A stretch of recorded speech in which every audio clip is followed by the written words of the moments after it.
What is up, everybody? You're live with the Prodigy and BX Connect. It's another man. We ain't did one of these in a while. Monday Night Ramble. It's been months since we did one of these. Been doing mostly news coverage and some UFC.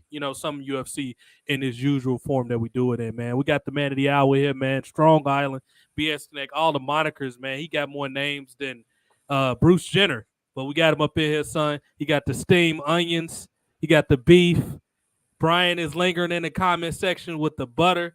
I owe both of them a punch in the neck. They were playing with me a little bit yesterday, son.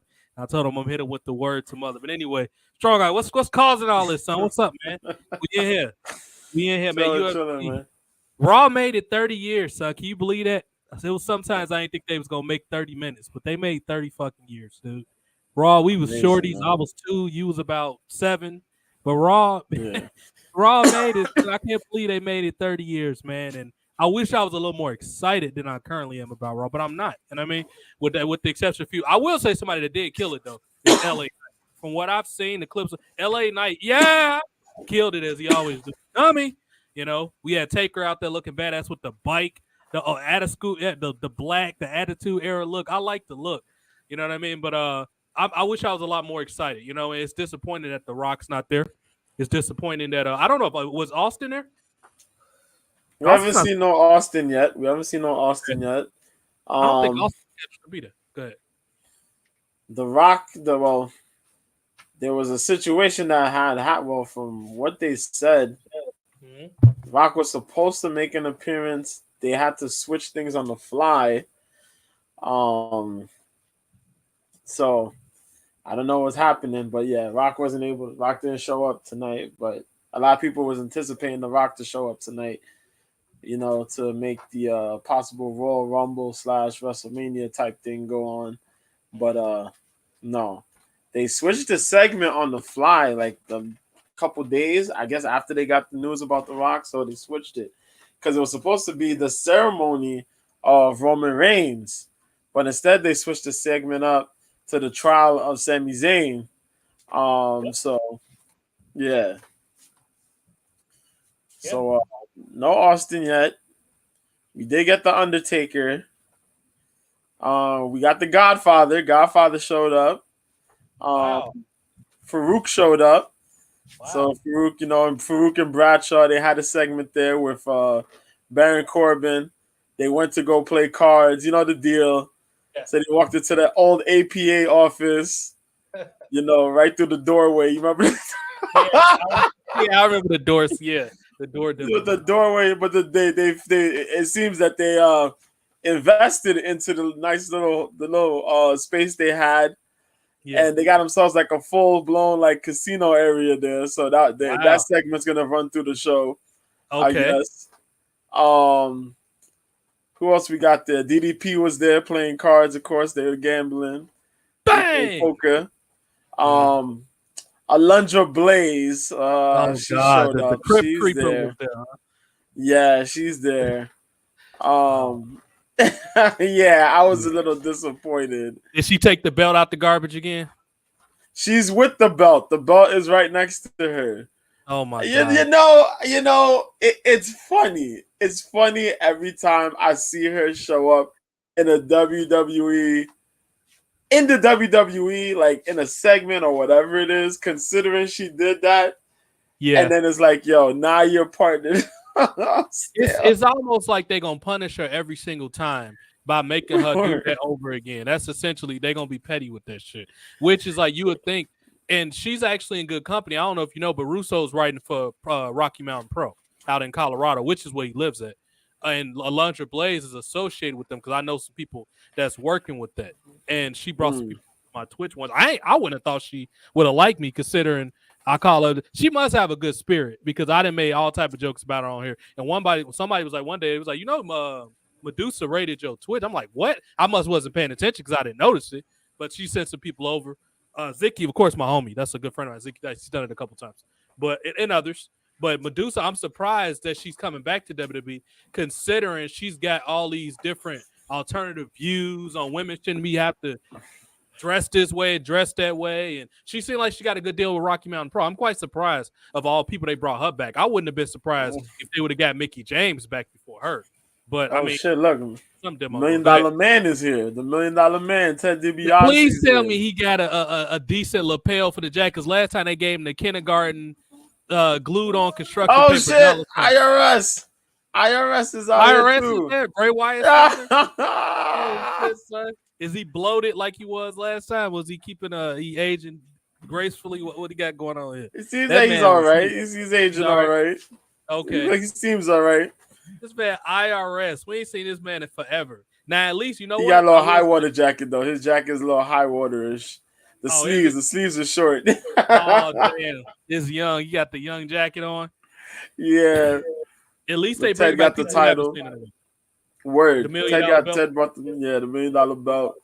Yeah. And not for nothing, I am kind of surprised they bring Ted out there, considering he got that whole money issue. Yeah, the money laundering type issue thing there. Yeah. And then, you know what?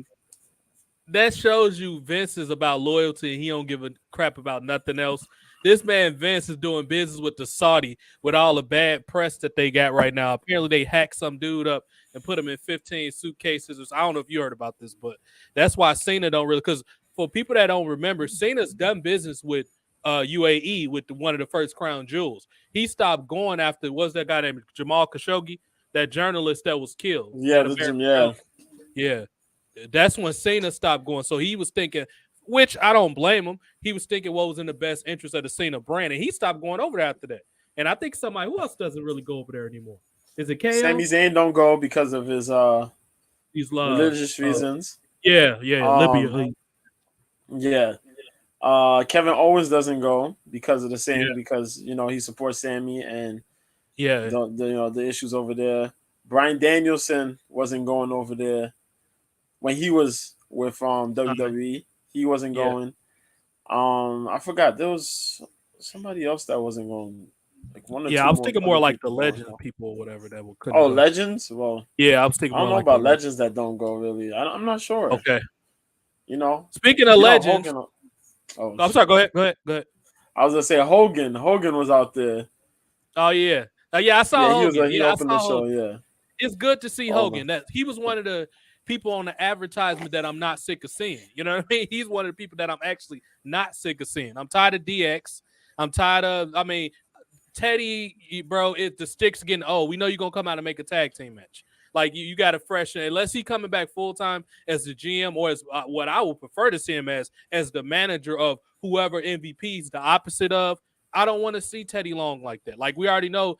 And then, like, some of his views, like on Twitter, is kind of bothering me now. Like, I usually don't care. I'm a very open-minded person, and I think people should have the right to say what they want. But Teddy Long, other than what he did defend Vince, like, bro, it can't be WWE without Vince. I did like he said that. However, like, some of the stuff he be doing be wild. He be like trying to get people doxxed and blocking people for no reason. That entire he just be doing some clown stuff. He be on that McFoley stuff, but like, we want to see people we haven't seen in a while come back. IRS was nice. Of course, Hogan with the heat. Hogan been with all his racial stuff and, being recorded, having sex with, the stuff with Gawker and all that. Like, it's nice to see Hogan in the get forward because you can't have pro wrestling, despite what you think about him, without Hulk Hogan. It's just, no, come on.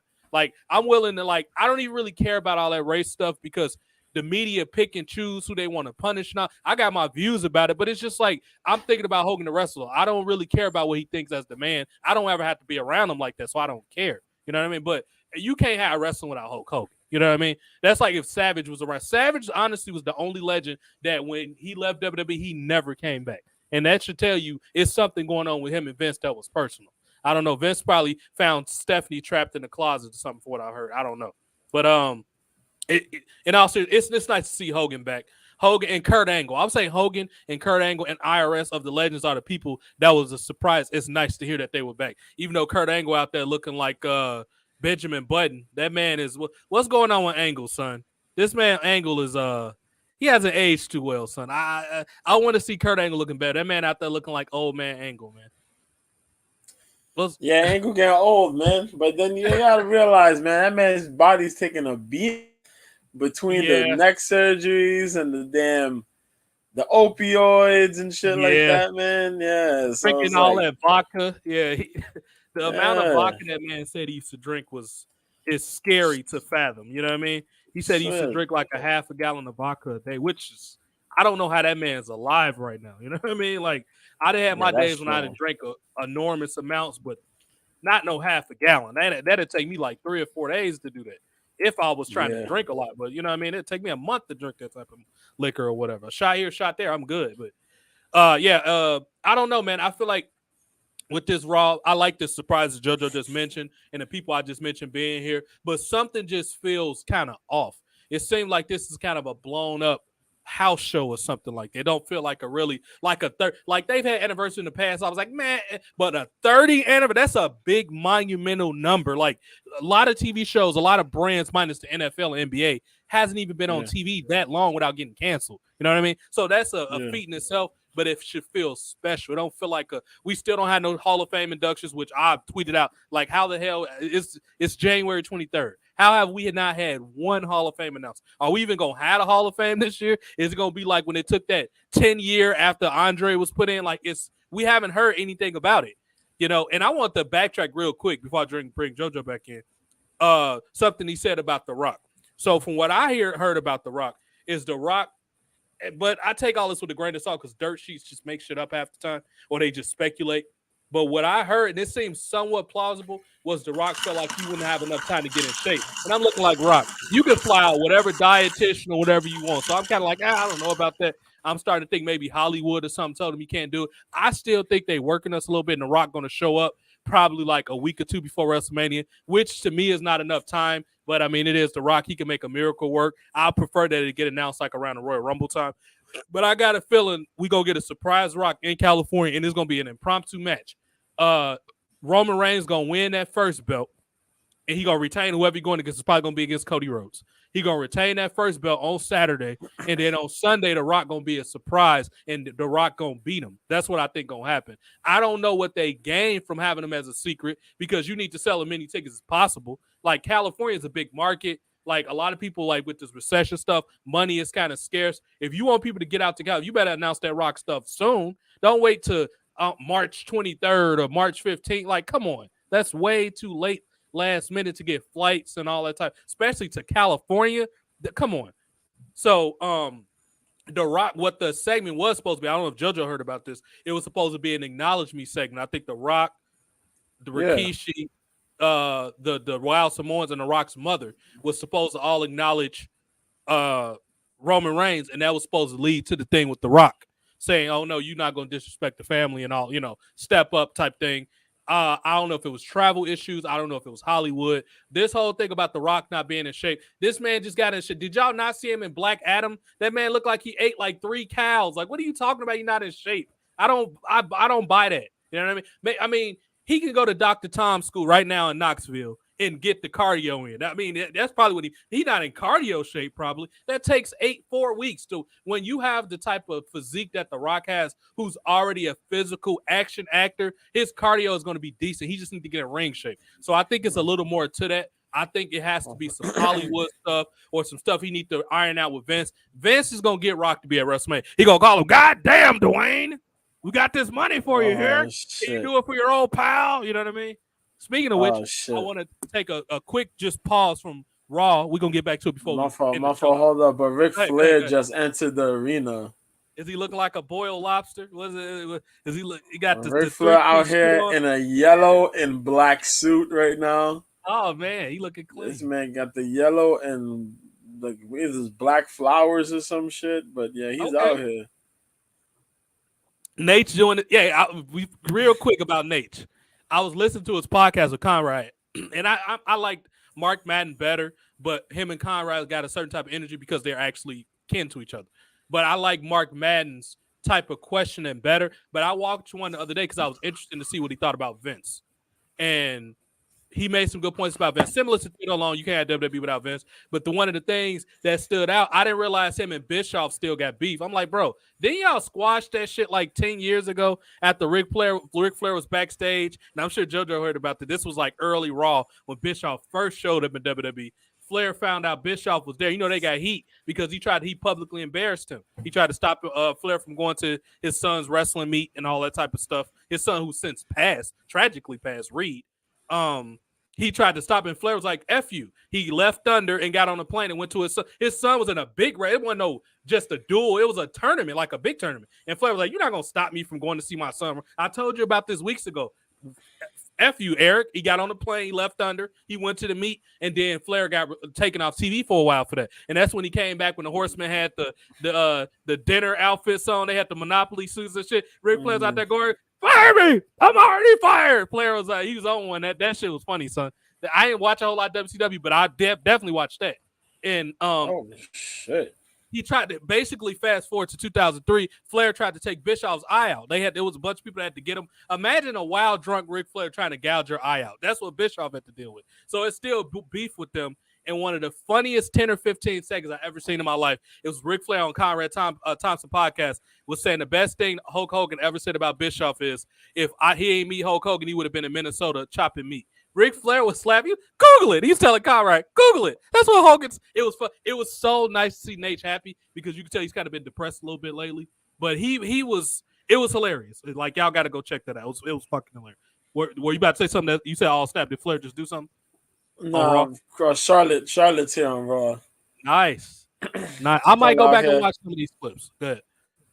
Charlotte out here looking like the tin soldier and shit. She got this shiny ass silver outfit on, silver trench coat and shit. Oh man, she got a silver coat and the silver pants and the silver top. Sense, but she always could pull that crazy shit off though.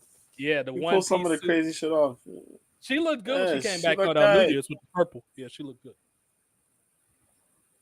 There's only certain things certain people could pull off. Charlotte Flair manages to wear the craziest shit. Yeah. You got when Sasha Banks was here, Sasha Banks pull off some crazy shit. Yeah. But Charlotte Flair pull off some crazy shit herself, man. Yeah. But they sue her though. Her outfit choices be suing her though. Yeah. I like when she had on the New Year outfit. It looked good. The purple or whatever. Yeah, she looked good. So let's talk a little bit about the Succession / Gang of Thrones drama that's going on with the executives of WWE, specifically Vince McMahon and his daughter. And I wanted to put that visual up here, but I couldn't download it because of the configurations. I really wanted to. When Vince was choking Stephanie with that pole at, what was that, No Mercy or something? When they had the I Quit match and Vince was just looking like Satan, choking his daughter with that pole. When he was whooping her out. Man, them clothes. Hey, I got to give it to Steph, man. She took an ass whipping from Vince that night. Like, Stephanie, I got my dislike her, but she know how to show it when it comes to performing in a match. All the McMahons do. Even the little stuff with Linda. She was in the wheelchair, and when I tell you, one of the loudest pops, even though I wasn't at Brian was, so Brian could tell you, one of the loudest pops in the history of wrestling is when Linda was comatose for like 6 months or whatever time in that wheelchair. She acted well. It looked, she had the visual, everything. When she stood up out that chair and kicked Vince and his dick dude, the pop in the Astrodome. We got to give it to Linda, man. I don't really agree with some things she do these days, but as a performer, the McMahons, they got it, man. I don't know why they don't have like a TV show or something like that. I really don't understand how they have it in the era of all these bad reality shows. If Hogan Knows Best can get a show, if Rev Ron can get a show, and those were good shows. T.I. had a reality show that was good, but with the exception of a couple shows like that, the Bella Twins, most reality shows suck. So how haven't the McMahons got with the drama? Man, you can make a decent amount of seasons with the shit that they got going on. Like just Vince getting ready for how his day started off will be a good first episode. Can you imagine Vince getting ready for his day? Like the wild stuff he probably does, or like how he's walking around the house. He's probably wearing like a jock strap. Like he probably just does crazy stuff. I don't know. But let's talk about a minute, because I don't know if JoJo heard different stuff from what I've heard with Stephanie and Vince. They got some issues. Apparently, with some heat going out the door. I didn't really read the article. I saw the headline. I could probably about imagine about what it was about, though. It seemed like Stephanie, this is all a PR move. She don't want to be a son. And Vince is probably looking at it from a personal standpoint, like, I've given you and Hunter all this stuff. I even took the flight, like, because to me, they don't really deserve to have those spots. And like Nick Khan makes perfect sense. I take Nick Khan, Michelle Wilson, and George Barrios over any of those Triple H regimes. But it seems I'm pretty sure because Vince, he gets hurt about stuff.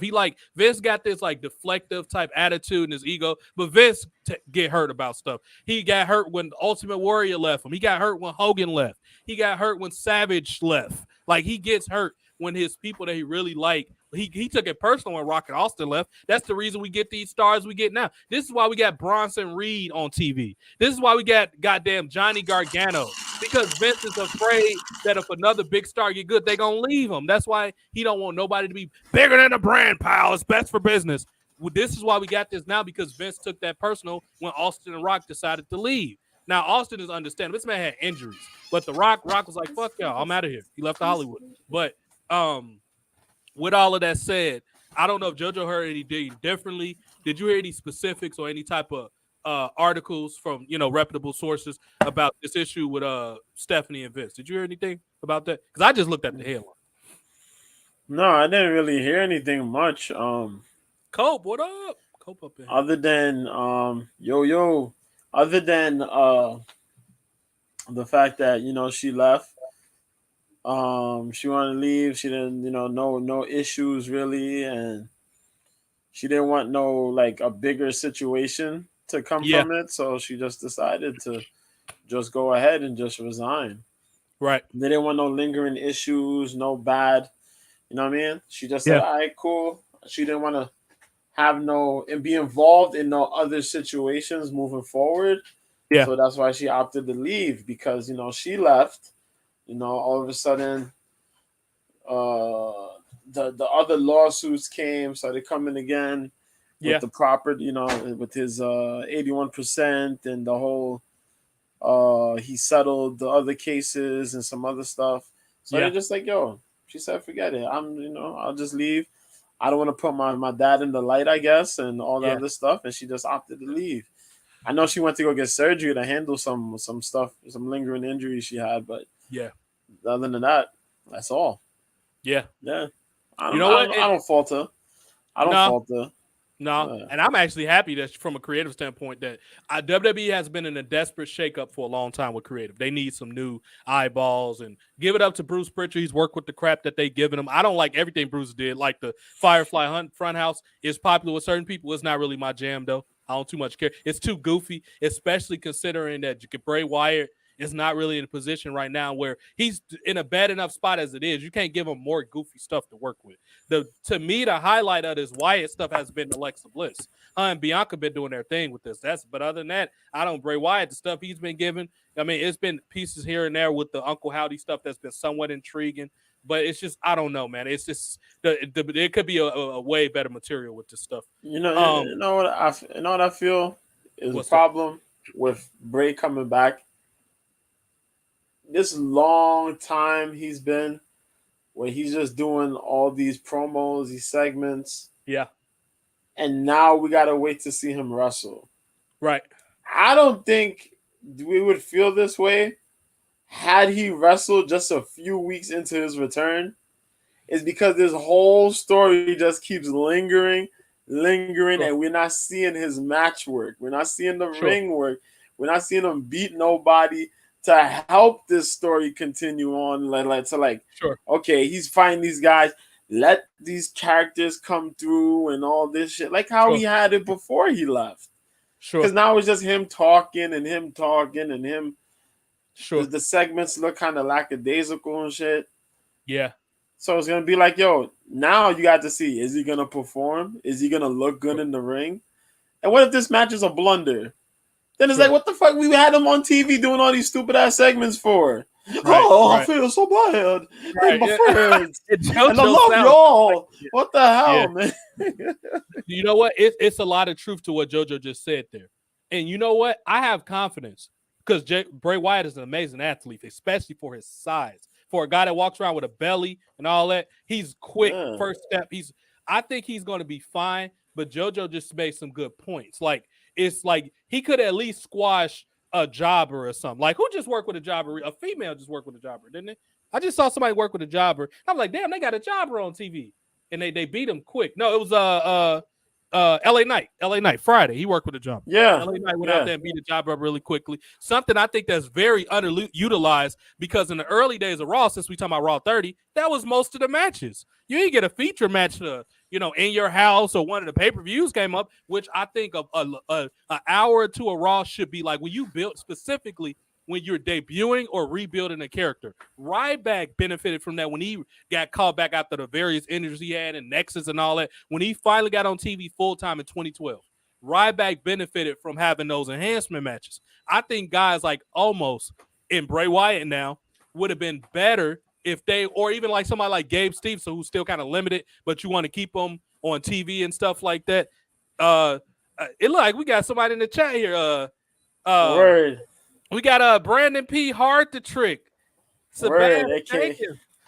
Word, AK Young Bleed. What's up, Young Bleed? Young Bleed. Y'all gonna have to explain that one to me. What is Young Bleed even? Is that like some inside faggot stuff y'all got going on? Nah, that's so shit. Nah, because I was like, what's up, Young Blood? But you know how old folks be saying, like, they say past tense shit. Yeah. Young Bleed. Oh, I thought y'all had some swirl stuff going on I ain't know about. Like, this man right here, this man Jason. And let me know if you're gonna come up because we're gonna go super long because I gotta work tomorrow. But what was I about to say? This man Jason. What was it? Oh, the cum shot thing. This Jason, you keep saying cum shot on my show, so we're gonna have to have you drink until you throw up. I'm gonna have to hit you in your throat. Like I didn't hear cum shot too goddamn much on my show already. Come on, son. I'm gonna send you one of these demos. Take it or not, but I'm gonna go ahead and send you one of these things here. And the faster you get up, the better, because we ain't gonna go super long. We already got a lot to cover. But anyway, what were we just talking about before? The goofy ass Bray Wyatt stuff. Yeah, right? Bray Wyatt stuff. Yeah, I think guys like Omos who's extremely limited in the ring would have benefited from having these enhancement matches because this man struggles to do a body slam. Which is probably why they took about TV. It was like, you know what, we need to put him back in, developmental for a while. But guys like that would have benefited from it. Bobby Lashley on occasion will benefit. You got to have these squads. But Bray Wyatt is just out there rambling about nothing. About my peoples and the fan. Like, come on. Don't nobody want to hear that shit, dude. We want to see this man. Yeah. And then especially when he's supposed to have this creepy thing. For example, tonight, Undertaker, thank God Undertaker and LA Knight say that same. Because this man came out to the song and it's too goofy. Like, it's 1 minute is and I get they trying to go for the Foley thing, but it was Mick Foley, even when he was with Dude Lug, had a sense of like he was either crazy or dangerous. Like it was that sense there, and they used it properly. And it was in the Garden, I think, where Triple H was beating Mick Foley like, "Oh, you a joke?" And then he debuted Cactus Jack, and Triple H was scared after that. It has to be a sense of danger. Like how you getting outdone by the guy that's supposed to be kind of the comedy heel? LA Knight's going out there outdoing him on the mic. Like, how is that happening when people are sitting there talking, "Oh, Bray Wyatt's the best thing," and I hear Keeping It 100 and Conan, bro, y'all got to stop saying, "Oh, Bray Wyatt's the best." This has been trash since it's been back on TV.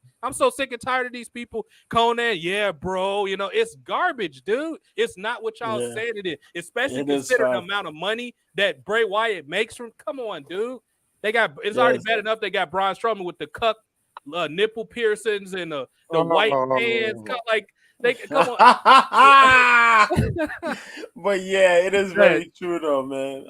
It's trash, son. It's true, and you know what is crazy? It's surprising to see. Not really surprised, well, somewhat. For every like one or two like tweets you see on Twitter, you see people post, "Yo, man, so happy to see Bray back. He's happy. He's this and that." And then you see people say, "Yo, man, I hate this gimmick. I wish he was back to the buzzards." Came out and all that shit. It's very polarizing. I agree. It's very, very polarizing. Yeah. Look who we got here. We got Run DMC Nile in this motherfucker. Hey, fella. Is it spicy? Spicy. It's not. It's your boy Narwhal. What? Who is the Rock? Say your boy? Who did he say? JoJo? Nardwuar. Narwhal? Who the hell is that? Nardwuar. Yeah. We like no. What do you call that? It was a I can't even think of it. It was I lost it. But I'm here. To all the fans, how you doing? Run out there. DMC now. He gonna spit a verse for y'all. Go spit that hot fire. Yeah, it was a lot I've been wanting to say for a long time. I've been trying to catch one of these Raw shows with the extra UFC. We ain't did one in a while. Yeah, because I've been wanting to say some stuff, boy. I've been wanting to talk about. Go ahead and shoot, then, brother. Go ahead and shoot. Yeah, bro. I don't know who y'all want me to start with, because I was just watching the video about Patty Pimblin, and I really want to go in on him. We're not on UFC yet, brother. We talking about wrestling. We gotta get to okay. UFC. Well, then okay. Then I go on wrestling then. What's going on wrestling? Well, okay, first, let's get your opinion about this month. Man got so worked up. That's why I said it's a tragedy when he got on here. It's a tragedy. Now, we've been talking about the Cuck regime, the Vince, but you got enough backstory about the difference between Triple H and Stephanie versus Vince Booker style. Now, whose style do you prefer? Whose style do you prefer? Stephanie stepped down and all that. Go ahead. Even though Vince did some controversial stuff, I think he's the best out of them. Why so? Because he knows for the most part what people like. Even though he takes chances with certain things, certain angles that he shouldn't have tried. Somebody should have stopped him, but he was off the hinges. What up, B? Yeah.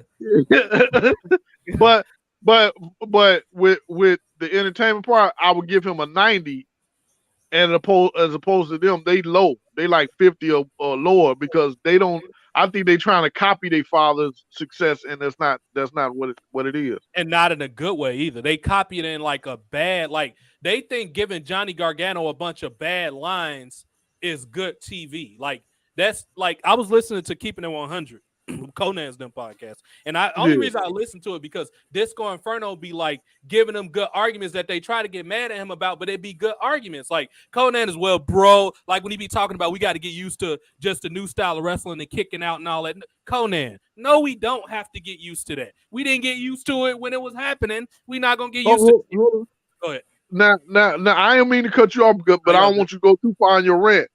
How are you supposed to get used to something when wrestling, that was a no back in the day, because that made wrestling look bad. Right. How are you supposed to get used to something that was a no? This is not a new style. This is you supposed to make it look real as possible. Right. Yes. Or get slapped in the locker room like old boy with the blonde hair slapped the reporter. You say it's fake? Yeah. Wow, is that smack fire out of that's an open hand slap. Is that? Oh shit, Schultz was crazy, man. And is that fake? Is that exactly. Fake? Then he hit him again. One wasn't enough. He said two. Slapped the shit out of him twice, but it cost him his job, and dude got a lawsuit out of that. But yeah, I mean that's how people use. Conan should know. Conan grew up in Mexico where he had to. Now I don't agree with this, and these old fucks still do this now. All them old ass dudes, La Parka 3, and I don't know all them old ass dudes in AAA. Like they still think your job is to stiff. Bro, go to Combates America, go to MMA if you want to stiff people. Pro wrestling is a cooperation agreement. Yeah, you make it look snug, but you don't. If you hurt your opponent, where your storyline go after that? These dumb fucks still be over there stiffing people. And you wonder why 55 people be watching CMLL. My goddamn show on a worst day get more ratings than that. It's literally like 100 people watching that YouTube stream. And that's because it's a bunch of fat, sloppy luchador dudes doing garbage ass looking wrestling matches. They stiff each other, but then right after that go into a Tiger Mask 99 420 flip off the rope. It's incoherent and it's stupid on top of that. And Conan be saying, "Well, bro, because he's not like." Go ahead. They be doing these Sasha Bank moves that she did in Japan and expected people to take that stuff. That Sasha spot. Sasha, please become a brawler. You be trying to do these, Black Tiger Mask 99 gory specials, and you be messing them up. Like the simplicity with you, Sasha Banks, but not to get too really. Go ahead. No, I was looking at your background. I seen something about Jay Briscoe. I was just wondering if that was true. He passed. Yeah, he had a car crash last week. Yeah, he was in the car. And the unfortunate thing was, we might want to talk about it while it's here. Me and Jay, I don't know how much of the Briscoes work you seen, but you talking about a gritty. I'm trying to think something I can liken them to. They was like a white gangsters. They was like a white version of the gangsters. Not as violent, but the believability. Like hey Felicity, they owned a a chicken ranch in Delaware, and they used to shoot promos there about a pickup truck, and it was old school, but like I remember him and his brother in the Ring of Honor when I had the Ring of Honor DVDs. I remember seeing him and his brother. And me and JoJo was so disheartened because me and him been saying for a while they have a good match with the Uso. We've been waiting for them to come to WWE for a long, long time. Them, LAX, Jay Lethal, who's another the Usos' cousin, Jacob Fatu. We've been those are people you can see in WWE. Like even some of the girls, like Leon, Mandy Leon, who's that real hot Latin girl? Her name starts with an L. I think she in the indie somewhere. MLW or she's super hot. Sarah Della Renta or something like her. It's a lot of girls. Huh? Now I got a question since you did bring up the bloodline. Are they breaking them up or are they still together? They still together as of now. Yeah. As of right because now. It seemed like WWE put a group together and then a year later they broke up. Like, how you supposed to have another DX or NWO when you don't let them stay up together long? That's true. And a lot of it has to do with petty backstage squabbles with management. Like, if you're not one of their people, let's take the Nexus, for example. The Nexus was killed by John Cena. And Vince allowed it to happen. And because Vince doesn't edit John Cena very often. A point of this, to prove this home, when The Rock came back in 2011 to build up them next 2 years with John Cena, Cena went out on a mic and told The Rock, it was like almost and Jason can appreciate this because this is an old school battle rap tactic. He went out there and told The Rock, because The Rock was schooling his ass on Twitter, Instagram. He was schooling Cena prior to that. And people was like, Cena being soft. And I think Cena finally was like, you know what? I'm sick of people saying this shit. He went out there and told The Rock, yeah, you say this and that about me, but you wrote your notes on your hand. And you could tell The Rock was legit mad. Yeah. Like, they zoomed in on The Rock, looked like he wanted to beat the shit out of John Cena. Because that's like kind of like a no-no type thing, especially for a star at the level of The Rock. He embarrassed, and that's how you know Vince let John Cena do whatever you want, and because he trusts him. He don't. I'm telling you right now. You tell one of my secrets. I'm back there like the blonde hair. What's the blonde hair guy that said this is real? I'm back there like I'm smacking fire about you. You know what? I'm controlling myself in front of the camera. I ain't mad at him though. Because I'm not mad at him because everything is no holds barred except physically putting your hands on somebody in a promo or a battle. If I didn't smack, I ain't talking about doing no math Hoffa type stuff. It's all gloves. I'm not mad at him because The Rock should know better. Why would you The Rock? Why would you even? That's an amateur type move to even do that. You know what I mean? And The Rock, people are used to The Rock doing that to other people. You know, running them down or dressing them down. That's a Rock type attribute. So Cena game over, and that's when Cena back because The Rock was schooling Cena prior to that. And speaking of which, let's fast forward this to Raw 30 tonight. Think about 30 years ago, how many natural promos was in WWE, and fast forward now, can't you get somebody a mic, they gonna freeze up.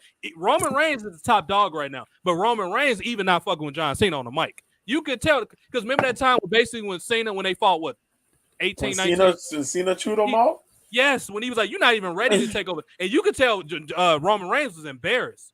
Like once again, John Cena don't get edited like that. Cena is one of the last really good. You know who Cena? I don't think a couple people he wouldn't be able to fuck with like that now. LA Knight. He tried that shit with LA Knight. I don't think it's gonna work. LA Knight.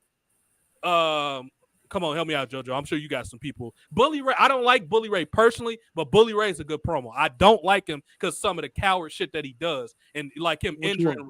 Wrestling stuff, he can do it. I don't think Cena will be able to do that to Bully Ray. I'm talking about all promotion, not just WWE. I'm trying to think of some people that can. I don't like Cody like that, but he's decent. He's a decent. I don't like him, but he's decent. Goldust can hold as old as he is can cut a good promo.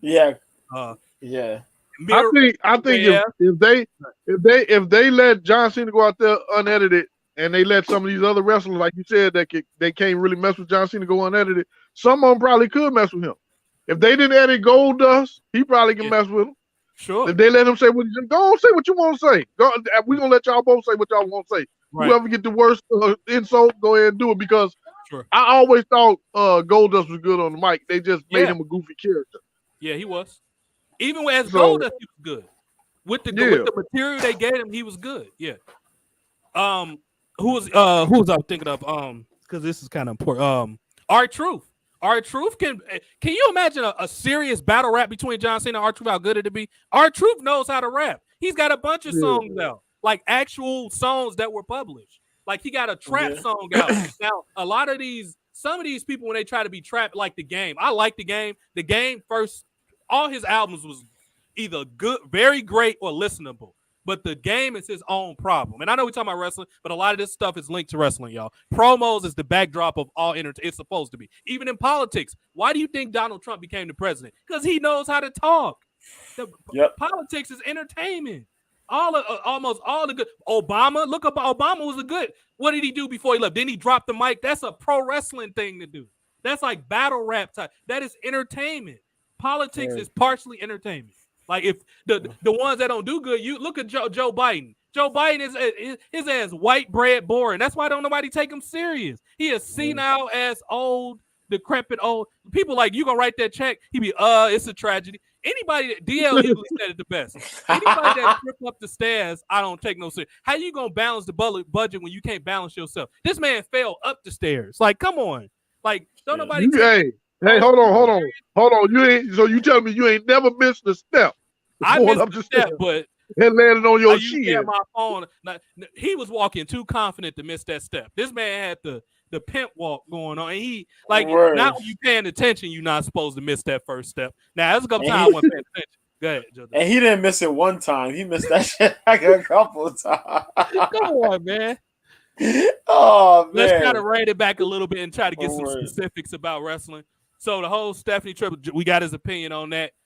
I really hope Triple H steps down next because I say what I say about Stephanie, but I think Triple H has done way worse than Stephanie. Way worse. Like, Stephanie is still business when the time is right. I don't like what she do to Mandy and certain people, but she's who was that? Miz was just given and you can say Miz is a company guy, and Miz made it. I respect Miz because he was a guy that was supposed to get ran off and bullied out the business, and he didn't let that happen to him. So I got a certain level of respect for the Miz. Miz was talking positively about how Stephanie was behind pushing him and John Morrison. Remember the dirt sheet that they had on WWE.com where it was like a sketch thing. Jason, did you ever see that? That was some good stuff. Did you ever see dirt sheet with Miz and Morrison? No, I never see that one. I'm gonna have to show you some of those YouTubes one day when you hear something. I'm gonna have to show that to you. It was good content. And she, we already know she discovered Cena with the rapping and all that. She's done some things. She also is willing to get beat up. Me and JoJo was talking about that before Jason. I don't know how much he caught. But before Jason got on here, when it comes time to perform, all of McMahon's are good performers. Every single, even Linda with the little stuff that they give her, she's knocked it out the park. So they're good with that. They just need to stop putting their personal differences in front of good business. Let's use music as an analogy. Let's use music. Almost all the successful either producers, A&R, artists in music, usually they have a couple things in common.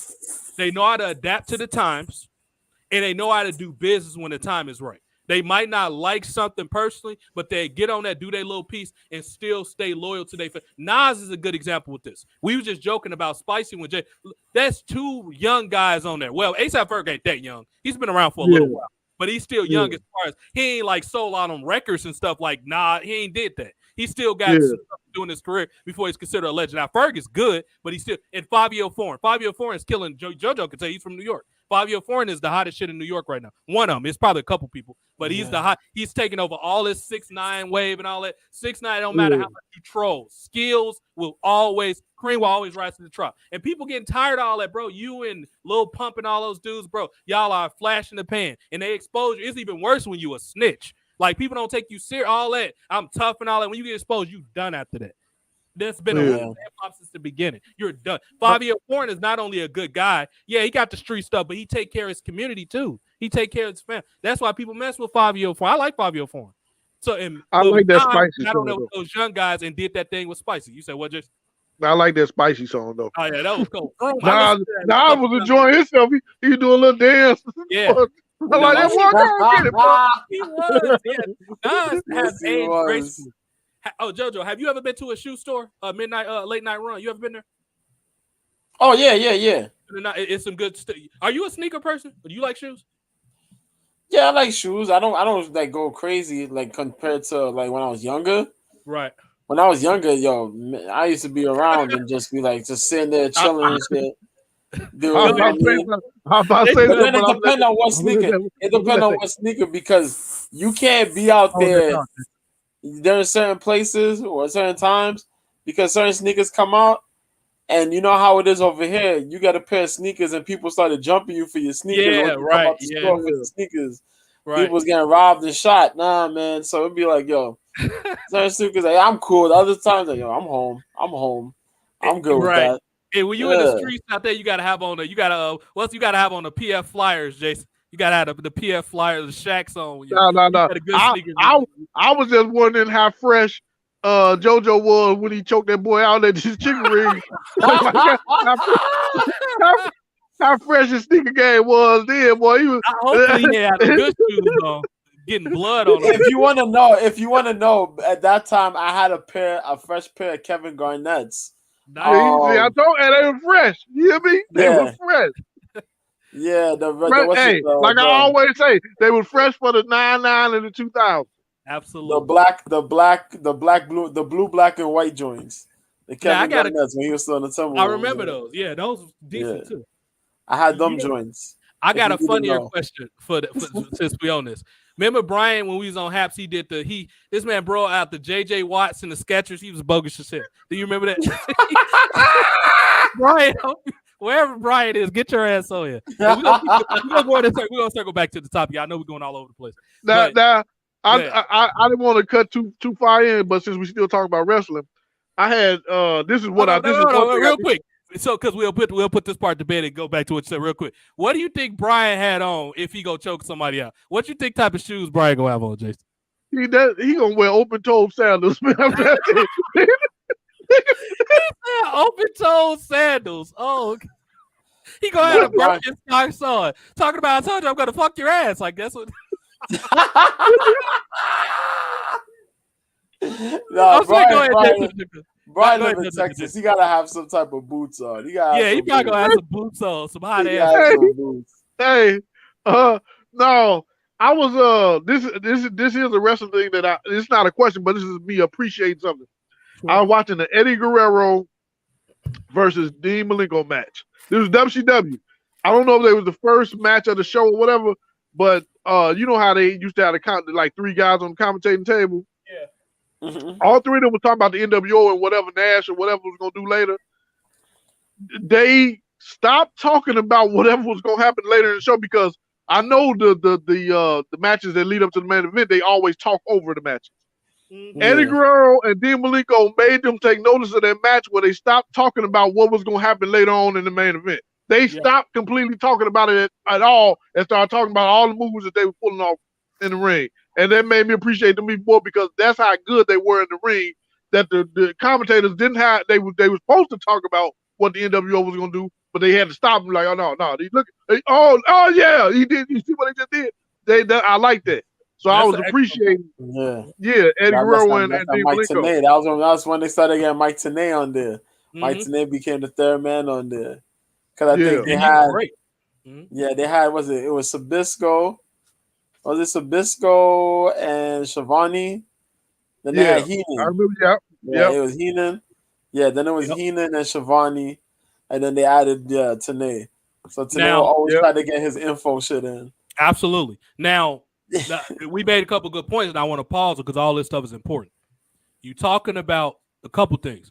Jason was talking about the work rate, and that's the era that we live in now where people want to take your shit serious, but y'all want to stand outside the ring and crowd up and wait for somebody to jump. Why should I respect you when you do goofy crap like that? Yeah.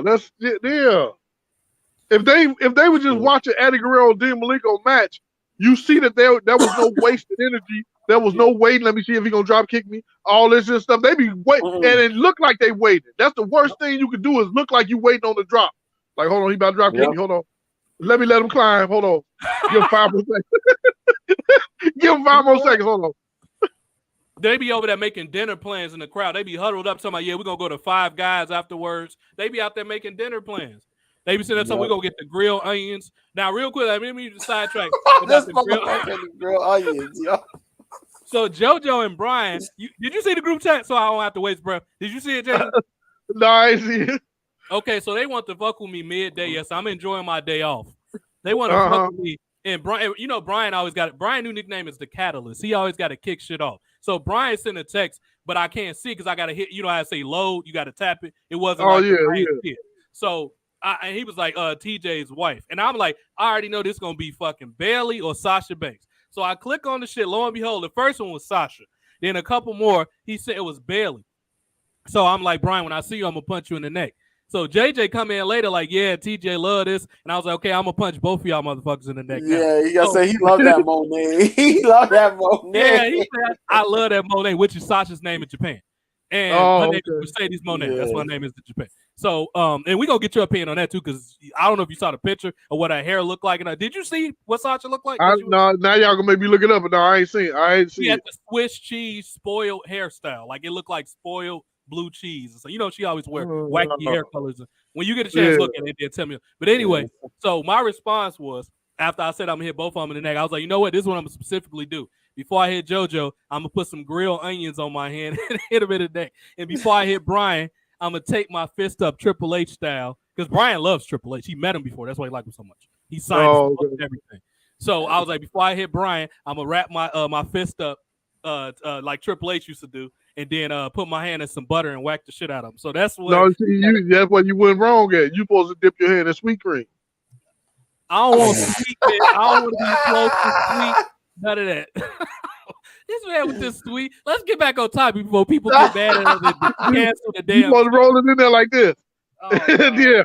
Pow. Oh shit! About to get us over here canceled by the cucks. You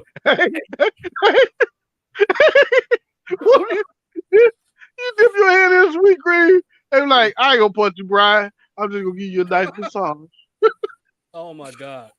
Rub him down with some sweet cream.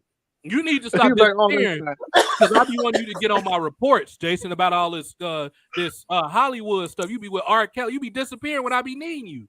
I be wanting to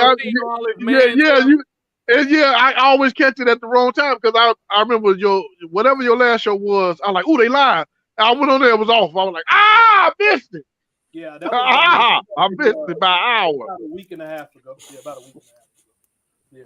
But we be trying to but I do a lot less because WWE just terrible. So unless it's something, I mainly only do Monday shows if JoJo got some MMA to talk about. Other than that, I ain't done a Monday show, and I couldn't tell you the last time I did one. Oh, okay. I get on and do my own report or something like that, but no, I don't be on here more than 20 or 30 minutes. Because it's not really worth being on that long no more. I got like a bunch of other stuff I could be doing, and a lot of it be just doing editing other stuff or being on Twitch or something like that. Yeah. But to center this back to wrestling, me and JoJo, before you got on here, we're talking about all the same legends returning, and a couple new people came back. ROS was there tonight. Undertaker had a new looking attitude. He came out on his bike. He had like a new attitude. Yeah, Undertaker was there. He came out here with the American Badass. I thought he was retired. Yeah, but he came out for the 30th. Yeah, he been around. He be doing like with the motorcycle and shit. Mm-hmm. Yeah, he came out. What's funny? Go ahead. You know what's funny? I was sitting there watching this shit, right? Undertaker came out. He drove the motorcycle. He drove it around the ring and shit, and he stopped. And I remember when this dude was about to kill Hulk Hogan for fucking up the motorcycle that one time. Oh, yeah. Yeah, I remember that. When he stalled his bike, Yeah. Yo, I was just watching this shit. I was like, yo. And I just started busting out laughing. I was like, yo, remember when the Undertaker was going to kill this motherfucker? Hogan? Yeah, I remember that. And that's why he punished him. He fucked his bike up, yeah. He hog-dragged him and drug him through that hallway. Remember that? He had him drag him through that hallway? Yeah. Now, Hogan, you know what? Undertaker is business, but I honestly don't think he like Hulk Hogan. And this is why. Undertaker is old school, and he all about respect. And Hogan always only looking out for himself. Like, JoJo, we already know. We all love Undertaker for different reasons. We already know. What's up, Hugh Jazz? Bro, your glasses look so gay. It's always somebody crazy on you. You see this, Jason? I'll put it up on screen so you see I didn't even see what they said. No, I can't see it. Who is Hugh Jazz? I don't know. Oh, I get it. It's supposed to be a joke. Hugh, ha. That's so 11th grade, bro. Get the fuck out of here, man. I've seen that Z before. You know what? I'll say this. That dude, that I know his name. He does. He said he does gay stunts for dude in the Zorro movie. Oh yeah, he do gay. Not only that, he he do stunts for Little Richard in gay movies. That's what he is. Yeah, on the weekends. Yep. and little Richard dead. So he do it for free. He just sit up here having fun, doing it for free. Like, yeah, I'll do it for free. He fluffed Brian for free. That's what this guy do. You gonna get buried now, homie. We don't even know who you is. Anyway, you ain't gonna get that much time. He said we racist. First of all, by definition, we got some white people. They just not on here right now. Yeah, the person we got like Brian. Hold on. He must not understand. We got like we got about 2 white friends. About 2 right. And we counted it too. Yeah. Well, we counted them. Yeah. We can't have no more than that. So you gotta go, huge ass. I stopped taking you serious when you had that 9th grade ass joke. Huge ass. Ha ha ha. Anyway, we ain't gonna give you that much. You got your 15 seconds of fame, which I'm quite popular. So what are we talking about? Ain't talk like that in nobody's face. That's what I'd say. I was just about to say I got $1,000 that Jason knock you out with one hand behind your back. I got $1,000 that he would knock your ass out. I wouldn't even with the glasses on. It wouldn't be with nothing. The glasses on. Exactly, with the glasses. He gonna stand over. And I'm gonna dip my fist in some sweet cream. Especially for you might go slip and fall and hurt yourself after that. Because you sweet, I'm gonna dip it in some sweet cream. It ain't gonna be nothing left for me and JoJo to pick apart when Jason. It ain't even gonna be which me. I'm gonna wake him back up so y'all can do what y'all got to do to him. He got to get punished. It ain't gonna be nothing left, son. Like I'm just gonna be the referee. It ain't gonna be nothing left. Like if JoJo hits you, you ain't gonna have no memory no more. It ain't gonna matter. Yeah, you know what I mean? So it ain't gonna matter. I'm gonna get JoJo round up. I'm saying, JoJo, he said, forget your chicken wings and your White Castle. Your White Castle. In fact, he's in here slapping out your head. Oh man. But anyway, we give this troll too much energy. He already know you don't want no smoke, bro. It wouldn't be nothing left for me and JoJo to pick apart, man. Go on somewhere, dude. Jason gonna beat you up he gonna have a fish taco while he punching you out. So it ain't gonna matter. Oh, he don't want me to get no fish taco because I'll be mad at the price, so I'm already be mad. So yeah, they got Theory's wrestling Bobby Lashley now. Oh, nice. That's their main event. That's their main event for Raw. Austin Theory. Speaking of gay, the one you said looked gay. Speaking of gay, you talking about Austin Theory look gay. I remember you said that. I did that. Yeah, when I showed yeah, he does. He does. He don't look gay to me. I don't know, yes, man. He got hot women around him. He always taking pictures with toxic attractions. I don't know, man. And that's exactly what gay dudes do. They always have women around. Take pictures with hot women? Come on now, Jason. You hear this, man? Because the women don't. The women know that they're not trying to hit on them or they're attracted to them, so they don't mind hanging out with their girlfriend. That's their girlfriend. I mean, I don't know. Prince hung out with some bad women. He was straight. That's because Prince knew how to play the role. He knew how to play it, but he wasn't gay. He was like, I'm gonna play like I'm on that swirl, but watch this. Boom. Man, he was boom, boom. I'm gonna throw this man into huge ass if he don't stop talking this crazy shit. I'm gonna throw him down there with home. But it's just, man. I don't know, man. It's with Austin Theory and Lashley. I think that's going to be a setup for the Hurt Business probably jumping Austin Theory. Austin Theory might get turned face actually. Because you know what? For the Hurt Business to come back. Go ahead. That's a theory. It is a theory, indeed. Go ahead. That's a theory, indeed. No, I was saying that the Hurt Business. I'm just gonna start saying it, referring to Hurt Business as our idea because it was. I don't care what y'all want to believe. I know what happened. I was there. I never would have put Curtis Alexander on it, but yeah, it was our idea. Curtis Alexander would have never been part of that group. He gonna slap you with some hush puppies on his hand. You keep talking crazy, especially since you be alone. I would have put Papa Tunde on the team instead of him. Who was Papa Tunde? That big black dude, the big tall 7 foot black dude. Oh, the one that's be with Apollo Crews? Yeah. No, not him. Not him. That is him. The one that be with AJ Styles, the big black dude. It's almost, man. That's not Papa Tunde. His name is Papa Tunde in my eyes. He is not almost because he wasn't almost. He's not almost tall. He is tall. I don't have time for that ugly name, almost. I'm calling him Papa Tunde.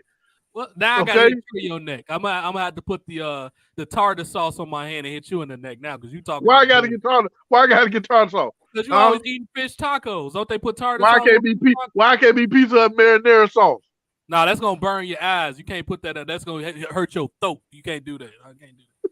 Right. I'm gonna have to hit this man with them Booker T chops, son. That's what I'm gonna have to light him up with them Booker T chops, JoJo. Just eat donuts all day. Now somebody in named Democrats. What the hell is wrong with these people? Talking about do we want some free welfare? Oh man, the passive aggressive racist jokes people try to make on here is hilarious, bro. And then they say racism is not alive. And not only that, don't none of these people ever have a profile picture. That's the funny thing about it. I'm gonna call you a coward. Not for money, but not for nothing. The Democrats joke is funny though. That's the funny. You want free money with welfare. That's a fun. I'm not gonna lie. That's pretty funny.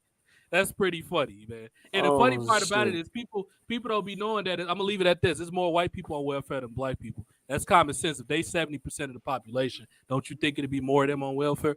Get that whole. And by the way, the welfare came with the black woman. That's a made up story. Y'all can verify that. That was never true. That's a made up story. And if you know, if that was true, that black woman would have been in jail the next day.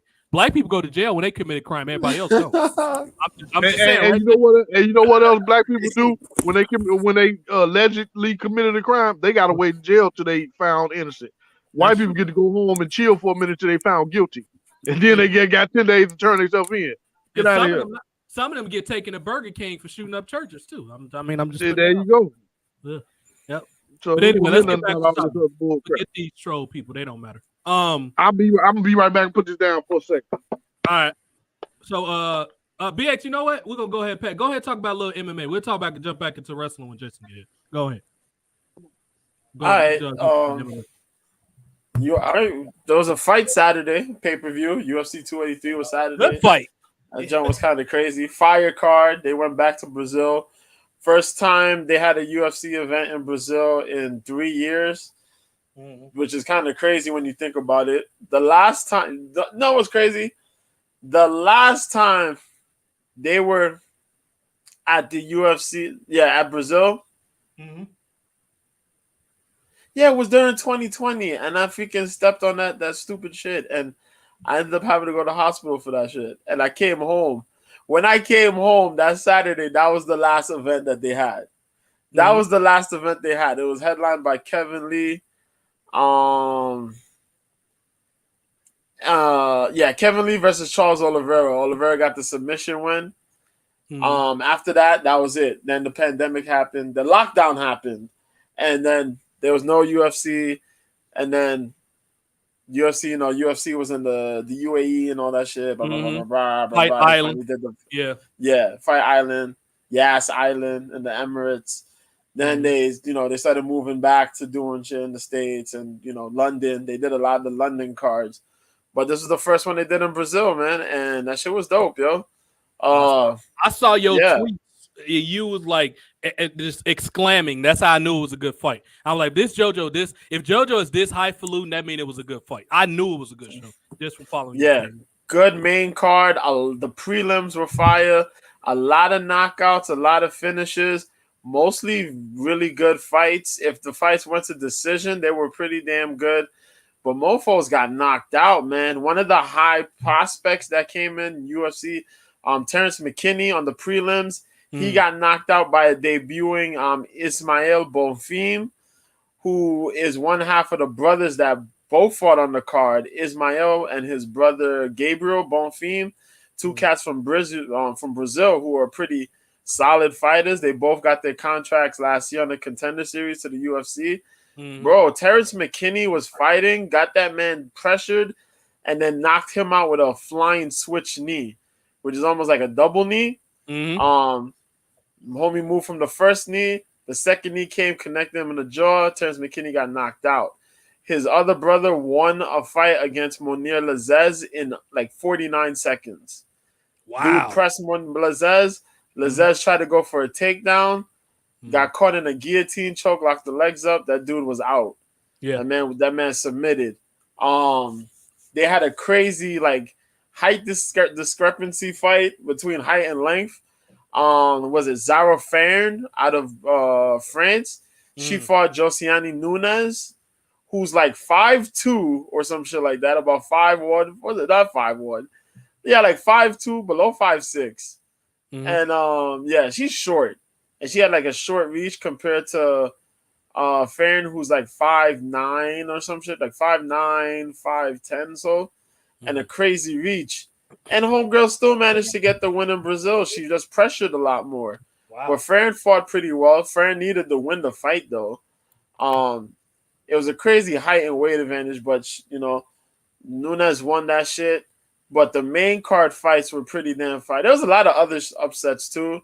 We kind of called it down, me and Mike on the show. We broke that shit down to a T on how the majority of the fights would go.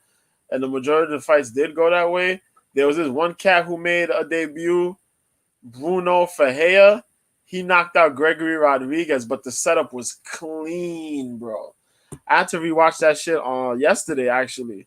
After we watched the whole day, I had to rewatch it because, you know, when we go and do the show, we got to do like the little breakdown type things and whatnot. Yeah. Boy, Bruno went and threw a right hook. But he threw the right hook. He dipped. He took a step in and slipped the left hand, knocked out Rodriguez. The setup was so clean, bro. But other than that, when we go to the main cards, a couple of the fights in the main card, the main event itself, well, before that, the whole Jose Aldo got inducted into the UFC Hall of Fame. You know him, top featherweight champion. That was the dude who got knocked out by Conor McGregor, unfortunately, in like 13 seconds. But his whole featherweight career was epic, legendary shit. So they inducted him in the Hall of Fame. He's gonna get inducted. Shogun Rua, Mauricio Rua, Pride middleweight Grand Prix winner, middleweight champ at one point. He had his retirement fight. Unfortunately, he lost. Fight was sad, you know. 41 years old, 21 years in the fight game, and fuck, man.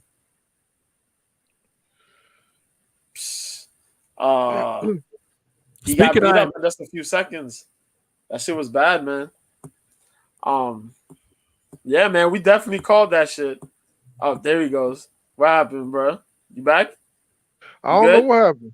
I don't know. Oh, real quick before y'all hop back into the UFC, I just want to mention that cop got his ass beat by that high schooler. That's who was getting German soup. He gave him the Shane Douglas suplex a minute ago. I saw that shit. I was dying laughing. I'm like, what? That cop. But the only thing I fear for that kid is I know how retaliatory cops are. That kid might get hurt because of that. Yeah. Like DL. I'm sorry, go ahead. No, I was going to say, not all those cops, yeah. Some of them cops, yeah, they come back with a vengeance. But some of them, man, would be like, yo, let's shoot the fair one. If you good, you good. And then they let them go. Like, yo. Yeah. Did you see the one when the girl, this was in Scotland. I don't know if you or Jason saw this. Mike said, what kid whooped that cop? But I only think about, like, D.L. Healy was talking about how back, and we already know how corrupt the LAPD is. Mike from Cali, he could tell you. Like, D.L. Hughley, the cops used to be shaped. The LAPD was bogus. Crash unit, all that stuff. They used to, you know, engines used to run hot on cars back in the day before they really learned how to filter the heat in and stuff. The engines used to run hot. So they used to sit there while they was with the frisking them, and the kids would be like, it's hot. Like, I want to take my hand. And the cop was like, I'll blow your head off and take it off. And one of the kids took his hands off. He was like, if you take that belt off, I'll beat the shit out of you. The cop took that belt off. He beat the shit out of him. Like a week later, that kid was dead in the dumpster. So I know how these cops are. So I get the kid, like, bro, get up out of my face. I'm tired of you being, but you like cops will kill you for stuff like that. You see why I say don't use? You see why I say don't use weapons? Because when the other boy got the hold of the pipe or whatever, yeah, he could have busted him all up in his face, but he didn't. He chose not to play it. Or as you say, don't fight in Chicago on the ground. Don't try to use a heel hook on. Yeah. Word. Word. I'm sure New York, you get your ass whooped doing that too. Yeah, Cali or whatever. Yeah, you'll get stomped out. Yeah. This dude is fighting two cops and look like he has a boxing experience too. I'm sorry. Go ahead. I was gonna say you could probably catch the average non fighting individual, but yo, you try to do all them little leg locks and those little BJJ moves against. You try to leg lock somebody in the streets, nah, man, you'll get your head stomped in. You gonna get word to mother be doing some shit like that. Nah, you ain't about to be doing no heel hooks on nobody. Like you probably be somebody in the classroom like that, but that's about it. Yeah. But anyway, I ain't mean to cut you off, Jojo. Go ahead. No. I was gonna say you're right, man. You catch people in a rear naked choke or a guillotine choke. Yeah, you could do that. Yeah. An arm bar, you could do that.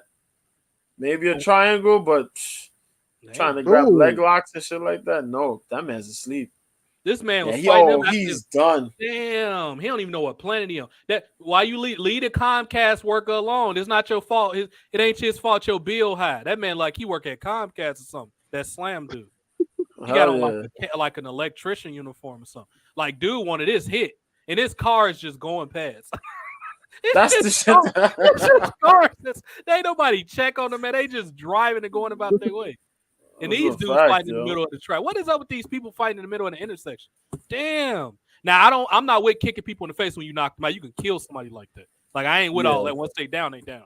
But I have to have like some. You have this why I don't like this. Why I don't like all this street fight because these people don't care. They don't care if you down. They gonna beat you till their blood come out you all. Yeah. You can be unconscious. They can keep hitting you. Like if you won, walk off and let it go. There shouldn't be no referee. Shouldn't need no referee for no fight. But people do that stuff anyway.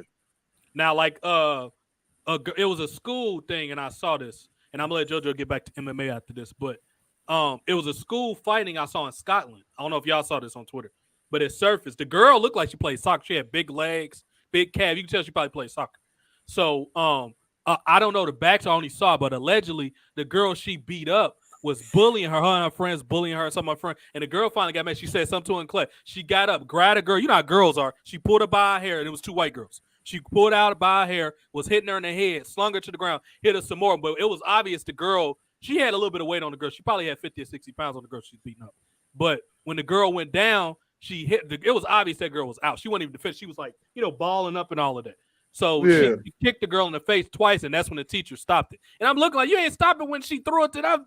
What kind of teacher are you? You know what I mean? The hell did she put it on the ground? I seen this one, and this girl probably started the fight, but it was two female security guards that was way bigger than this little girl that was in their face. She swung on one of the big female security guards. They both jumped her and knocked her out. Like when she wasn't fighting no more, she was asleep. And they kept hitting her. I said, that's overkill. First of all, both of y'all bigger than her. That's too much. After you knocked her down and knocked her out, walk off. Right. Walk off. Why are y'all beating this person? Like, because at that point, if she died, it's on you now. Because you could have stopped. You could have just kept on going after that. You wanted to, she swung first. You got your leg back. Go on about your business. These people don't know how to stop. That's why I'm the boy. I can't do it. I'm gonna try to see if I can find it. So y'all got it's short. Matter of fact, it was one of them that was similar to what you said, Jason. Where one girl was a heavy set, thick white girl, but like she wasn't thick. She was like burly. It was a burly white girl beating up this little defenseless black girl on the desk. And out of nowhere, this black girl came and helped her. She beat the shit out that girl. But that girl was trying to be a bully though. All the comment section talking about look at the monkey and all. Bro, y'all didn't say nothing when the white girl was beating the shit out that girl. You know what I mean? People be killing with that stuff, man.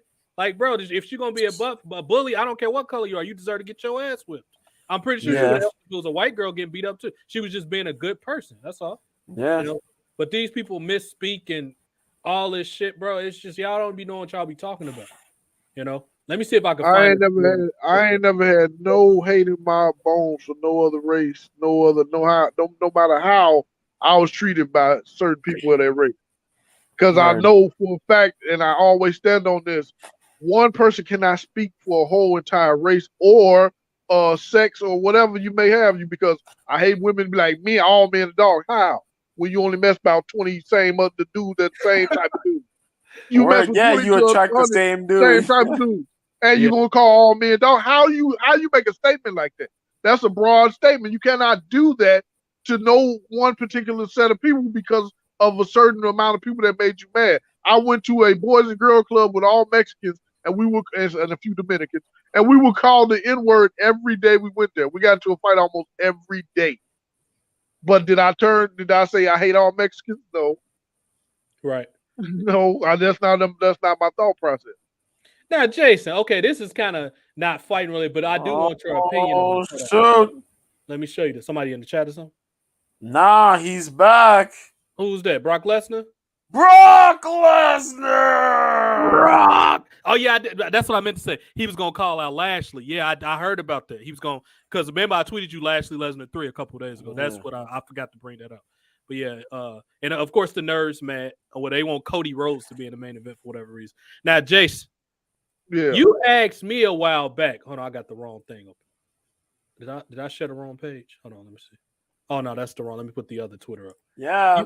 You, dummy. Yeah. Now you asked me a while back, did I have a burner page? Which you know me, I'll tell you if I did. I don't have one.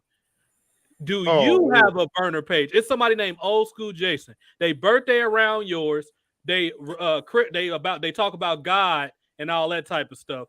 And they got is that you? I'm gonna tell you like this. If I do have a burner page, it will not be my name like that. It will be a nickname or something. Some type of little something on my name. Like Old School Jason just sounds too plain. I wouldn't use that. I wouldn't use it. Because I'm like, wait. At first, I'm like, okay, it's just a name. But they had the Dragon Ball Z backdrop. They had another. I wouldn't use that. Okay, because I'm like, this seemed like this is Jason. Like, I'm gonna tell you like this. I used to be a fan of Dragon Ball Z, so I started paying attention. And let me tell you what I mean by that. One fight in Dragon Ball Z would take a whole season. It does. Because they want to think about the next move. Oh, his power's at 1,000. I don't know if I'll be able to beat him. Or the next Dragon Ball Z. Will he make a move? It did take forever. It did take forever. I'm not sitting up here and watch this all season and them talking in their mind about what they gonna do next. I ain't got time for this.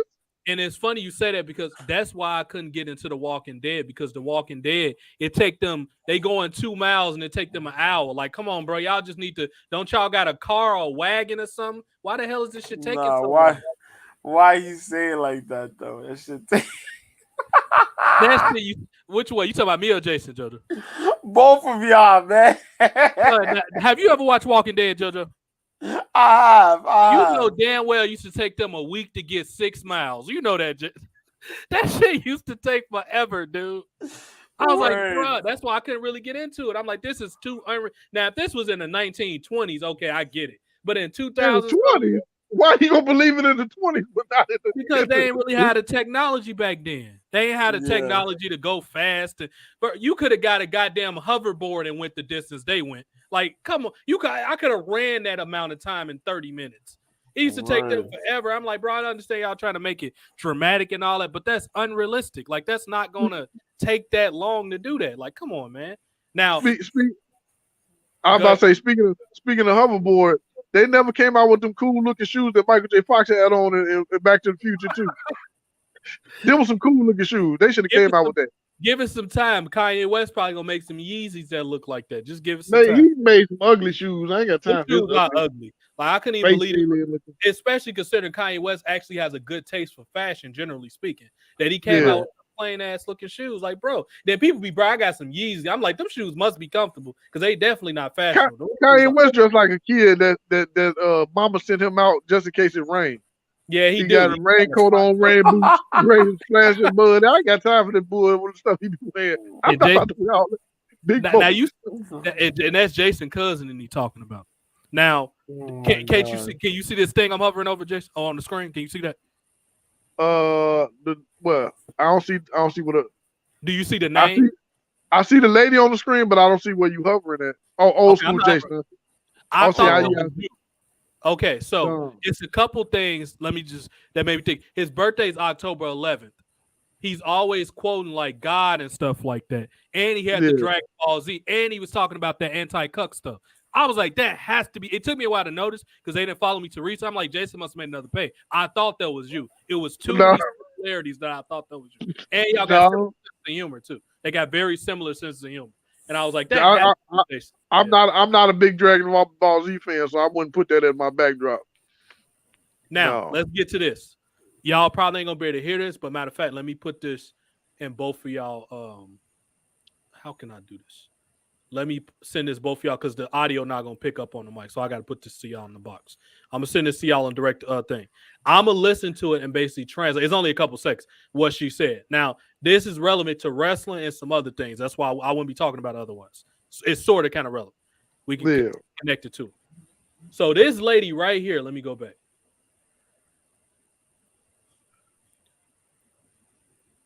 This lady right here, who's a pretty decent looking lady. She got non-binary teacher. This is what the thing says. Non-binary teacher goes on TikTok rant almost in tears because a student misgenders her.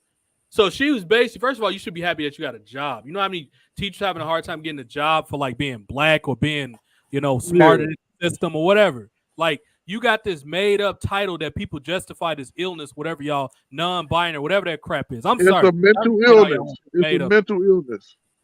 Last time I thought of binary, I thought of a robot being made or something. This sounds like robotics. Like this don't sound like some sexual orientation stuff. But anyway, she got on here crying and sniffling, talking about the principal was racist or whatever. I think it was at like a school with either Muslims or Mex, something like that. And I was like, first of all, how could a minority that hire you as a white person, in that instance, which you are a minority, they let you come in with this non-binary title and all that, and you gonna go because some person, probably a child who has a honest brain. They say the two most honest people are elderly people and children. They don't have a filter because of the age parts that they had in their life. If these people were misgendering or they purposely be trying to be malicious, why would they give you a job to begin with? A, and B, why would they give you the opportunity to go? A lot of people get fired for wearing a uniform shirt, let alone talking about their job. And my point of saying it is these non-binary people don't realize how good they got it. Do you know how many kids get expired from school for saying what y'all call misgenders? Meanwhile, kids can be called an N-word and not get expelled, or the people that call them N-word don't get expelled. Let you call these one of the I don't know what the alphabet I'm gonna call it because y'all got every damn letter at this point. Let you call the alphabet people one of those terms or those misgender terms, you'll get probably sent to jail, let alone expelled from school. So it's a double standard with a lot of this stuff. But anyway, that's why I thought that was Jason, because the Jason commented on that and said something about it's a mental illness or something like that. I thought that was Jason. It is a mental illness, and I'm not falling back on that because, as you can see, how would you rate a grown up in their late 20s, early 30s, however, whatever age you want to give them? You can even give them their early 20s. Acting like a child and throwing a tantrum because they didn't get their way. What would you label them? Childish. Yeah. Childish, but you would also kind of say that maybe they're mentally probably not all the way there. Yeah, I know what you mean. This is what those alphabet people are doing. They do not just want you to accept them. They want you to abide by their mental rules that they made in their mind. That we don't know that she went home and said, I want to now be called they and them. We don't know that you did that. So if I call you a she when I see you out in public, I'm going by what I naturally know you to be. Right. So you cannot get mad at me for saying she when you didn't tell me your new saying was they and them. You didn't come out and make a public announcement or call me they and them from now on. Now, I'm not going to do that because I don't call no one person they and them. I was just about to say that. They and them is plural. Why would I call one person? Yeah, I'm not going to do it, but at least you had already gave me a warning. So now when you cry about it, you got a reason to cry. You cannot cry when you never warned me up front about whatever you was trying to cry about. Now, let's connect this to UFC. Now, did you hear, it's boxing. JoJo will probably know because he's in the world. They're in the process of making a transgender league. Did you hear about that? I didn't hear about that, but just like that, they should go ahead and separate their bathrooms and everything. Have them how they own. I've heard it through the grapevine that they've talked about it. And I'm all no. You did. You heard it through the swirl vine. Stop mixing them up. The swirl vine. Don't mix those up. The swirl vine grows a little bit lower than the grapevine. Look at his face. He gave you that exact. Oh man. Oh, God. Come on, son. Don't be mixing the grapevine with swirl. Come on, son. We're not doing that. The swirl vine. The swirl. You know what, JoJo? We're going to come over with a character of him called Swirl. He gonna have a character. You gotta play Swirl Man, Jason. That has to be a character. Swirl Man. I gotta get like a tie-dye swirl shirt. You got to tie it up around the navel too. You got to tie it up. Oh no! You trying to get me all the way? You trying to get me confused with the? You trying to get me confused with the peanut gallery? You got to tie it up around the belly. You got to have the Where's Waldo hat, but he got to have like. Oh no! Yeah, or you gotta have a bandana with the swirl on it. Yeah. Oh you know no! The final touch you gotta have. You gotta be kind. While he's in between sentences, you gotta suck on a lollipop. You know what? Or either you got a lollipop or you gotta be here with a bag of cream savers. Right. Oh no! I like JoJo. Hold on. Cream savers are delicious, but no, you know what? You gotta have gushers because they gusher your mouth. You gotta have gushers. No. Hey, those good too though. I don't like gushers. I don't want nothing squirting in my mouth. No, I don't want nothing. Hell no. It's good to me. I don't mind a little fruit juice filling. Let's bring this transit because we're not just it's not about bashing. It's about being unreasonable and having an understanding that we all can go by and move forward. Word. I don't want to be lingering. Imagine, Jason, how hard my job is when I do detective work at stores, see people who's stealing and all of that. Yeah. Can you imagine if I get one of them swirl people? They gonna give me a headache just filling out one sheet of paper talking about my pronoun. I ain't trying to hear all that. What's your name? And that's it. I don't want to. Yeah. And that's exactly what I'm about to say. Yeah. That's exactly what I'm about to say. Much. All they need. Good. No, I was agreeing with you. I was just saying that all they need to do, if you don't want nobody to call you she, her, him, whatever, just give us your name. Right. That way we respectful in the level we calling your name. We ain't saying nothing out of pocket. We just bam, everybody on the level. Boom. Even though it's weird calling a dude, let's say he only got to be that buff. Let's take dude from All American Homecoming, the one with the mustache, Nate. Can you imagine if calling that dude Ashley? Like, I don't want to call no dude. He's kind of muscular, like for a small. He's like he got muscles. If you look at the actress, whatever. I don't want to call no buff dude Ashley. Like, no, I'm not. That'd be hard for me to do. I do it, but it'd be hard for me to do it. Like, I ain't gonna interact with them on a daily basis. Like, I've been to call you Andrew by accident or something. Like, I can't. Dude be like, TJ, what's the problem? Why can't you look at me when you say my name? I ain't gonna lie. I want very little, and I should have the right to do it if I want. Like, it's certain people. I accept the racist for a racist. My issue is when people pretend to be something and do stuff behind your back. I don't like stuff like that. I don't mind you disliking me. Just be 100% to my face. I don't want. Right. I like racist people because guess what? I don't have to be around you. I don't have to be in the same space as you. My problem is stop all these people that be liberal, this and that and all that, but you go home and listen to your parents say the N-word and you don't correct them. That's the people I got a problem with. Because I'm not gonna teach my children to be hateful. I'm not gonna be hateful towards people. Now, if you ask my opinion about something, I'm gonna tell you. If you say, "Oh, you think racism is over?" No, it's still people that get unceremoniously fired from their job because they spoke up against a racist boss or something like that. They don't get discord. They don't get probable cause. None of that happen. So I'm not trying to hear none of that. However, I'm not going to ever, it's not your fault what people did 100, 200 years ago, but you're going to know that it happened. My problem is when people talking about, can you get over it? Okay, tell the other people to get over it. Then we can move forward as a unit.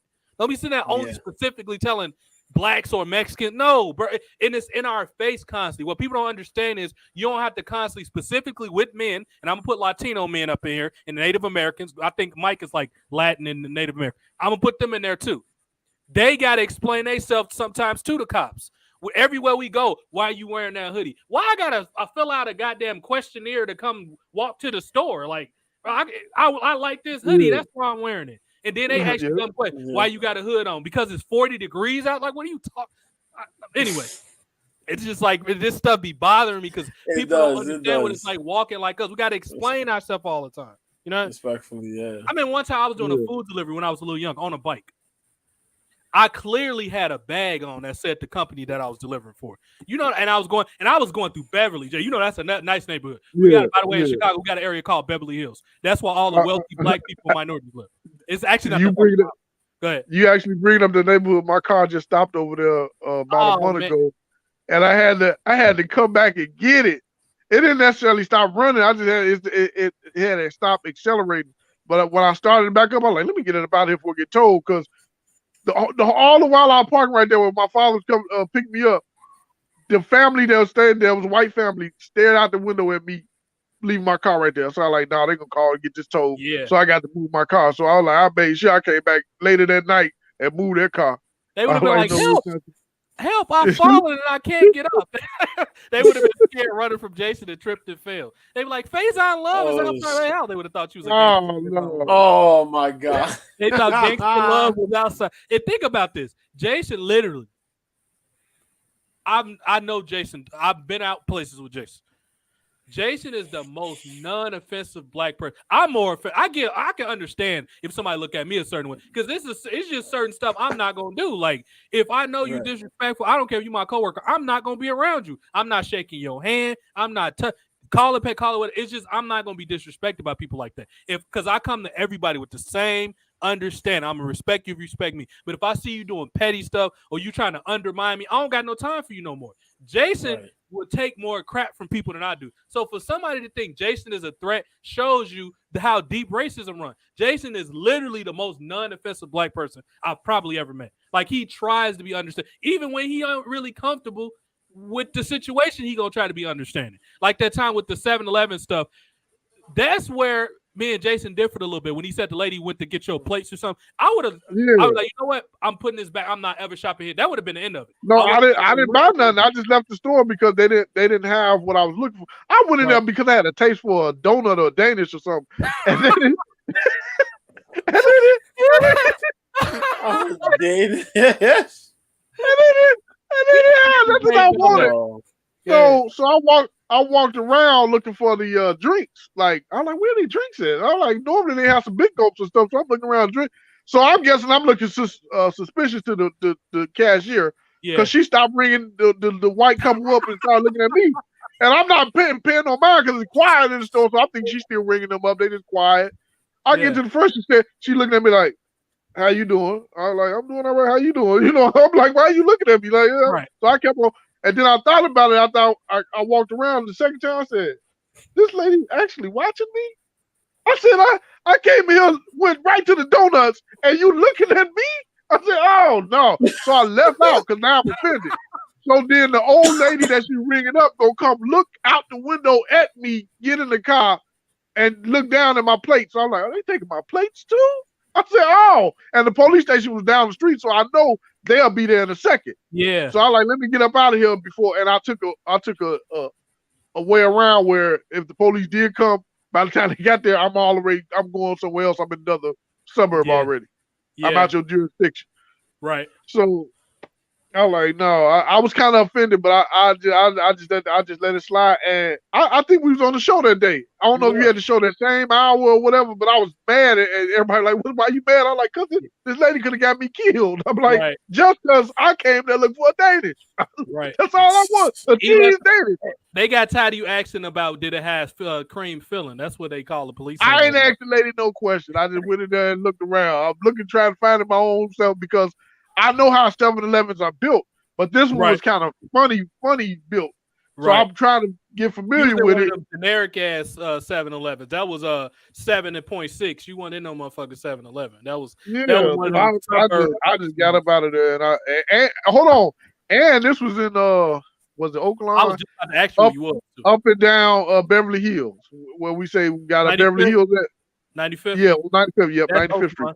Either Oakland, Evergreen Park. Yeah, Oakland. Yeah, Oakland? no, this was Oakland. Where I was at was Oakland. Yeah, they still racist over there. You remember where that Chuck E. Cheese was on Pulaski right there? Yep. I want to from that.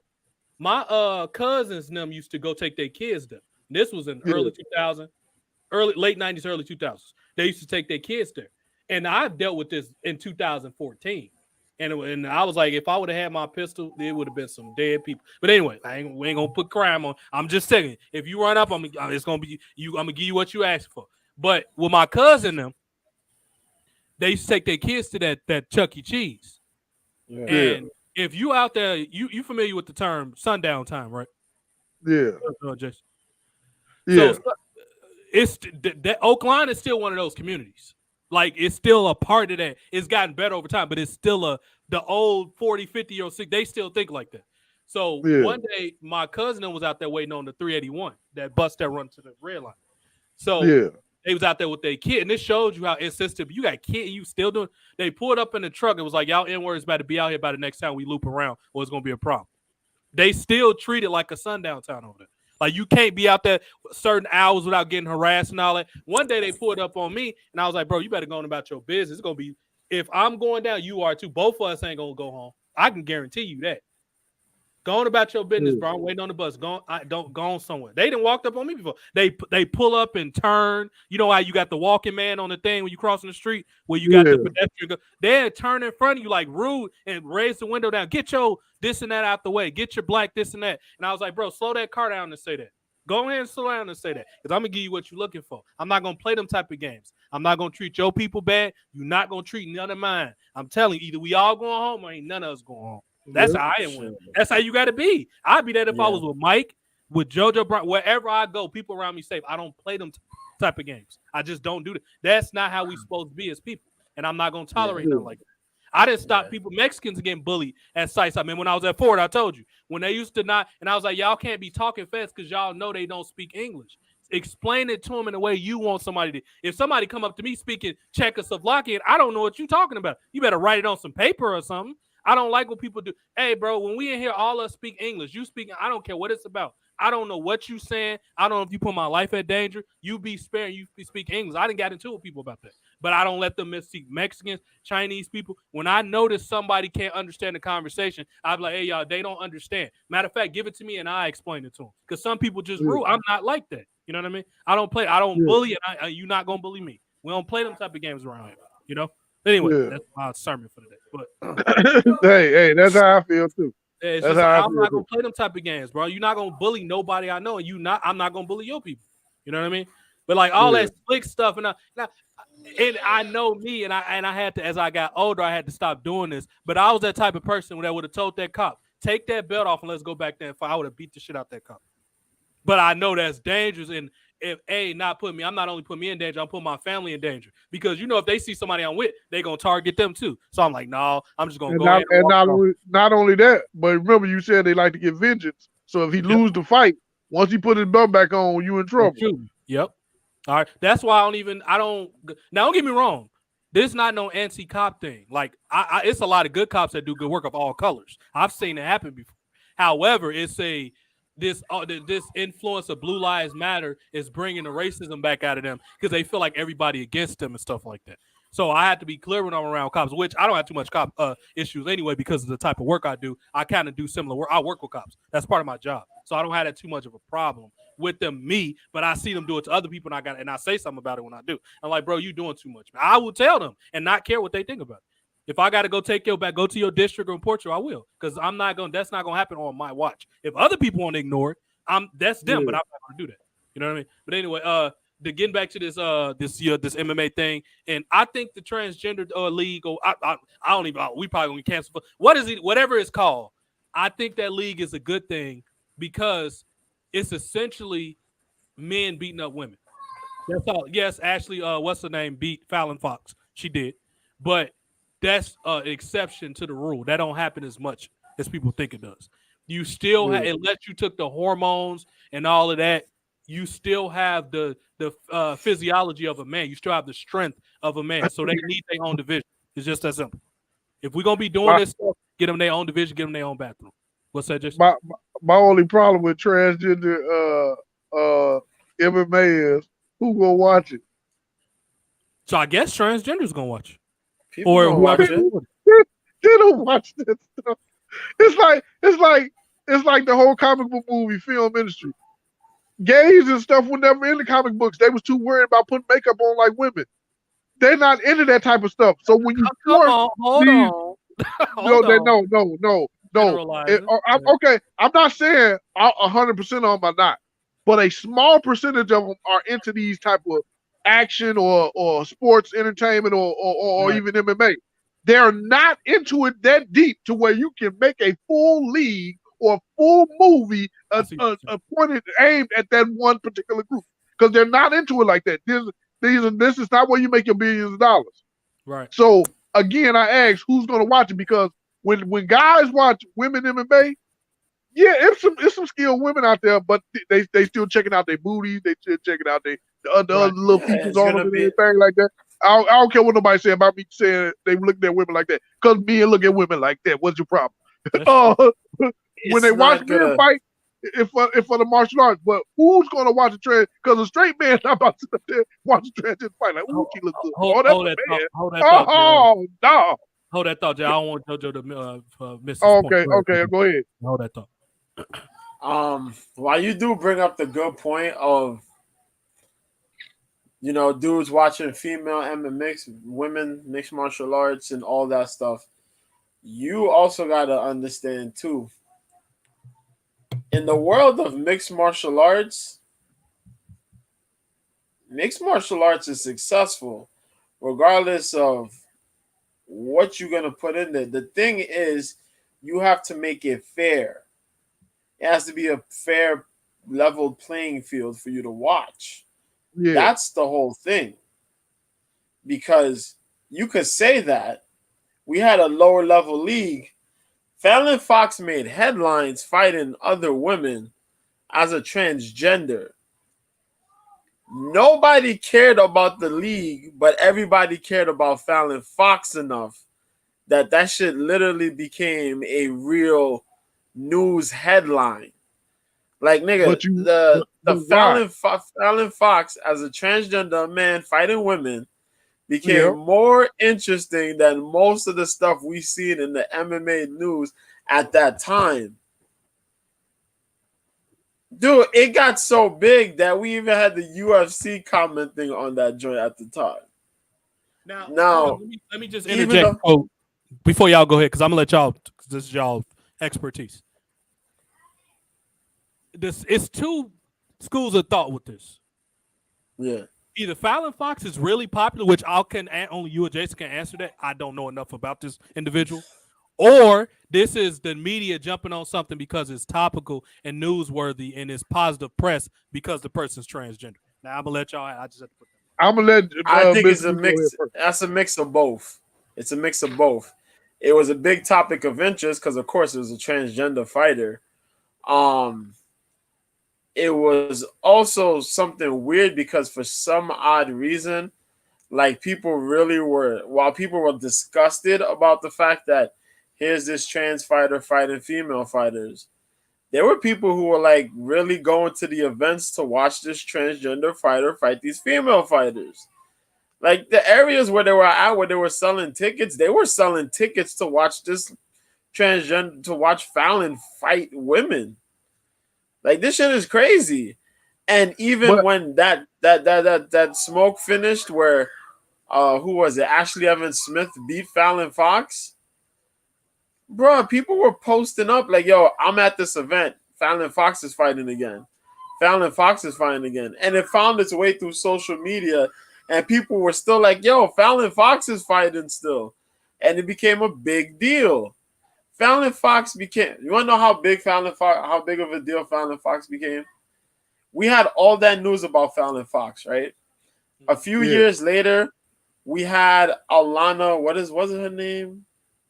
What's the other trans fighter that fought? It was an army. He transitioned. He was former Green Beret in the army.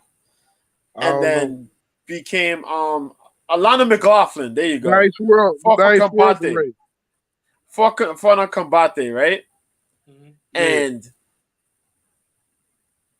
that was news for like 2 weeks or so. 2 weeks to about a month. It died. That's how crazy that shit is. And everybody tried to pick up the wave and try to ride that story off. But it was like, yo. You know what I mean? Yeah. So like, there's a niche for everything.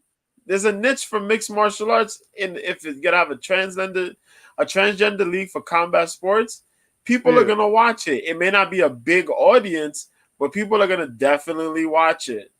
But can they sell their own league? Is what I'm saying, like a full league of them, where all of them got a different name because now they fighting each other. It ain't a mismatch like it was. That's why Fallon Fox blew up, because it was a mixed match where this used to be a man fighting women that were born women and knocking them out.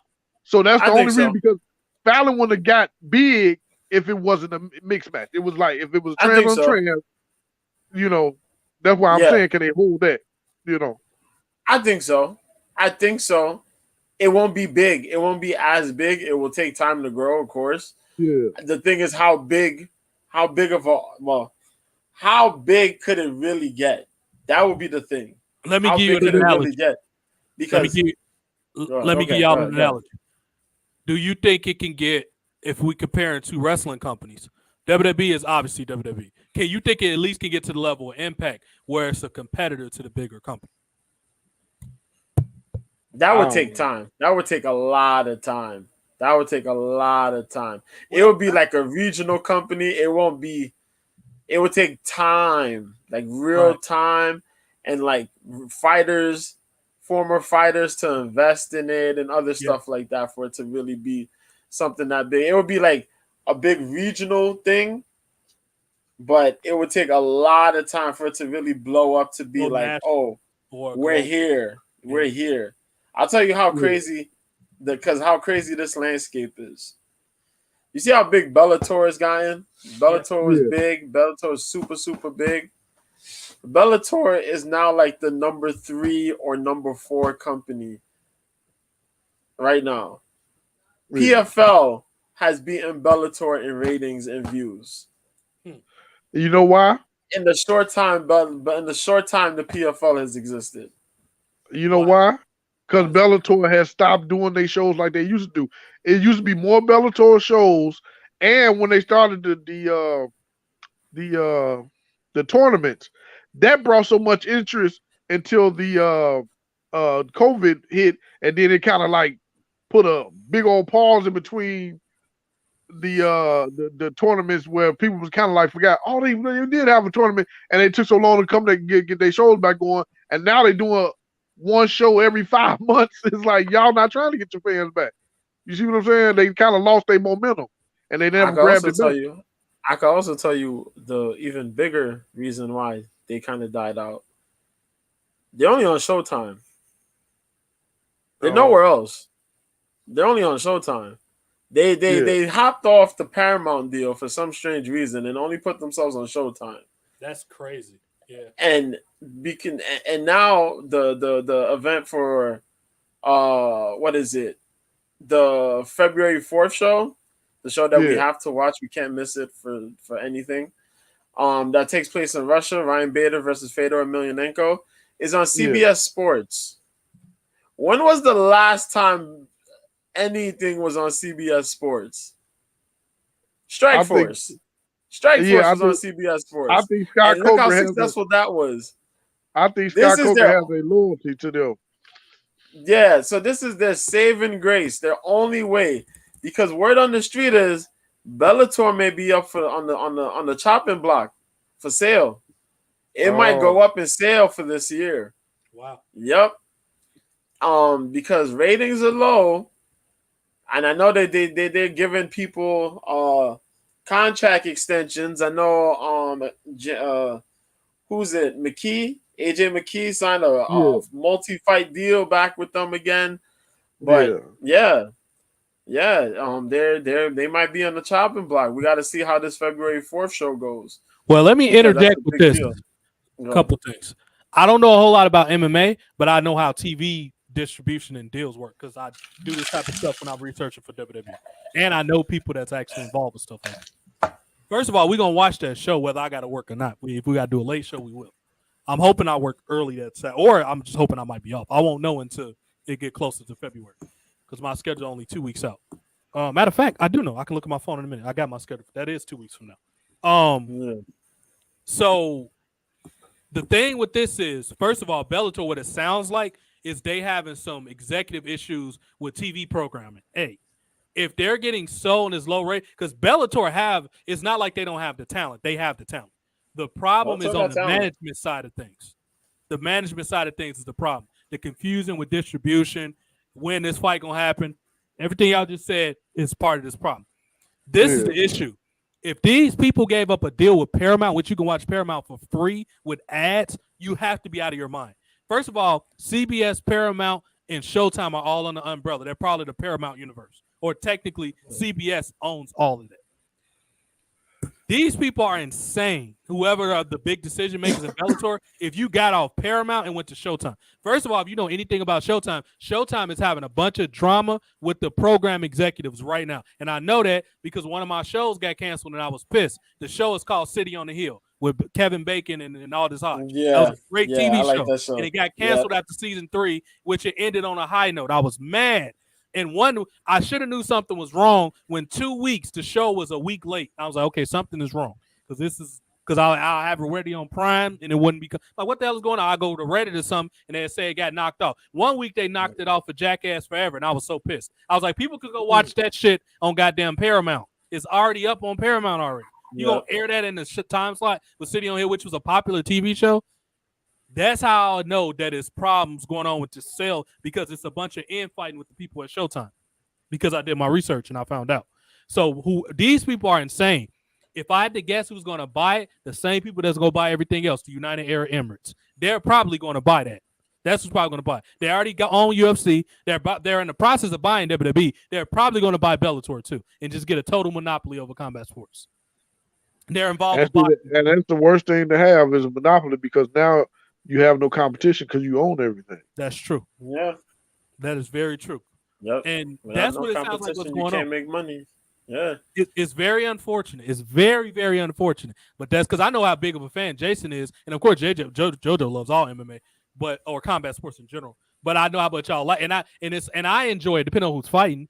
That I don't want less competition. I don't want that you got to watch UFC to see them, or you got to watch the PFL, or you got to watch bare knuckle. The more competition, the better. People are more incentivized to do better. It's an old saying that goes, "You can't run fast when nobody's chasing." Yep. I go as far as say that's the current state of wrestling.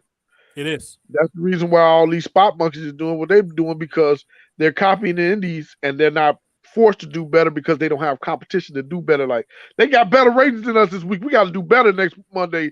Let's beat them next Monday. No, It ain't no Monday Night Wars no more. Ain't no competition. They're not going to have better shows. And I used to love. That's what I loved about the Monday Night Wars. Even though I wasn't the WCW fan, it made WWE have to be good. It made them have to be great. Yep. Yeah. And the idea of talents constantly jumping if they're not used right. Oh yes, that was nothing. Yes. That was like a prize in the cereal box. Yep. Yeah. Do you think Jericho would be as good as he was if he would have stayed in WCW? His first night, he did stuff with The Rock. I didn't say The Croc. I said The Rock, the greatest sports entertainer arguably ever. That was his first night. How many Booker T got the rub? Because I think The Rock knew how good Booker T was. He's like, yeah, I'll work with Booker T. Now, Sting misread what The Rock said when he said, who in the blue hell is you? Sting felt something. That's why he didn't come to WWE to 2014. He was supposed to come there. They offered him to come a couple times. He was supposed to come in 07 and work with Undertaker at WrestleMania 23 in Detroit. Can you imagine how it wouldn't have been no Cena, Shawn? They wouldn't have talked about that. The biggest match of that night would have been Sting, and I think it's a group of people that was fearful of that. I honestly think Triple H and Shawn Michaels was scared for that to happen because they wouldn't have been talked about. If you had Sting and Undertaker, two of the most supernatural meet up of the same era, it wouldn't have been no other match to be talked about. Yeah. You know? Yep. Another person that's grossly the Monster Abyss. Why is he a producer instead of a wrestler? He should be having a final run with somebody in WWE. He could be working with Bray Wyatt. You talking about the man? Now, I admire his loyalty to Impact, and he wants to see them grow. I get that. However, the fact that y'all are not using a Monster Abyss shows you, first of all, a guy that size is quick. He moved better than the cruiserweights now, and logically too. I don't care. I ain't talking about top dollar. Jumping out the ring. Jason, did you see that boy jump out that ring? No. I seen that Don't say nothing about Top Dollar. He looked like an old man with bad knees trying to do wrestling moves. I said, why this got this old man out here? He look older than me. I said, knees just look bad. And me and JoJo call him Top Flopper. His name Top Flopper. And the crazy part about it, Jason, the confidence that this man had before he dived out there, he threw the Crip sign up. He was like, "This for the travelers." He threw. No, no, he's trying to get shot. Oh. He was a traveler that night. For the people that don't know, the Travelers is a branch of the Vice Lords of the gangs in Chicago. They are a branch. They moved and spread out. That's why they call it Travelers. Yeah. My cousin used to be one, but Jason makes a joke because Garnett is from South Carolina, but he grew up in Chicago, like in a ghetto Mexican gang. And he went to Farragut. That's in like the Spanish Latin American neighborhood. So he went in this Hall of Fame induction. Jason was like, I thought he said, "Oh no, he said tripping." He gave me. You weren't the only person that asked me. You was not the only person that asked me. Did he say what he just said? I said yes. He said, "I like to thank all the travelers." I said, "This dude just talk about gangs." I said, You know who he used to hang with, and he gang banged too. Joakim Noah. They used to hang out. Are you familiar with the new homes over there by behind it's on Maplewood, behind Maplewood, like on Washington and all? They call it the new home. That's all people from Harry Horner's move. Yeah, I know what you're talking about. They used to hang out over there. Like him and Joakim Noah used to be over there rolling dice, and that's why I'm laughing, because that is believable about them. Yeah, they.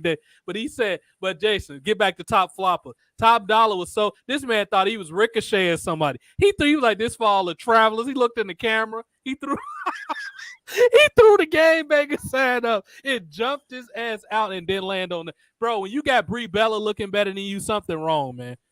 Brie Bella looked better than him in that dive. This man. I like to thank all the travelers, all the four corner hustlers, all the new breeds.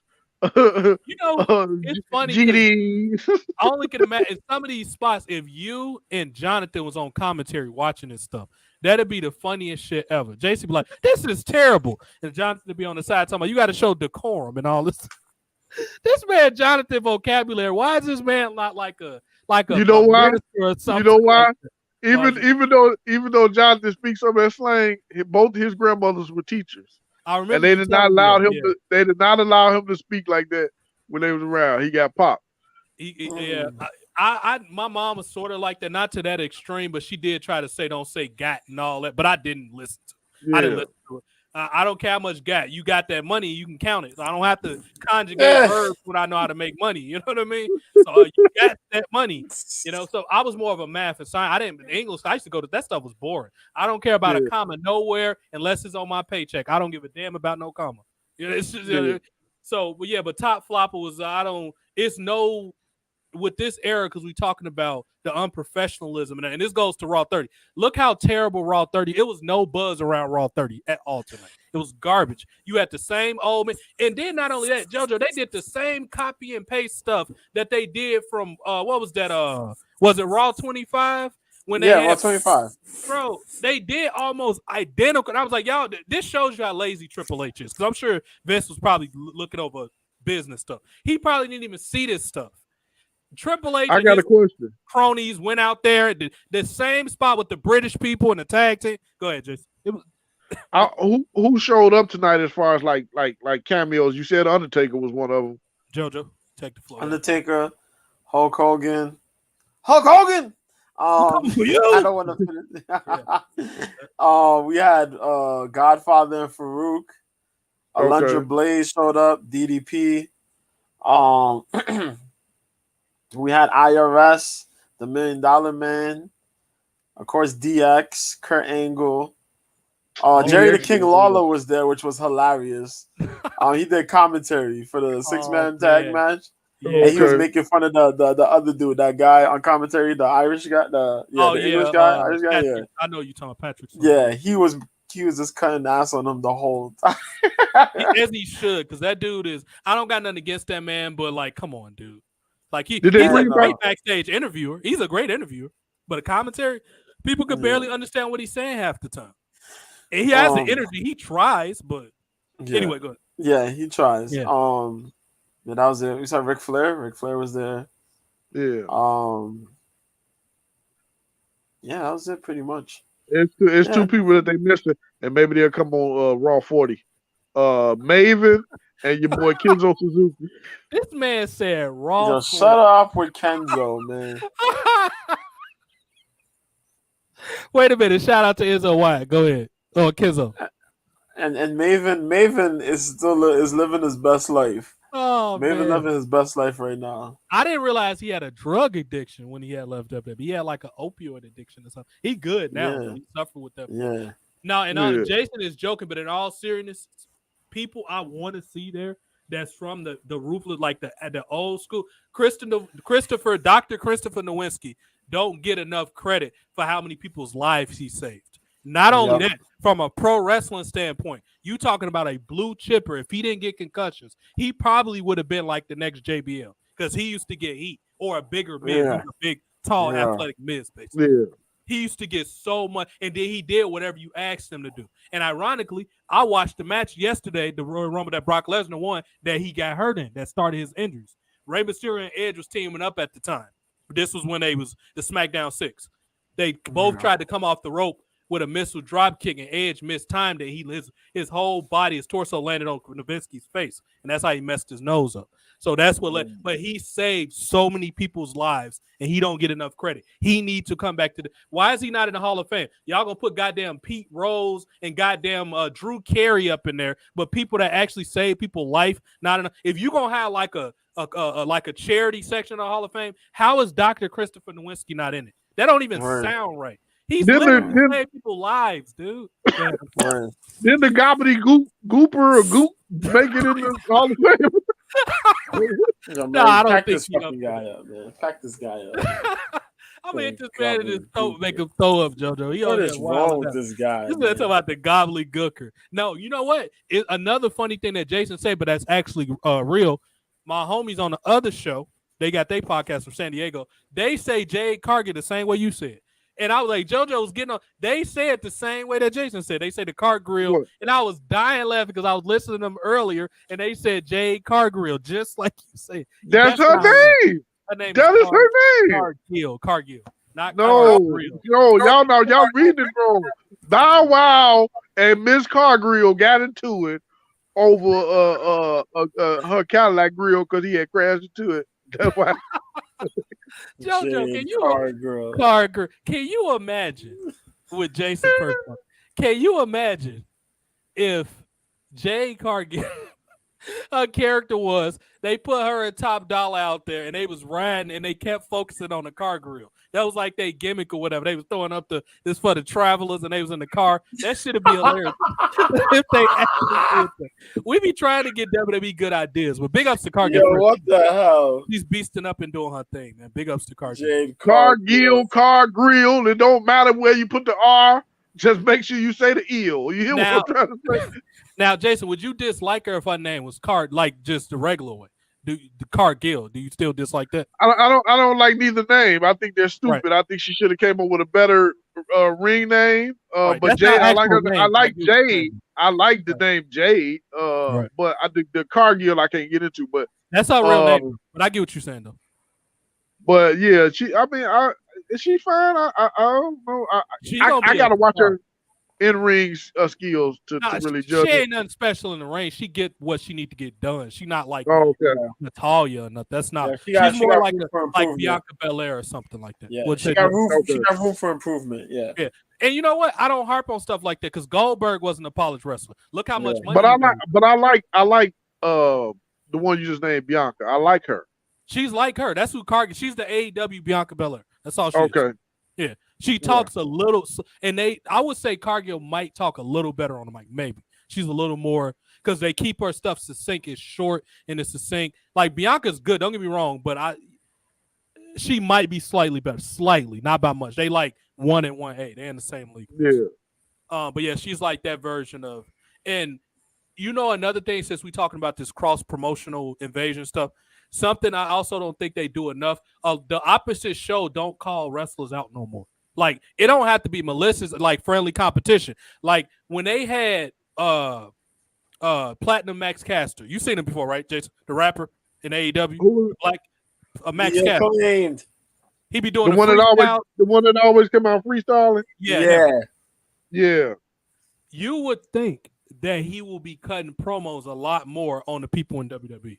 Like him, you know who will have a good back and forth? It was another group a while ago, but I don't think you know Hit Row, Jason? The Top Dollars group with the girl with the long legs.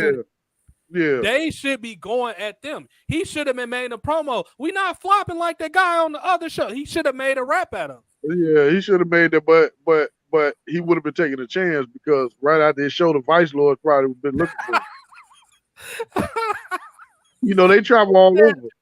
They've been at him. Nah. But would you agree though that they should be taking shots, like friendly shots, and it should be like that adds to the competition. So yes, I agree that they should have took some shots and made fun of him because now not only does that make WWE have to respond, but more specifically the guy that flopped in the what's his name? Top dropper. He would have had to do another move or something and land it to get his respect back. Right. Now I'm not saying jump out the ropes or try to jump out the ring like he did, but I'm saying do something else and land it. Or at least beat up a jobber and pick up the mic afterwards and say, I can do this to you if you ever try to make fun of me again. Yeah, something like that. Yeah, he would have to do something to get some respect back. So but I always thought they should have a character. They try this with Joe Gacy, but Triple H and Shawn Michaels writing is terrible. Joe Gacy is supposed to be like an offended smark. That's what his character is supposed to be, but they don't have effective writing for it. Like me and Jason will be able to write for it. JoJo, if you wanted to, could write for it. Like Russo would write it properly. It's just like, have you noticed, Jason, that every wrestler story the same? They are underdog that got held back by WWE. That's every wrestler storyline now. Have you noticed that? Yeah. Almost every small wrestler, that's their storyline. Hold on. How did you say that? It made me think of what I always. It made me think of what I always say when I watch these reality shows, even the MMA reality shows. Everybody's always crowning it. I had a hard time growing up with nothing. We had one pack of oodles and it had to last. And these niggas be crying real tears. Did you just say oodles and noodles? Yeah. Trying to win one contendership, and it's $100 on the show. First of all, it's a long way. Your talent got to take you, not your past or your crime, because everybody done been through something. But when they do it every time now, TJ, I do not take it serious. I laugh every time, just like I laugh at the commercial when the lady say, "I fall and I can't get up." It's funny to me. Shoehorn that somewhere. It's funny. It is funny to me. I know I shouldn't be laughing, but it's funny to me because it seems like everybody got the same hard story that they've been through. My daddy left us. My daddy went to get a pack of cigarettes, never came back when we was 5. Oh, that's why people stop watching The Ultimate Fighter like they used to. It's the same hey, JoJo. Let me bang, bro. I just want to bang. Let me bang. Let me what? Let me bang. I let you bang, bro. Let me bang again. Who the hell said that? Who said some shit like that? Let me bang, bro. Let me bang. Who said that? You got TJ. It's on YouTube. You got to watch it. It was a specific season of The Ultimate Fighter when the guy was crying. He just recently fought Mike Perry. He goes by the name of Julian Lane. Julian Lane, okay. Julian Lane. Just put Julian Lane, let me bang. That's what you gotta do. And it'll pop up. Now what I'm gonna check that out. I'm gonna put it in my thing actually in a second. Julian Lane. Now I got a question. I always saw this meme, but I didn't know what it was referring to. What was Deontay Wilder screaming every day about? What was that about? Like, to this day. Yeah, to this day. What was that about? What was he so obsessed about? What was that dude named? What Lane? Julian Lane. Julian. Okay, Julian Lane. I got it. Yeah. What was Wilder? That was Wilder's interview where he was talking about how the black man gets held down. Right. He was talking. I'm not sure if that came somewhere during the Ortiz fight or it was the. I'm not sure if it was it the Ortiz fight or the Fury fight after the first Fury fight or towards the first Fury fight. But yeah, he was talking about because they made it for some reason, and this happens in combat sports, happens a lot. The whole black and white issue, instead of just making it just about a fight about the competitors, competitive guys, yeah, it was that, and that they kept forcing that on Wilder, and Wilder started taking this thing. He was talking about the black man, and I respect his his emotion. And he was talking about getting respect, and he was talking about to this day. So he got all amped up, and then all of a sudden he just said to this day. He scared the shit out of me watching it. I've always liked Wilder, but he scared me looking at it. I'm like, yeah, I wouldn't be in the room if he got mad. I'm gonna get the hell up. Hey, you want something from the show, dog? I'm going this way. The reporter like, to this day, I want something from the stove. To this day. No, not for nothing. The reporter tried him, and that's why he came out and said what he said. I don't understand. And that's why I give him respect.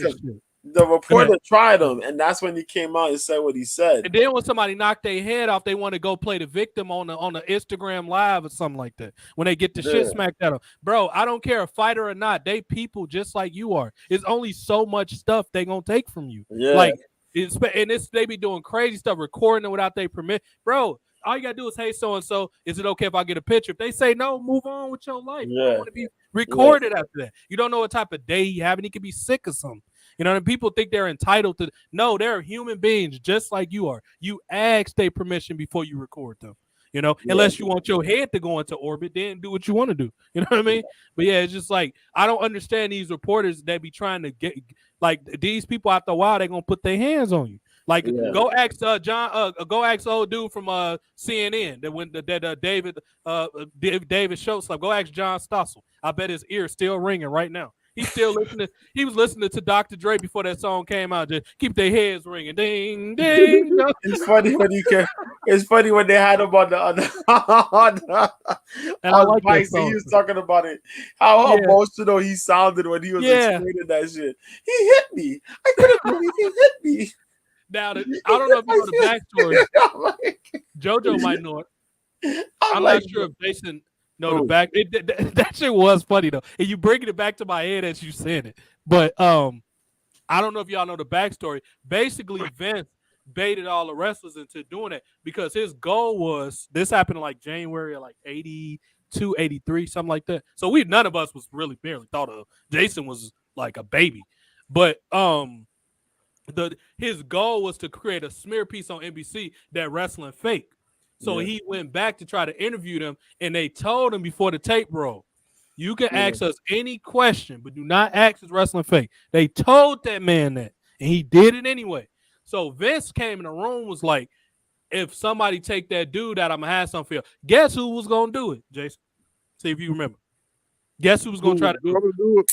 There was a famous black wrestler back then. Oh, Tony Allen? Yes. And they offered him the smorgasbord, and he decided not to do it. But he was going to do it. I'm glad he didn't because I think he would have got him black. You know how they exaggerate stuff when black people do it. That man probably not only would have got fined, he would have went to prison probably. It's not the same with black and white people. So I'm glad he did because it would have made his career worse than it was. But Tony Allen said, I almost did it because Vince. But Stossel wanted to get on the card because he even tried to start a fight with Mr. T because he wasn't on that WrestleMania. So he was trying to start fights with Mr. T in the streets and all. I never understood. Y'all know Piper's my favorite wrestler ever. I never understood his beef with Mr. T. I don't get it. Like, why didn't you? He made y'all show better. Like, that's the reason WrestleMania sold out. Like, and then you got a match out of. You got two matches. I never understood why he didn't like Mr. T. That one I'll never get. Just like I don't understand why the Clique didn't like Bret Hart like that. Like, I get Bret's kind of took himself serious, but y'all didn't want him in the business. Like, why would you not want Bret Hart in the rest? Like, I don't get it. But like, I know people that take their shit serious. I just don't mess with them, but I don't not like them. That's just their personality. They just take their shit. I wouldn't want him to like them doing what they did to Shane Douglas, where they messed his career up in WWE. I ain't like that either. Because Shane Douglas, if anybody that got eyes can see that he's a draw. Yeah. He was good on the mic. He's good in the ring. He's what Triple H is. I think they were trying to make Triple H be the game. Yeah. I think Triple H got the wrong name. I think franchise, I would call franchise the game, not Triple H. And call him the franchise. Triple H makes sense as the franchise, Yeah, I would have, because I think he would have been a better Triple H than what Triple H was. And think about this. In today's time, Shane Douglas, his body and his height, because he wasn't a very big man. He was about 5'9", 5'10", about 220. He'd be a main eventer today. Think about all the wrestlers that's that size. He will be a main event. If Eddie Guerrero got the belt, Shane Douglas would have got the title. Right. Yeah. He would have been like a good SmackDown world champion. The franchise they already on Fox with football. He was a big Steelers fan too. But they could have put him on SmackDown, left Triple H on Raw like they wanted to do all the time. Yeah. But they played their little politics. Finally met up and had a match like ECW versus, or the WWE Rebel versus Shane Douglas. Even with some people, I thought the new era characters in WWF with the dumpsters and all that stuff was goofy, but it was still some good characters that came out of that. Like Doink the Clown. WWE took advantage, and y'all know I like talking about character development. Doink the Clown, they took a character that was supposed to be cartoony, but they took advantage of the movie or it was a TV series. It was popular around that time, and WWE. No, it was a movie. So, was it a movie? I always told somebody. It was a movie, but it was a two-parter. They called it a mini-series because it was two parts to it. It was one long movie, but they had to bring it into two parts. Oh, I got you. They had to do that because I heard they had an old lady on the camera. She's like, "Help! I've fallen and I can't get up." So they had to flip it into. If she did that, and I was in the theater, I would have been laughing. They'd be like, "Why are you laughing at this lady, young man? Look here." Let me I'm talking about behind the scenes. They had to do with the movie. First of all, her acting is terrible. If you fail, you're not gonna say, "Oh, I've fallen." I know you're gonna be like, "Ah!" You're gonna be like that. I don't know if you heard, Jason. As far as news, Johnny Gargano had to step down from WWE. I think was it an injury, JoJo? I think it was an injury. I think it was a slight, I think it was an injury, but yeah. Now he got injured, and Stephanie retired the next day. Now, Jason, you only can imagine. I was smiling from ear to ear about the middle of that week because they got rid of two people that I think that as Jason would say, made wrestling terrible. I was smiling. Now I don't want nobody getting hurt, but I'm glad. I don't dislike Stephanie or I don't dislike Triple H, but both of them should have just remained characters and not ran nothing. Right. I dislike them, and I agree they should have been characters. They should have never ran no company. They should just been characters. What's the TV person you dislike, like a writer or something? Who do you? I know Tyler Perry. Other than Tyler Perry, who's a that you think more like? I don't even dislike Tyler Perry to that extent, but let me see. That ruined something you liked. That you knew this person was responsible for. Well, y'all always get on me about Master P and Soulja Boy, but Master P, I can respect. Soulja Boy, I don't got no respect for Master P. No, it ain't about the respect. It's about that they messed up the hip hop game. For the simple fact is, they put it in everybody's mind that you can do this too, and it's not an art form no more. That's when it lost its art. Master now everybody wasn't can do that bad. He probably wasn't. He was. I ain't gonna say he was that bad compared to a lot of these new people, but his stuff was so simple that they said, "Oh, it ain't that different." I see what you say. Okay, that's what I'm saying. Yeah, and I don't want to necessarily bash him or nothing like that. It's just that he simplified it so much that now everybody feel like they can do it. When I was growing up, and I always likened it to art, period, because I believe music is art. It is. Everybody in our class didn't think they could draw. Because it took time and it took skills. And so you got 5 people in the class that could draw. Everybody else like, man, I wish I could draw like you. That's how it was in the rap game. They're like, man, I wish I could spit like that, man, but I know I can't do that. Now everybody and their mama come out with an album next week. Like, yeah, my mama come out with an album. I'm coming out one the following week. Y'all can't rap? What y'all talking about? Y'all about to say y'all with a savage? Y'all about to get a bad beat and all this other stuff. Come on, man. You're going to say the same thing we heard 20,000 times already on the radio. You're going to shoot. Now, let me draw something from you said. That's facts. It is.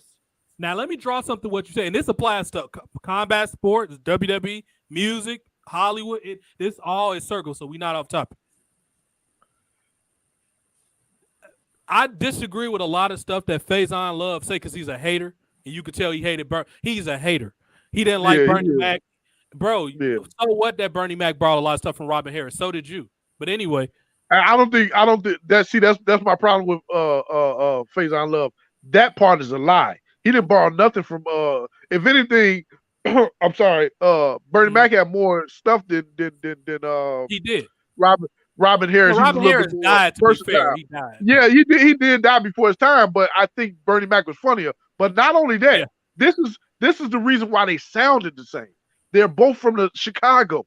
Right. Yeah, they're gonna sound similar in certain aspects. They both big dark, two dark skinned dudes from big I don't know Robin Harris from Southside, but they both from Chicago. They're gonna sound similar. So that's where the similarities I think come in, and Faison Love took that and said, "Oh, he copied him." No, he didn't. No, he didn't. That's coming from somebody from Chicago. If you're watching this, Faison, they say I look like you, but I don't look like you. But go ahead. Faison Love, by the way, I did not know he was Cuban, but apparently he is. He's born in Cuba. He not Cuban per se. He was just born there. Oh, that's why yeah. His father was in like the military or something. Yeah. Okay. So what was I saying? Oh, about now I'm gonna extract what you just said about music because that's a good example. And we going low because Jason's on here. We're gonna go a little more while. Okay. I don't gotta be in bed for a couple hours. But yeah, I got a pee-pee, but go ahead. You better get a bucket or something. I'm gonna extract what you said as far as because everybody can't come out album now. Now this has a relates to Faison Love.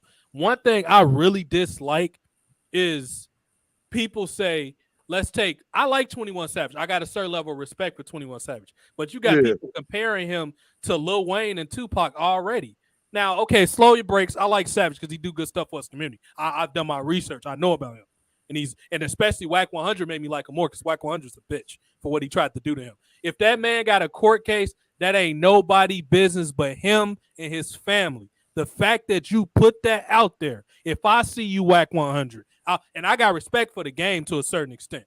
If I saw Whack 100, the game not going to stop me from doing nothing else. Because what you fail to realize, and I did a piece on this other day in more detail, you ruining or you justifying the stereotype that get black men killed that people already think about. I don't like shit like that.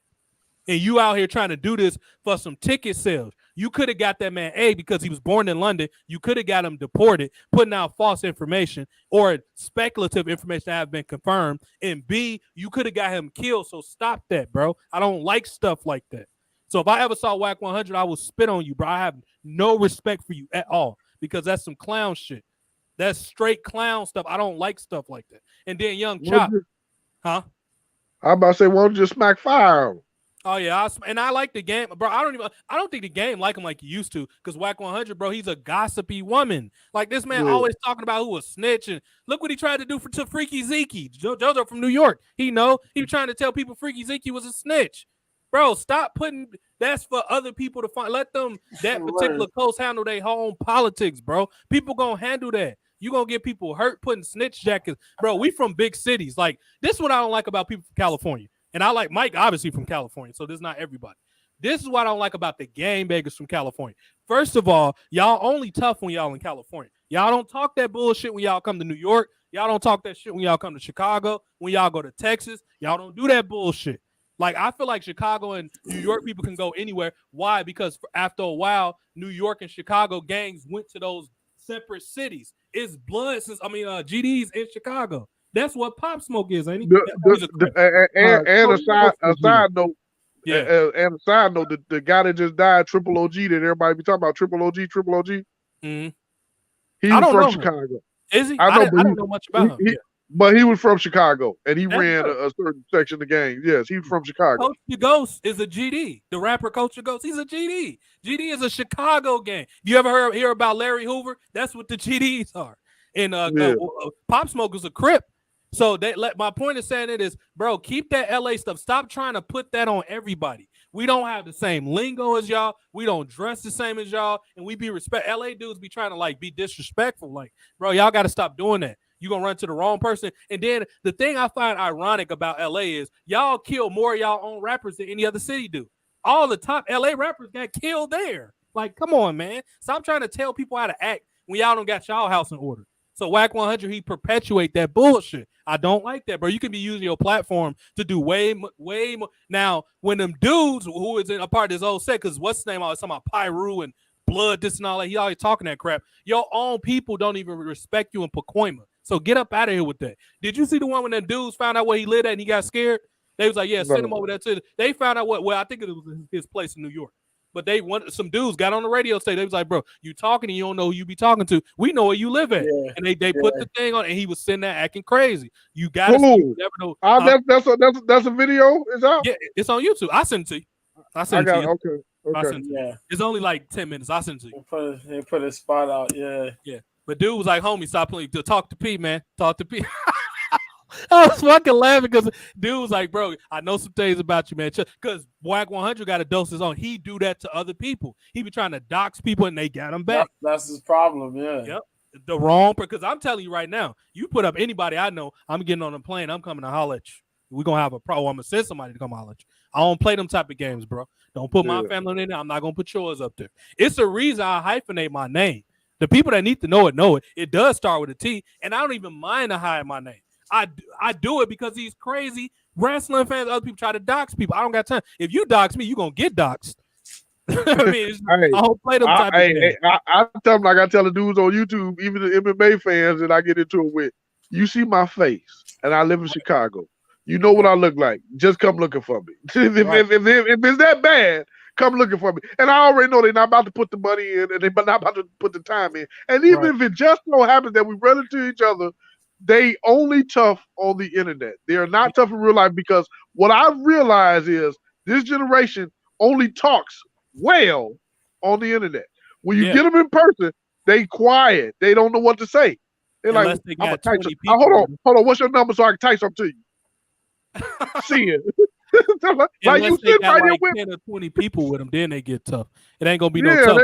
Get out of here. I didn't walk through dangerous neighborhoods where people try to ask me where I was. I kept walking. I said, bro, go on about your business, man. And people didn't stop them from getting hurt, because they know the real people travel in silence. I don't have to be loud. I'm loud on here because it's a personality entertainment. And I don't go around bullying people like that. And there's been people that have tried me on buses and trains, and I gave them what they was looking for. I don't go looking for trouble with anybody. But if you bring some, I'm gonna show you. Yeah. Like people like, oh, you this and that. I tell people I'm 5'8". I am not tall at all, but I didn't whoop people twice your size. And one thing you got to keep in mind, I've been this size my whole life. So it ain't like I got shrunk and now I gotta adapt to a small. I've been this size. I didn't been in fights with big dudes. That don't phase me. And people, I'm 6'5". That don't mean you know how to fight. It's been a lot of 6'5". Go ask Suge Knight what happened when he tried to get tough with that barber when he put him on his ass. Go ask Suge Knight that. And I don't got no problem with Suge Knight, but he got tough with the wrong person. That dude showed him. Yeah. It's people that's gonna be to put hands on you when you show them. Like I said, Jason's the nicest person ever. But when we was watching that video earlier, this is something I meant to mention. When that kid was beating up that cop, I could see Jason doing that. That's why I'm like, you didn't mess with the wrong person. I'm gonna bring the rapper. Can't you see him, JoJo? He rolling up his sleeves. Showing them 5 elements. Showing them 5 elements. You gonna be sitting there, you messing with the wrong person, partner. You gonna be rolling. He gonna have the Dickies on. Jason love Dickies. I'm like, I'm gonna show this to you one time and one time only.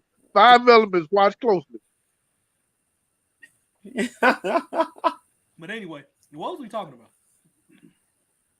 We talking about it was a tragedy. Can you repeat the question? We went all over the place. But we were talking about rap. What I was going to extract from what you said before I went on that rambling ass rant. Drake is the only modern rapper, well, commercial, because Kendrick is better than Drake. He just don't got the commercial success.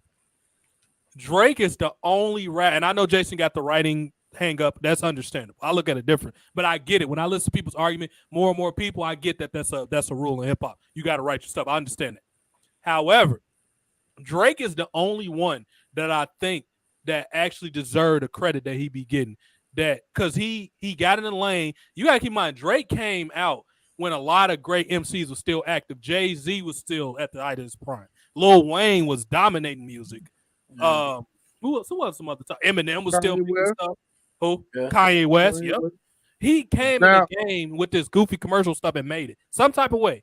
Would not be in Now, that lyric. now, now, this is how I help you to appreciate ghostwriting.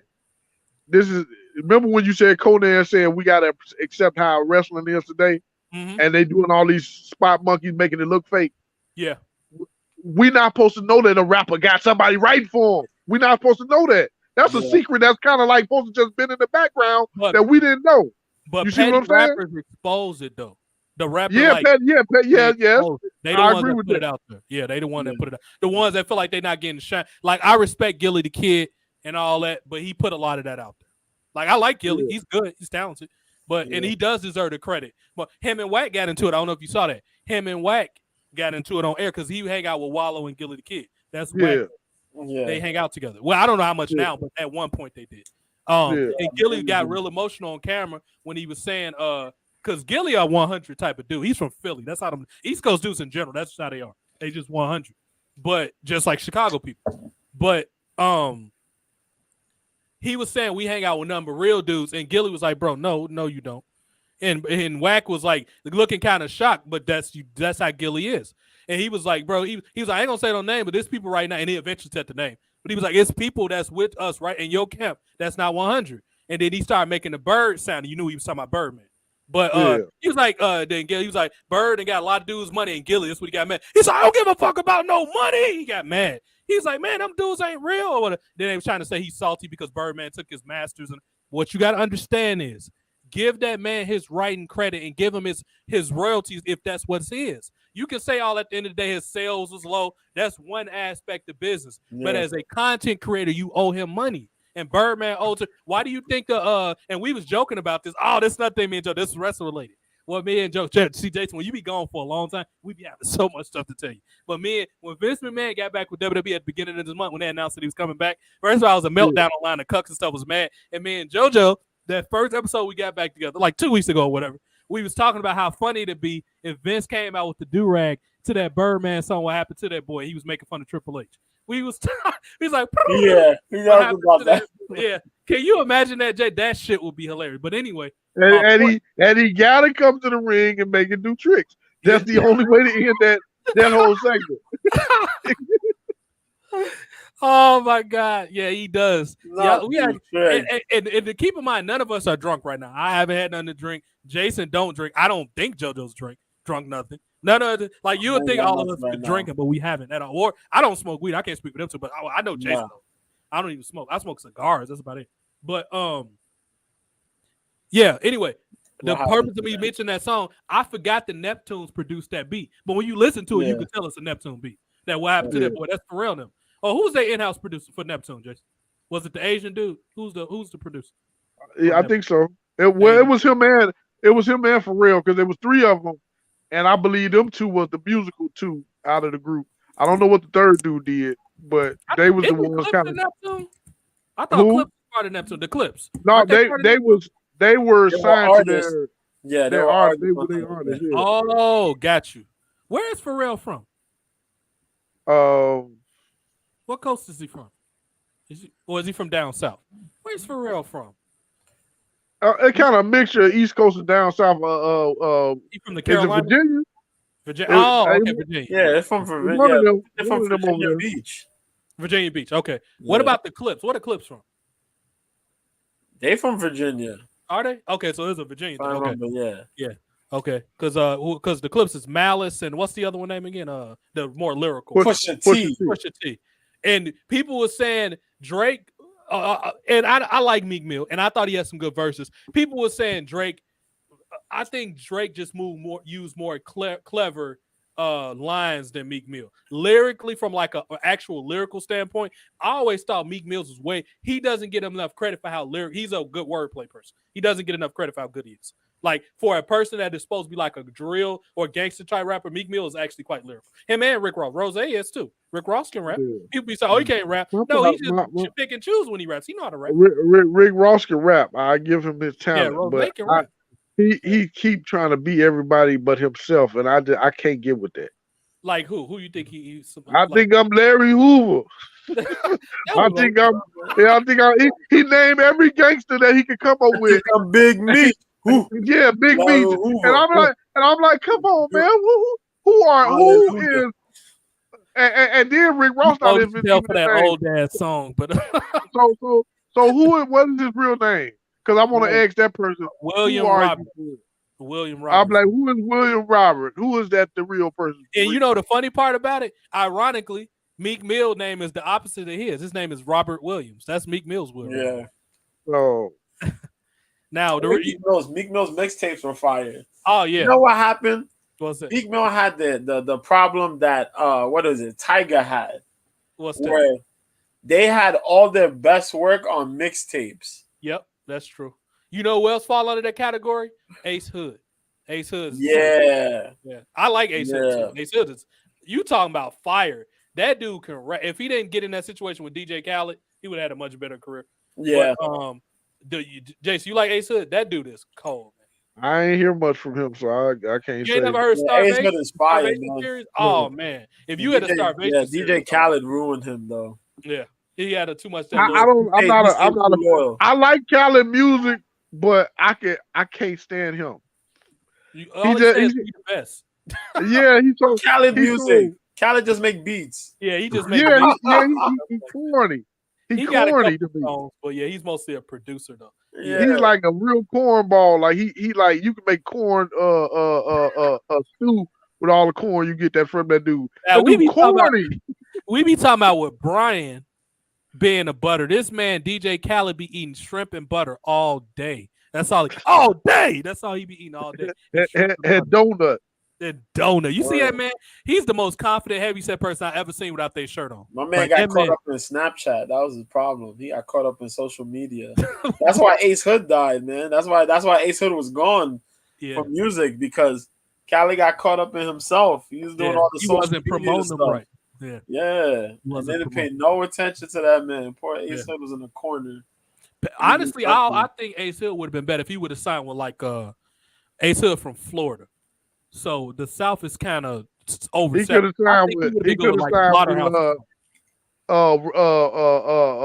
Rick Ross music group. MMG. He could have signed with Trick Daddy, them Slip and Slide. He could have picked up. Find a way. I think he could. What's Eminem called? What's Aftermath? Shady Records. Shady. He could have signed with Eminem. Aftermath. Yeah. I think he would have, because he fits that lyrical style. He would have been better with Eminem. Or another one from the TDE. Yeah. West Coast. TDE. He could have signed with TDE. Yeah, he could have. Yeah. Go ahead. What you about to say? I'm sorry. What you? No, I was gonna say he could have signed somewhere else, but yeah. Because what's Khaled called? What's that group called? What are you? We the best? We the best? We the best. Khaled with Terror Squad. He with Terror Squad for real? Yeah, well, he was with him.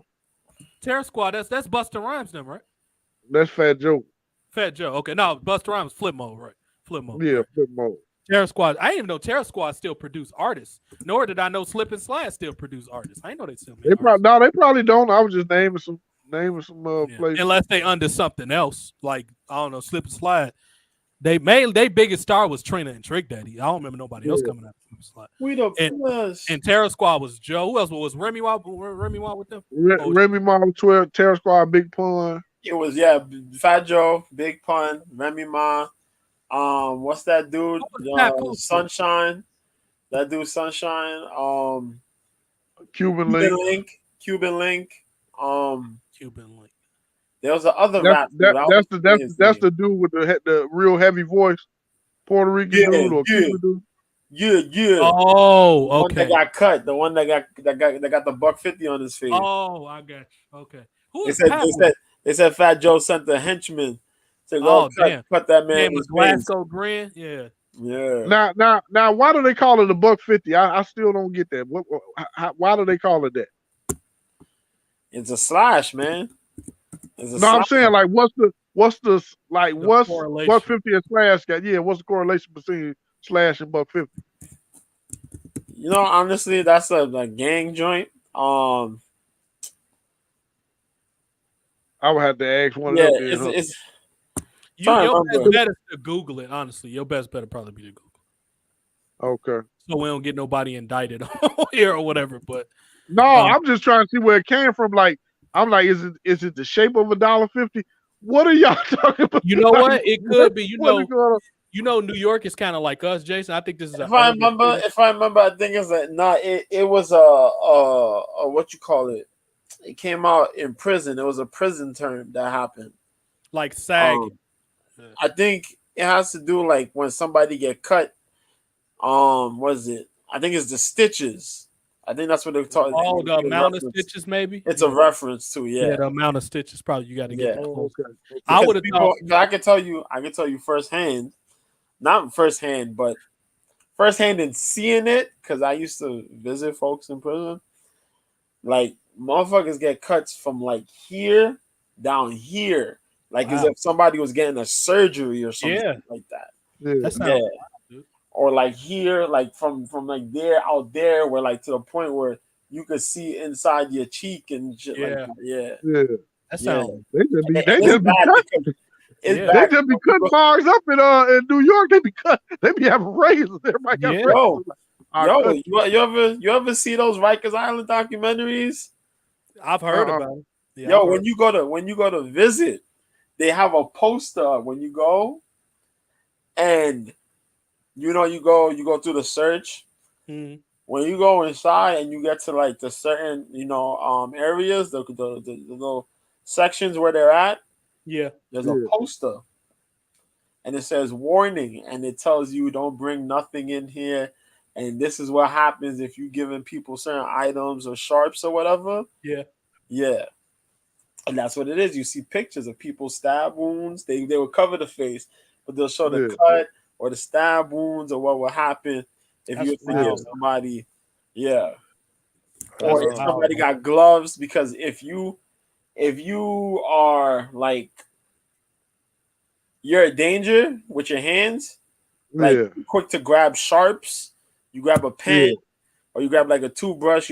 People make toothbrushes, shanks, and whatever. They have you with mitts, so you go around the area in mitts. When you have like visits, you got to put on mitts. They put these square mitts on you. Wow! So you can't grab nothing because you quick to grab something and use it as a weapon. Yeah, stuff like that. Yeah, that sounds crazy, dude. Well, before he told me the stitches thing, I thought it would have been something they do to somebody because they have terminology like we have in Chicago. I thought they would have been like, "Oh, we do this on 150th Street or something." I thought it was something like that. Yeah, like I mean.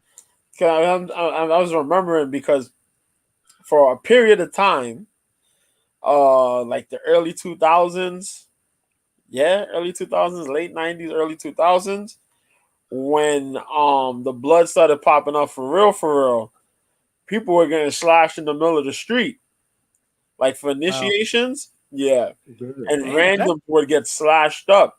That's brutal. Whether usually you was a random person or you was like if you was a Crip. Fortunately, if you was a Crip or you was like you was gang related to Crip or Atlanta King, whatever, those dudes were coming out and just slash you up, man.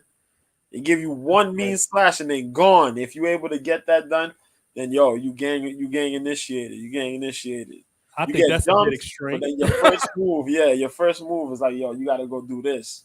And that's what they used to do. I'd rather get jumped than that because at least I ain't going to get bleed out. You know what I mean? Like, just go ahead and hit me a couple times and get on with it. You know what I mean? So over here, when they were talking about Halloween, people were scared to go trick-or-treating on Halloween because you have everybody, all the streets are crowded.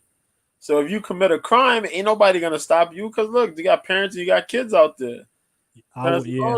So you can just run out there, slash, run right away. Yo, that's scary, man. People witnessed it.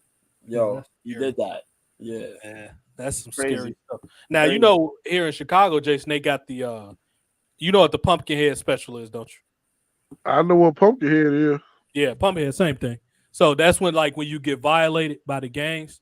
They beat you so bad your face swell up like a pumpkin. That's why they call it a pumpkin. Usually when you did some crazy stuff and you got violated or DP'd, that's what they call now. That's what they used to call the pumpkin head. Damn. Mm-hmm. That's ugly. Your head. I don't know. That cutting sound like they got them beat. That swelling gonna go down. I don't know about them cuts though. You probably gonna bleed out. You know what I mean? They gonna have some type of Morgan Freeman. narration. I think both of them. I agree with you on the bleed out part, but I think both of them leave a scar on the person's face or disfigurement on the person's face. I guess it depends on how bad where you hit them in the head. If you get like a gash or something, yeah. But I mean, a couple, if somebody just face gets swollen up from getting, just from getting hit a bunch, it all depends.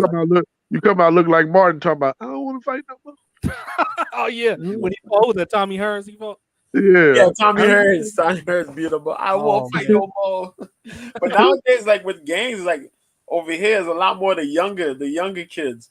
Yeah, younger kids that be gang initiated, they go and do that crazy stuff. The older people don't do that. No, like, that's passe. Yeah. Now, the one thing I noticed between all the difference, New York gangbangers still kind of old school. They still be like jumping people in, and you can't go down certain blocks. That don't really happen here in Chicago, especially not out west. Out south, you might get a little bit. I'll say maybe on the east side, like the southeast side, you'll get a little bit of that.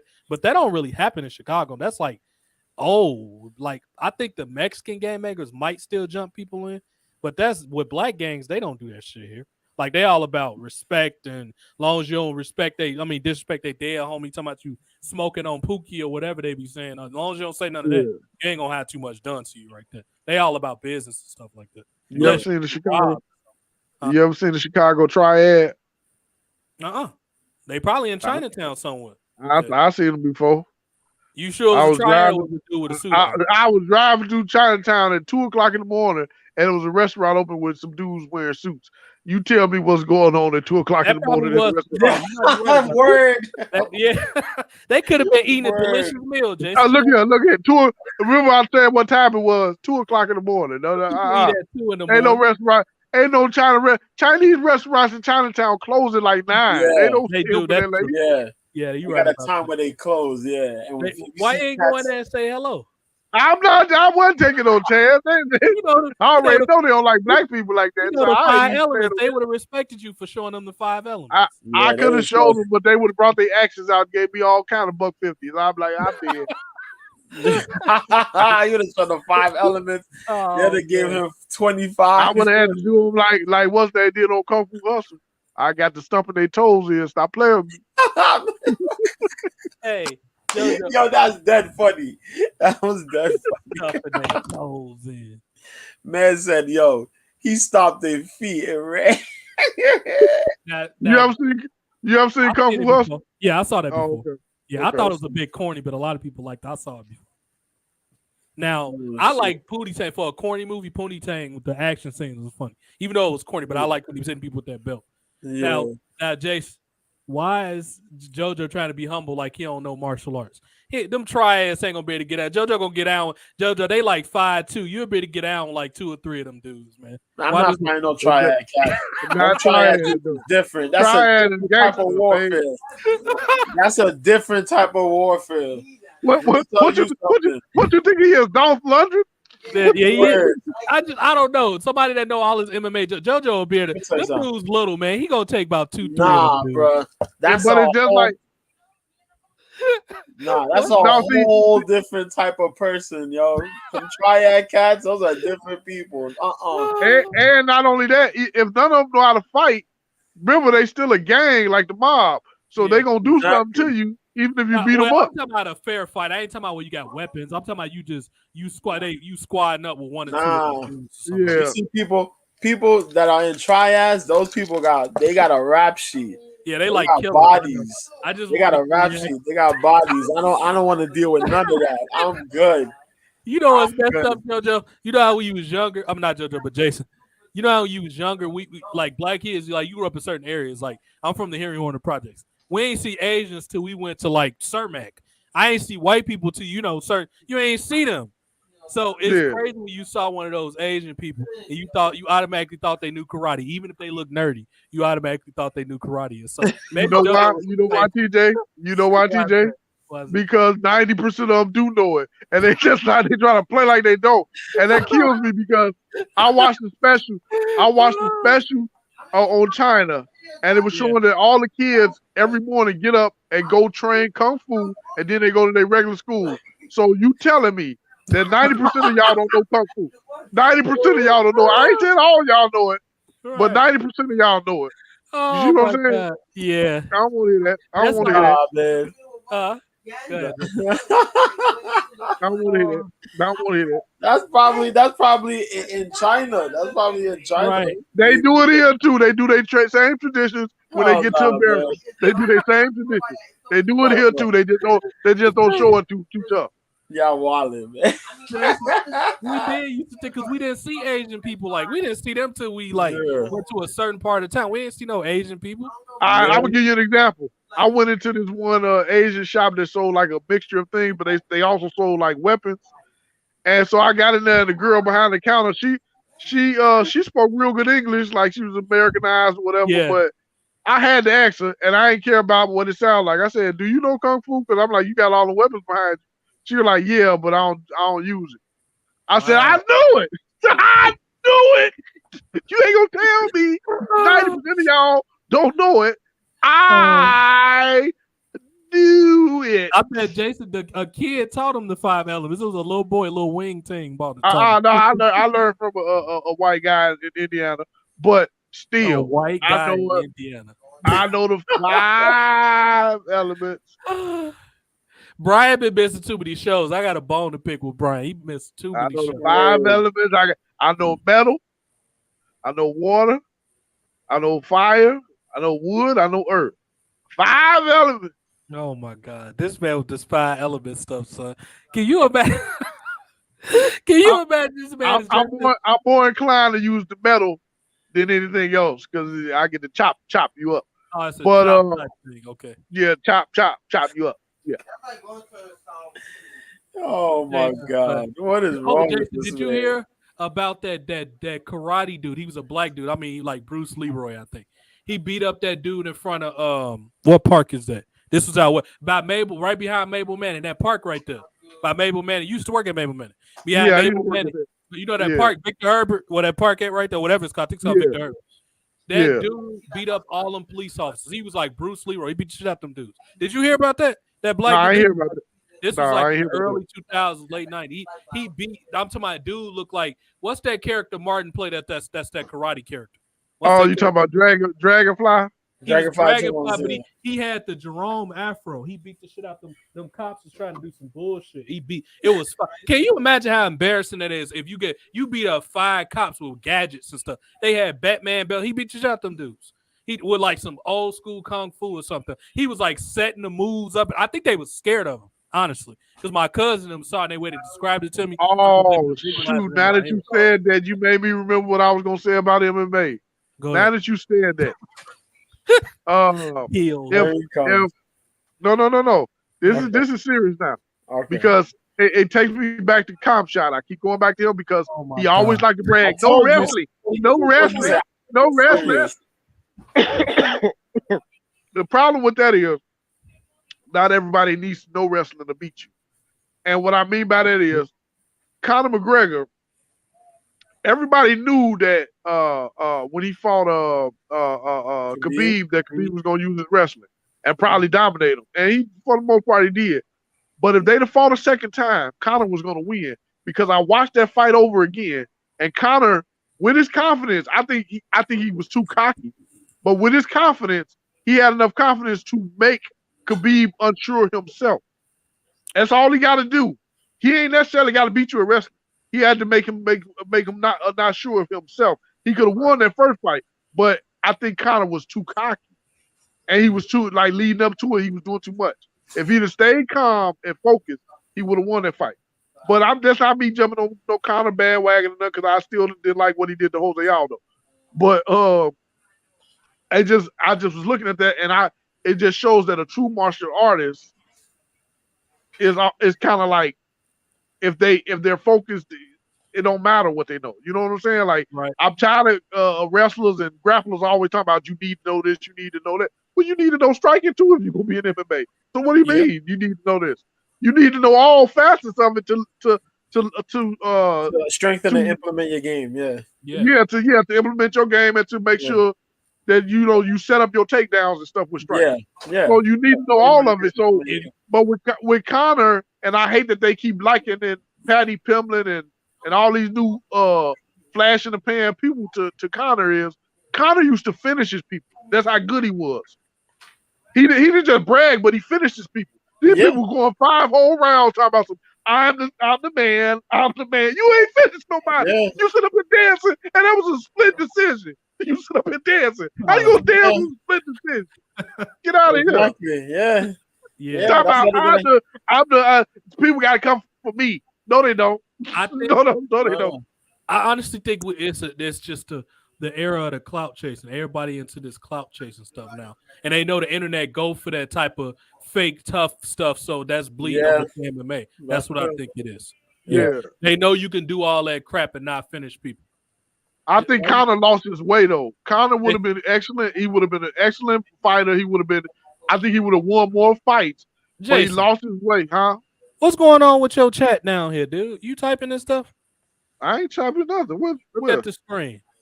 Okay, oh, somebody must hack me and put that down. That ain't me. Jason typing off screen. He got the same. He got the same look he wearing right now on that profile picture. What this man talking about, JoJo? Somebody took the time to take my picture and put all that on there because you see, I've been moving my hands up here. I'm holding like it didn't look like you was moving. The first one I came, I thought you was trying to be funny. Then when it said like me, I'm like, it don't even. I ain't typing nothing. So that already. So you goofy clowns that's hacking or whatever. You all like Chris Tucker said. If you rob him, you just practice it. So if you hack me, you just practice it. That's all you're doing because you're not making nothing out of nothing. You understand what I'm trying to tell you? All right. So keep on going with what you're doing. Y'all and people who always people be killing me because the first thing they always want to do is bring up homosexuality to kind of discredit people. If y'all so called with the swirl and everybody love everybody, then go ahead and let the swirl be the swirl. I'm not with the swirl, so you go ahead with that play and all that homosexual stuff. JoJo, we next. If they got Jason, we next, son. And let somebody grease your booty up. You hear me? Oh my God, brother. That's the perfect place to end this show. And now we're gonna go a few more minutes. We're gonna go like 5 more minutes. Let's try to raid this back in. We can talk all day. You hear me? Let them go. Let them get her where it's supposed to exit. You hear me? What I'm trying to say? Stop playing with me. Oh man, they put the final blow on there. They put the R. Kelly them. Oh, they got JoJo now. Oh man, son, they got JoJo in it. Me too now. Oh yeah, boy. they got they go JoJo right there. They got JoJo now. That had to be Z or the other dude. That Z or the other guy. I'm pretty sure it was. And they so unoriginal. You gonna type the same 2 sentences. You so unoriginal. That is so unoriginal. Like, come on, man. Try to be a little bit more. You got time on your hands, so you had time to come up with other sentences. You could have said, "I like to swirl with all in my booty hole with greased sweet cream butter up my booty." And you could have used all kinds of stuff. You heard what we were talking about. You could have used all of that. Like me. Oh my God. I can't deal. Look at this. Look at this. Between the accounts. Look at this, man. Look at this. I can't deal with these people, Z man. The Z man. Go ahead, Z. Go ahead, Z boy. I like what? Hold on. Big black man. Z. Big black man raw dogging me from behind.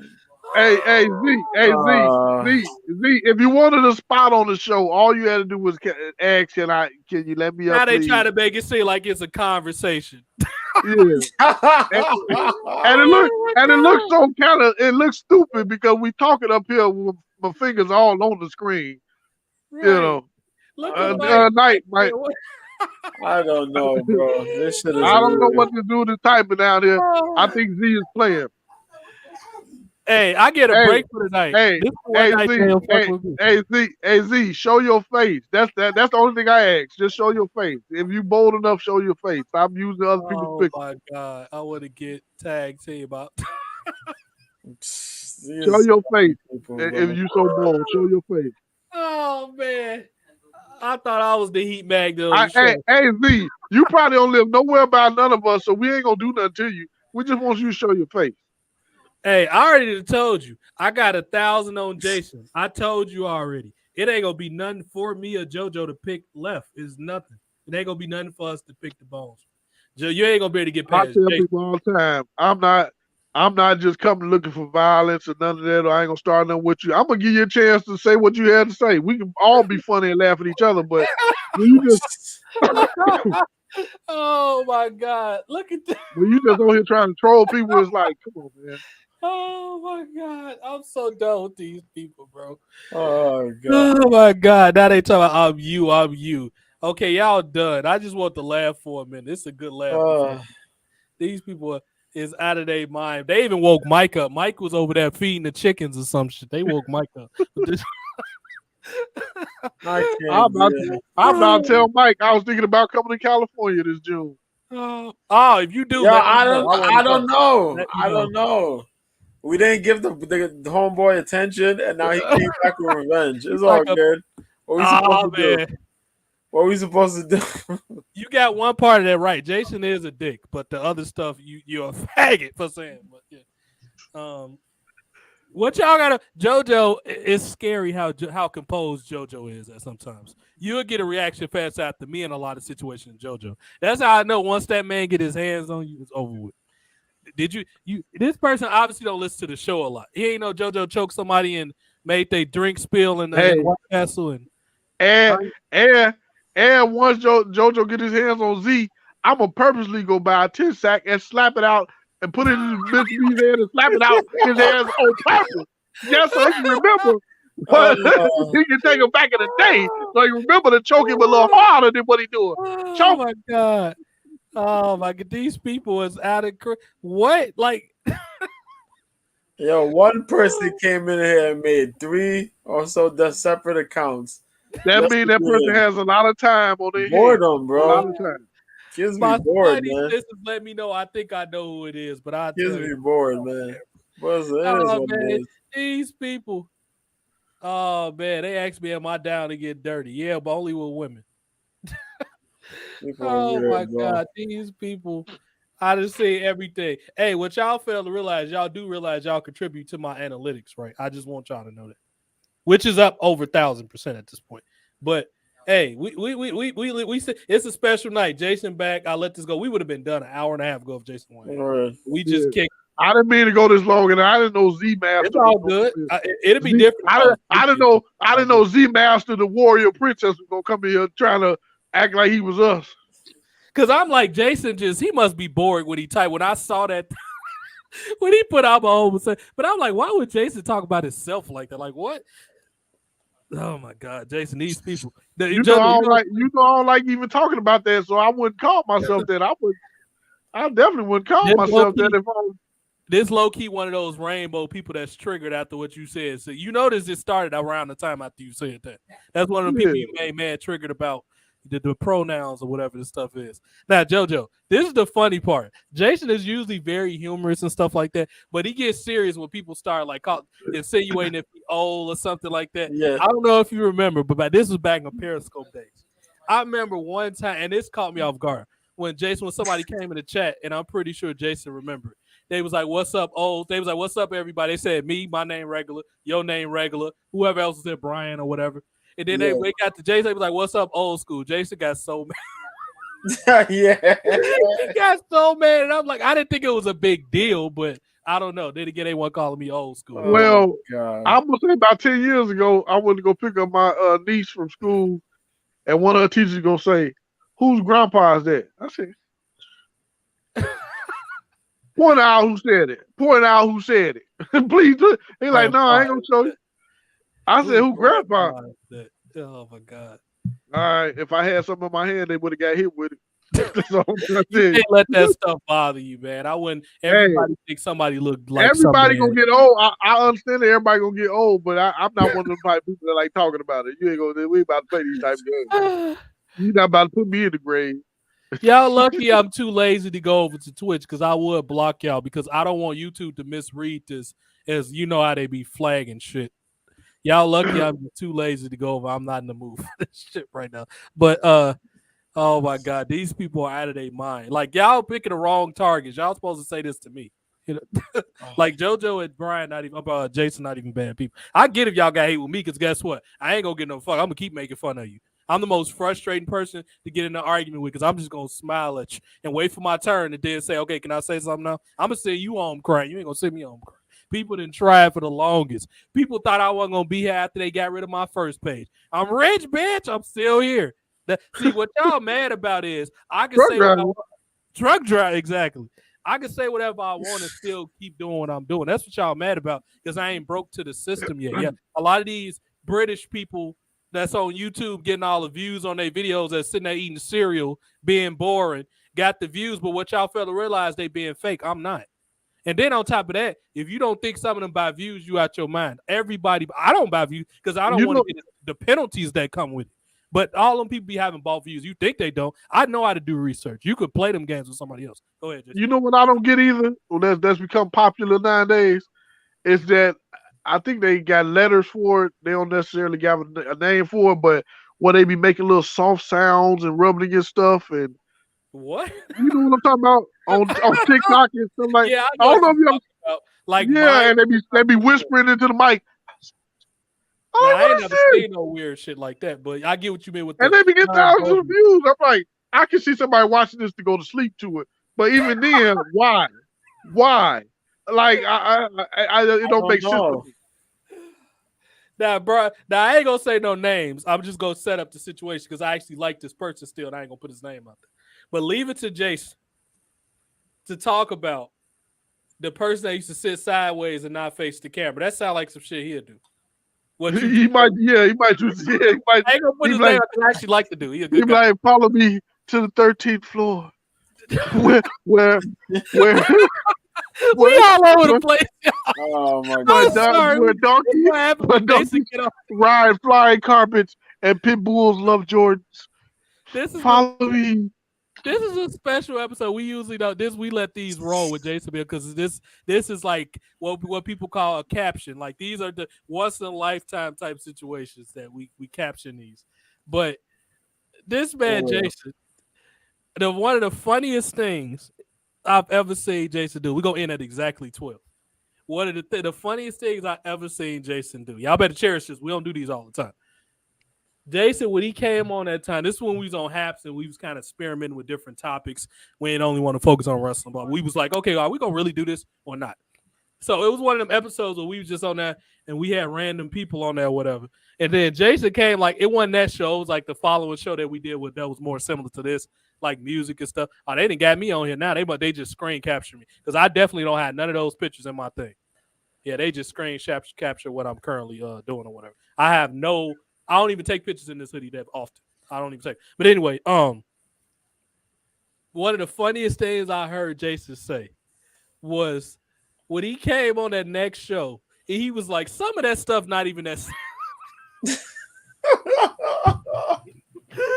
said some of that stuff not even that serious. People be talking about going to the 13th floor and I can go to this dimension and Jason was so offended by that. Like, I don't understand. That was the maddest I ever seen him. He was just beyond offended. You know where that came from? You know where that came from? What? It's so many people that do not believe in God. But my issue is you believe in everything else. You believe in Bigfoot, you believe in UFOs, but you don't believe in God. And I'm like, how does that? How do we get there? How do we get there? Yeah. How does that register?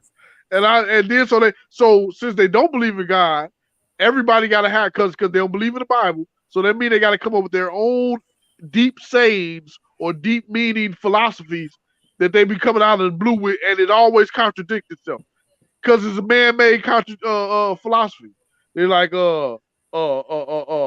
if you walk into the wind, you'll blow away, but if you follow the wind, you'll blow with it. Like, they'll just come up with some stuff like that, and they be like, "Oh, that's deep." I'm like, "Are y'all serious?" Yeah, the dude just sound like he freestyled that.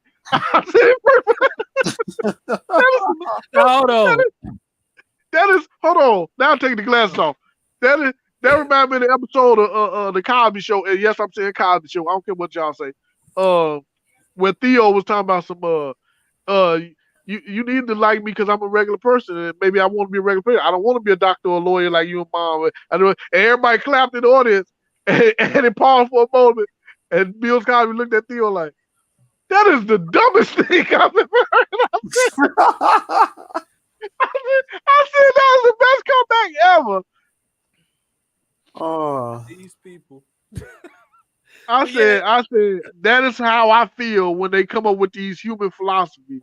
Right. That they like Steve Harvey is known for making them, even though he believed in God and he tried to say he quoted the Bible. He ain't quoting the Bible. He just made some stuff up. God ain't gonna help you unless you wake up at 6 o'clock in the morning and do all work and work all day. First of all, we as humans need sleep. Why would God contradict us into doing something that he know he created our bodies to get? Humans are the ones telling us not to get sleep to make money. Right. Humans tell us to do that, not God. God would never tell us. 9 to 5 was created by corporations. That's what they. Why do you think everybody be irritated when they be up in the morning? That's too damn early for people. People are not supposed to really get up, if we being honest, until like 12 o'clock. That's when that's the time I be getting up. People get mad at me. That's the time I be getting up. Night shift. I work night shift for a couple of reasons. A, I'm more of a nocturnal person. I get more stuff done at night. And B, I'm able to really focus and think because everything's at a calm. I can actually think versus running here, running there, doing this, doing that. Being around people in their hot ass breath all day. Like I don't got time for all of that. You know what I mean? Oh shit. That's why I like working in kind of like later in the day after 12 o'clock. I hate getting up in the morning. But you know that's why I had to stop watching Drink Champs. Why? They get up too early? No, because Noriega clapped for every little saying somebody comes noise. Yeah, I like tweaking, no, not just that. It's just like everything somebody say, he look at it like it's deep. Like, why he smoking weed? Like, first of all, you already out your mind because you smoking. So everything somebody say is deep. Like, that weed. Oh, he just said something deep. Like no, you already out your mind. No, you already out your mind. He's smoking and drinking. He's smoking and drinking. Noriega is one of the most like self-congratulatory people I ever met in my life. But bro, you ain't been the last thing I heard you say was water on motherfucking Paid in Full, which I didn't know what you meant when you said that. But remember, he was on Paid in Full when Dame Dash pulled up with the Fat Farm. He had the motherfucking bucket. You know what I'm talking about, son. Like, he pulled up. Why was his head in the back of the car? How you gonna drive with the seat? Hold on, I'm in a computer chest so I can do this. He was sitting back like this. Yeah, are you on the block? I'll be there. Like you gonna hit, so you can't even see anything. Like, what are you? You know what? The only Noriega song that I remember now, I know he was with Capone at some point, but the only Noriega song I know, and I hated it because it sounded annoying to me, was that what? That's the only thing I know him for. And I'm like, this dude got a career off that one song that was annoying. He got just like Joe Budden got that pump it up. Nah, he had a fire career though, Noriega. Yeah, he had a lot of bangers. I don't remember, but yeah, he was with the Neptunes though. He was originally one of the first artists. Wow, they got a Neptune beat. Now you know us that blew up. Yeah, that helped blow up the Neptunes. Yeah. The funny thing is, y'all know this man ain't been in a topical in a while. Y'all still call him Noriega. That man ain't been Noriega, and I don't know. I think he's just Nori now. That's Nori. That's how y'all know y'all. My bad. I know the Noriega, the real Noriega. He owed me 100 He was Noriega. He switched it to Nori. Right. You know, for a brief second, he changed it to Poppy. Pause. No. And then this man changed names more than Ron Artest. Like, come on, man. But no, like, I want to piggyback, and we have to mix in rap because I want to do a rap show, but Jason is hard to get a hold of, and I'm only. And you ain't gonna do no rap show with me because I don't like none of them rappers. It'll be an open discussion. It ain't gonna be about a I don't want to open discuss. I want to open discuss nothing. If I say they whack, they whack. We're not about to have no debate on that. If I say they whack, they whack. Let's close the show with like a debate about different things or the name game type thing. Well, we put a thing out and you say they whack. Okay, give me a name. 21 Savage. I like him. Oh, well, let me give you a situation.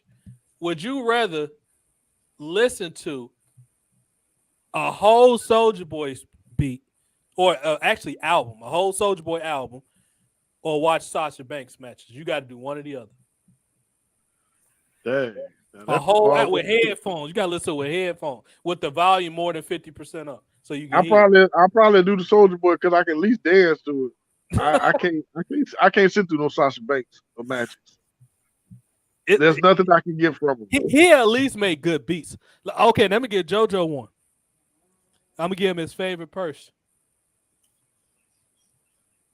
You either gotta get kicked in the head by them ladies like Tony Atlas did with the Smorgasburger. You either got to do that, or you got to watch Von Wagner matches on repeat for 3 hours. You locked in a room, so you can't go. No, you got snacks in the toilet, but you cannot leave that room. It's one or the other. You got to get the Smorgasburg beaten, or you got to watch Von Wagner because he hates Von Wagner. Yeah, I'm gonna get kicked in my head. Let me get kicked in my head by them ladies. Ain't no way in hell I'm watching no Von Wagner match. I can only watch 3 Von Wagner matches out of all his list. Nah, I'm gonna definitely take those kicks to that. Jason, did you? Matter of fact, let me just play it. This man Tony Atlas brought in the New Year getting beat up by this lady. He liked women walking up. This lady was beating the shit out of him. He was like, "Happy New Year." He just finished the video by saying, "Happy New Year." The Smorgasburg.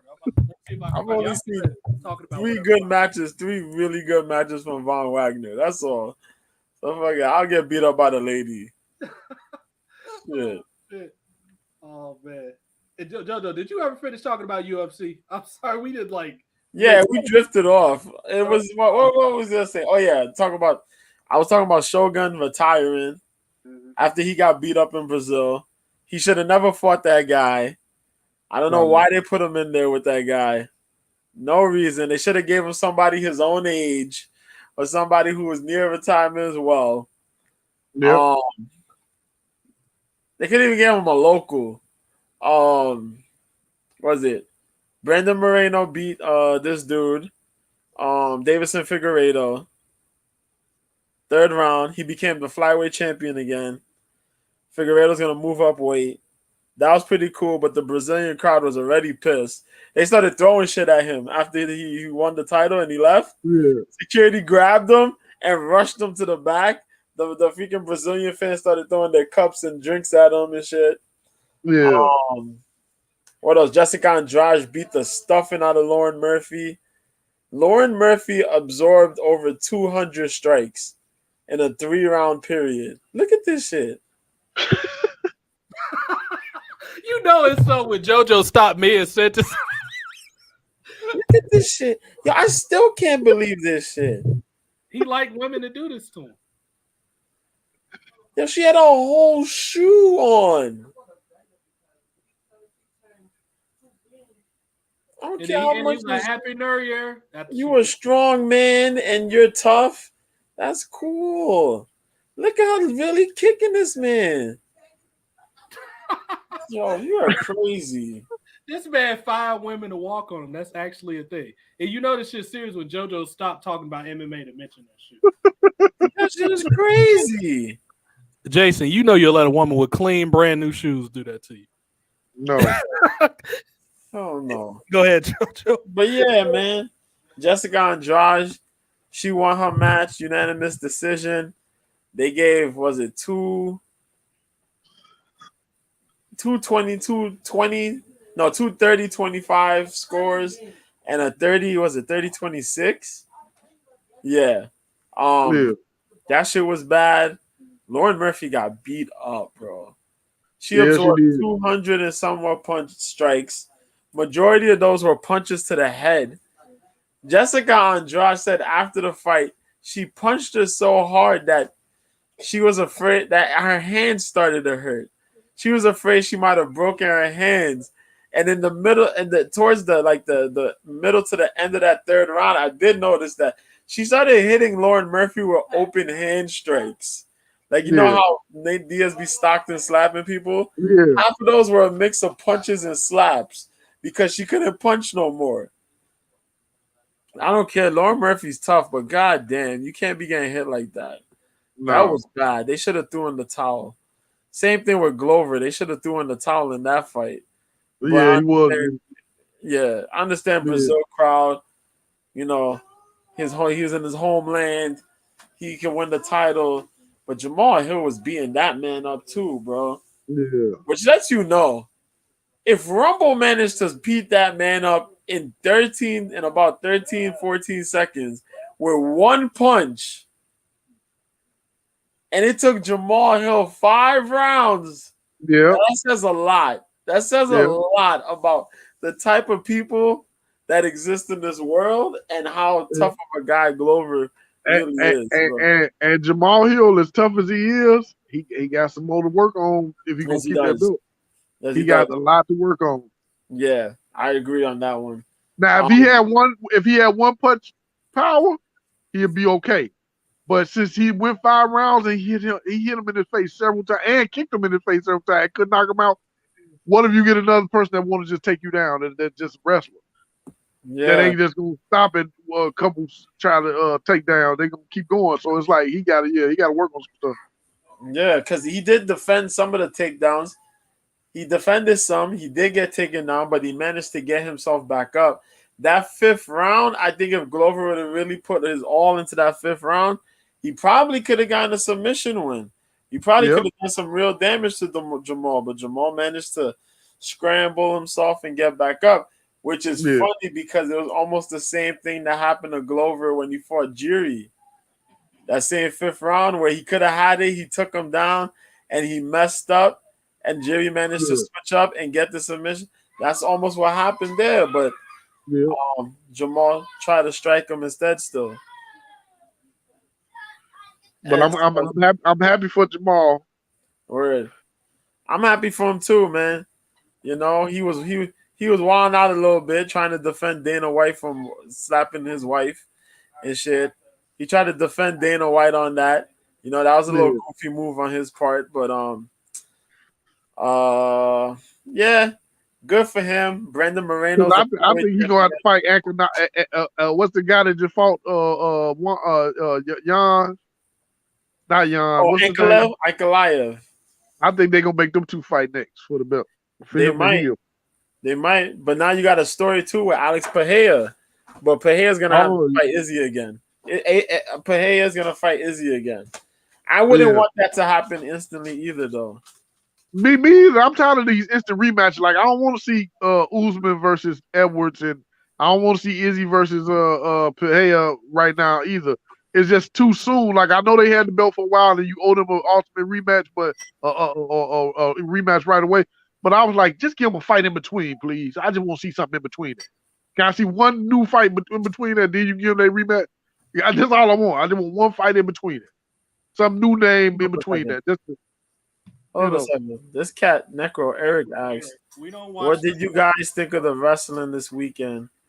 Action wrestling? I did not. No, I don't watch no action wrestling. I did watch the GCW joint though. I managed to catch GCW. GCW is always a show I enjoy watching. We don't necessarily watch it like I watch it though. I watched the GCW joint. GCW was good. Great Muda's retirement match was pretty good. It was Great Muda, Darby Allin and Sting versus what's them boys? Oh shit, I forgot the name of these cats. But oh shit, what's their name, man? Fuck, how do I forget this guy's name? New Japan, I can't help you. Him, no, it is Noah, Pro Wrestling Noah. Oh no. But yeah, I remember who it was, but it was I think it was Marufuji. Was Marufuji in that? Marufuji, it was 2 other people. I'm trying to remember. I know Nosawa had his last match, I think, as well. Who's a long time pro wrestler in Japan. That was a really good show. I did watch the Wrestle Kingdom Day 2 show. That shit is interesting, and I had to tell you about that, TJ. What's that? They did a shoot style type match. For some reason, the head dude that's one of the big names in Noah wrestled Kazuchika Okada, and he did some shit to Okada. I think he stiff hit him, and Okada got cut under his by his eye. And this motherfucker here Yo, it was reminiscent of what Brock Lesnar did to Braun Strowman. Kind of reminiscent of what like the Legion of Doom used to do. Oh yeah, Flash, I like saw that. what the You know what? Sliders used to do. And he beat the brakes off this kid. I actually saw said, that. yo. I I did. said, I saw that clip on Twitter. I'm like, is that Okada beating the shit out of a job dude? But I was I kind of forgot about it after a while. But I saw it. He beat the shit out of the dude. I said, what the fuck was this? That's an old school veteran checking you. Yo, like, bro, keep your he shit. beat the brakes off this kid. And you forgot one of the real funnier ones when Perry Sidon beat up Mike Bell. He beat the shit out of Yes, that too. Yeah. So I said, damn, that was fire. I like that. I like that Okada right there. But that show in general wasn't bad. It was a good show. Let's see. The New Beginning, I have to watch that because I didn't watch New Beginning. Prestige Vendetta, I didn't catch that. ICW, I may have to check that out. But the GCW shows always deliver. That crowd is always gonna be crazy, regardless of what. Good ECW type vibes when you watch a GCW show. Mm-hmm. Plus, you get the random silly shit that happens. I just want to say this: whoever booked Enzo, which I think is MLW, big ups to Enzo being booked. He finally back on wrestling TV. Enzo, I think on a MLW show. And MLW, man, MLW's been doing a good thing for themselves. I really like that. But yeah, man. Other than that, I'll try to catch the rest of those shows though. But yeah, now when I have free time, I watch a lot of the other wrestling promotions. So that's my thing. But JoJo is the more hardcore fan out of us. Me and Jason probably not gonna watch that stuff. It ain't nothing personal. If it's something big happen, you best to believe I'm gonna know about it. If it's something big, a big decision, it's gonna hit my box. Somebody gonna send it. I'm gonna see it. I'm gonna do research because I'm reporting all week. I'm a been the MLW. Oh, my fault. MLW has been signing a lot of wrestlers because they're making a new move. They're gonna be moving to Reels, the network. I've never heard of that. The channel network. It's on cable television. Because they used to they had a deal with Being Sports, okay, which is a channel. They had a deal. They did a couple years. I think it was like a 2 or 3 year deal. I think they had with Being Sport, and then they moved back to YouTube and they did their thing on YouTube. But now they got a big deal with from Reels. So they've been signing a lot of good talent, a lot of really good talent. A lot of names that kind of retired, kind of came back. And they working with the people who did Lucha Underground. So that's been a thing. Yeah, Jason just so they got Jason just dropped. Yeah. Yeah, keep going. You good. Yeah, man. Neil Diamond. Yeah, I'm telling you, these matches have been kind of crazy, but yeah. So I'm looking forward to seeing how that works. Was talking about too. I think I saw that somewhere. I scrolled back. It was too gruesome for me, but I think I saw it somewhere. Yeah. This person down here is this person down here is really into some weird stuff. Necro Eric or whatever his person name is. Oh, he's back now. There goes Jason right there. I don't know. Maybe he's reconnecting his phone. I'm about to say, what happened? Now, Jason, you just disappeared. I asked this person why they got this logo because I noticed. I'm like, that look like a Baphomet or satanic logo or something. It seems like these people want to go out of their way to troll Jason and I. It's almost like they know he's against all this like Satanist stuff or whatever. It is like since he brought that up, these people been trolling all fucking day with this bullshit. JoJo's a church person too. I don't know if he's as deep into. He might be a little deeper than Jason because he go to church. Who trolled me this time? You don't be saying it ain't you directly, but I'm saying they saying all this Satan stuff in the comments. You don't see these comments on the thing? No, I was trying to look at my case. Look at this. I read a couple of. He said I didn't know it's I'm not crazy. I'm not gonna go crazy about it. You know what I mean? I like Halloween. I like all this stuff. I'm not the crazy old school like. You know how old school church folks be? Where they kind of really crazy. Nah, I'm not. Yeah. That's not me. Come on, man. Yeah. Let me ask you this. Dude, I swear, the thing is, like, they came to us we actually cool. Like we say our mind on this channel, but we also cool with people having a different opinions. Y'all couldn't have find more cool people to come try to troll because we honestly don't give no fuck. And I'm putting it like this: if I felt like you was being actually disrespectful, you would get banned. I'll block the shit out of you. But I generally let people say what they want to say because I already know these people just trying to have fun or whatever. But whoever, hey, I got to give it to you, whoever that was, for coming up with at least you're an equal opportunity troller because they put every single one of us up there in troll. It's hilarious. Word. But I don't even let stuff like that bother me. Like if I really got a problem with you, you would know. You know what I mean? But that's quite hilarious. Catholicism. Okay, what's up with these I'm people? going to become agnostic. Oh, respect. Okay. Because I went to. I know you know what, but you know, but for a person that's not really like I'm not a social media person because y'all made me make a lot of these get on a lot of these apps that I wasn't originally on. I put my face on there. That was the first thing I did. Like I'm not scared to do that. Like all these people that's talking all this troll stuff and crazy stuff, they never put their face on nothing. I put my face on there. I showed you my face. I'm not scared. I showed you my face. Okay, so don't get to talking too tough, high and mighty about yourself if you ain't showing your face, because you can always hide behind anything. So stop playing with all that other stuff. So if you gonna come for me, first of all, if you're gonna come for me, don't be subliminal like them rappers. Maybe I'm not saying the word right. I don't care, but don't subliminals. Be direct towards me. Say my name, put it in there, and say it directly to me. All right? That's all I'm saying. I feel like Jason brought a lot of these trolls in tonight. It's not a bad thing. But, but trolls because if somebody coming at me, I ain't see it. I didn't see it or read what they said. I thought you could see what me and JoJo could see. That's what I thought. Because JoJo, I clicked on the comments, but I didn't read anything saying something about me or anything. Oh no, they didn't. Other than that troll account, nobody said nothing about you. Yeah, nobody said nothing. It's just my spidey senses make it seem like they meant this. A lot of this is directed towards you. It's a lot of and then when we started saying it, that's when they started adding us, me, and then they added TJ. Hey, all I'm saying is, if you bold, be bold all the way. Show your face, or just be direct.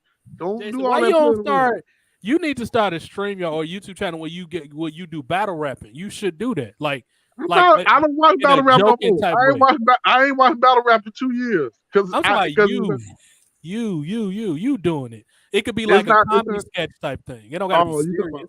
It don't gotta be serious. No, they got enough of that already out there. You could be like more of the comedy relief type. I think that'd be kind of your lane. Like that'd be you. You know why I stopped watching battle rap? Why? Because it kind of got watered down and it's not free no more. So. Oh no, it's watered down and it ain't free. Oh hell no. Because they used to make you pay for it, which was fine, but you always got it for free like a month later after the pay-per-view had already died down. Right. Yeah. But they don't do that no more. Nah, URL Smack don't quite do it like that. You know who does? Rare Breed, RBE. Yeah, I still watch RBE sometimes. Yeah, was it Chrome 23? Chrome 23 does that. KOTD, I think, still do that. I don't watch KOTD, but I know how many battle rap leagues do they have? Man, they got that many battle rap leagues. Yeah, there's a lot. There's a lot. Oh, okay. I thought it was just URL, honestly. Yeah, there's a lot now because now a lot of the battle rappers made their own leagues. Wow. Well, ain't no wrong with going on. Yeah. Ain't nothing wrong with that. Yeah. So if y'all want to listen to what y'all the purists, what y'all call air real rap, go to support the leagues. Start putting that. Eric said you follow. The reason why I said they watered down now is because just like drill rappers, a lot of them rap about the same thing. And they might switch a line up. It's clever, but they switch it up so they don't seem like they stole it from somebody else. But we heard it before. You see what I'm saying? Yeah. Like, a lot of it lacks originality. I know. That's why I like a lot of the more younger guys, man. You know who I like? I like Easy the Block Captain. Yeah, like that cat fire. I like Chess is fire. You know who don't be doing? You got what's homeboy's name? He's on oh shit, how the fuck I forgot his name? Charlie Clips. There you go, Charlie Clips. Yeah, I like Charlie Clips. He cool. He just Sometimes he freestyle too much for me. But, sometimes he can do that. He can do too they, much of that. They pay him well. They pay him well. Yeah. Yes, yeah. What's the difference between freestyle and battle rap? I didn't know it was a difference. No. Well, it used to be freestyle, but now they write it before they come. But when Charlie Clips don't have a full round, he'll do what he wrote and then he'll freestyle the rest of it. Yeah. Which is sometimes. How could you tell what he wrote? With like a scheme. He'll come in with a scheme, and you can feel the scheme. So if he got a scheme, you'll be like, "Oh shit, yeah." He was sitting there. He was sitting in the lab, and he was getting his shit ready. He was getting his shit ready. But when you know he's off the scheme, and he just coming randomly, and it's like, "Oh, like he definitely." And you're gonna get those moments. When somebody freestyle and they still good with it, you're gonna get those moments. But sometimes when you do it all the time, you're not gonna always sound crisp with your freestyle. And Charlie's has battled like so many people, and he's been so in the game that you could really tell when he just coming off the top, or if he's writing that if that was the written scheme he had. Right. Which is which is fire. Then you have some people that battle rap. And it's like, oh, you taking that person's rhymes, you taking that person's bars. Yeah. You even taking their whole flow. You take their whole flow. How you do that? Like, it's like, go ahead. Who's this cat, man? From NWX, DNA, and what's his name? K-Shine. K-Shine got chewed out because K-Shine was rapping, and then all of a sudden K-Shine took what's homeboy's name? Mr. I'm strapped in. I got you in the coma. New Jersey twerk. To Jersey twerk. He stole Jersey twerk's whole flow. Hold on, time out. All of a sudden. I didn't heard twerk too many times and men in the same category. Why is that his name? His name is New Jersey Twerk. I don't know why. Oh my god! I guess that's because of the strip clubs in New Jersey. No, I don't know. It's not spelled twerk. It's spelled twerk, like TWORK. That's what his joint is. But I guess New Jersey work, work or whatever. I guess work maybe. Okay. But K-Shine had a whole rap flow because he's from out here. He had his New York flow. Then all of a sudden he started rapping like twerk, and then people picked up on it. And then in the one battle case, somebody exposed that shit and chewed him the fuck out. And then after that, he was kind of on the decline a little bit. Mind you, he was like the champ at one time, and he was like the guy for like him and DNA was on top. Him and DNA was on top of the world. And he was the guy for like a minute, and then all of a sudden shit started getting rocky. Gotcha. Then, now is URL the biggest league? Is that the big one? That's like the WWE? Yeah. Okay.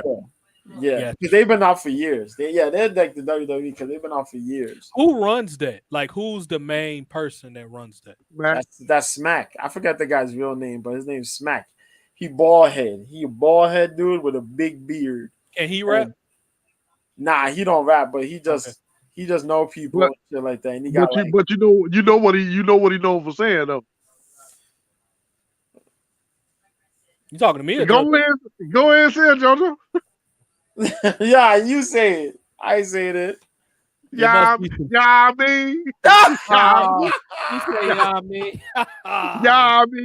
Yeah, me. Suspect stuff. He always beginning, ending. Whenever you talking to that motherfucker, he thought nah means like freaking like Vince Russo throw bros in the sentence. Oh my god. So he say nah means every 2 minutes, a minute or two or something. Yeah. Yeah, every few words he always doing this shit. Like I mean, tonight's pay-per-view was I mean, it was you know what I mean, it was good. Oh, so he had like some good matches, I mean.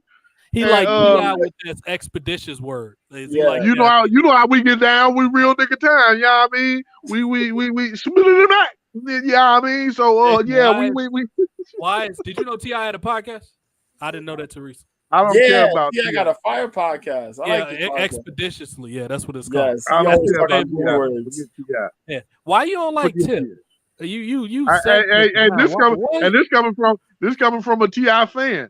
when he took his son's side on that whole little thing about the disrespecting them people at the Waffle House, I couldn't respect him no more. Shit. Oh, Because his mind is no longer on the like he act like he a regular dude, he's street dude. No, you're not. You on the big money people Hollywood side now.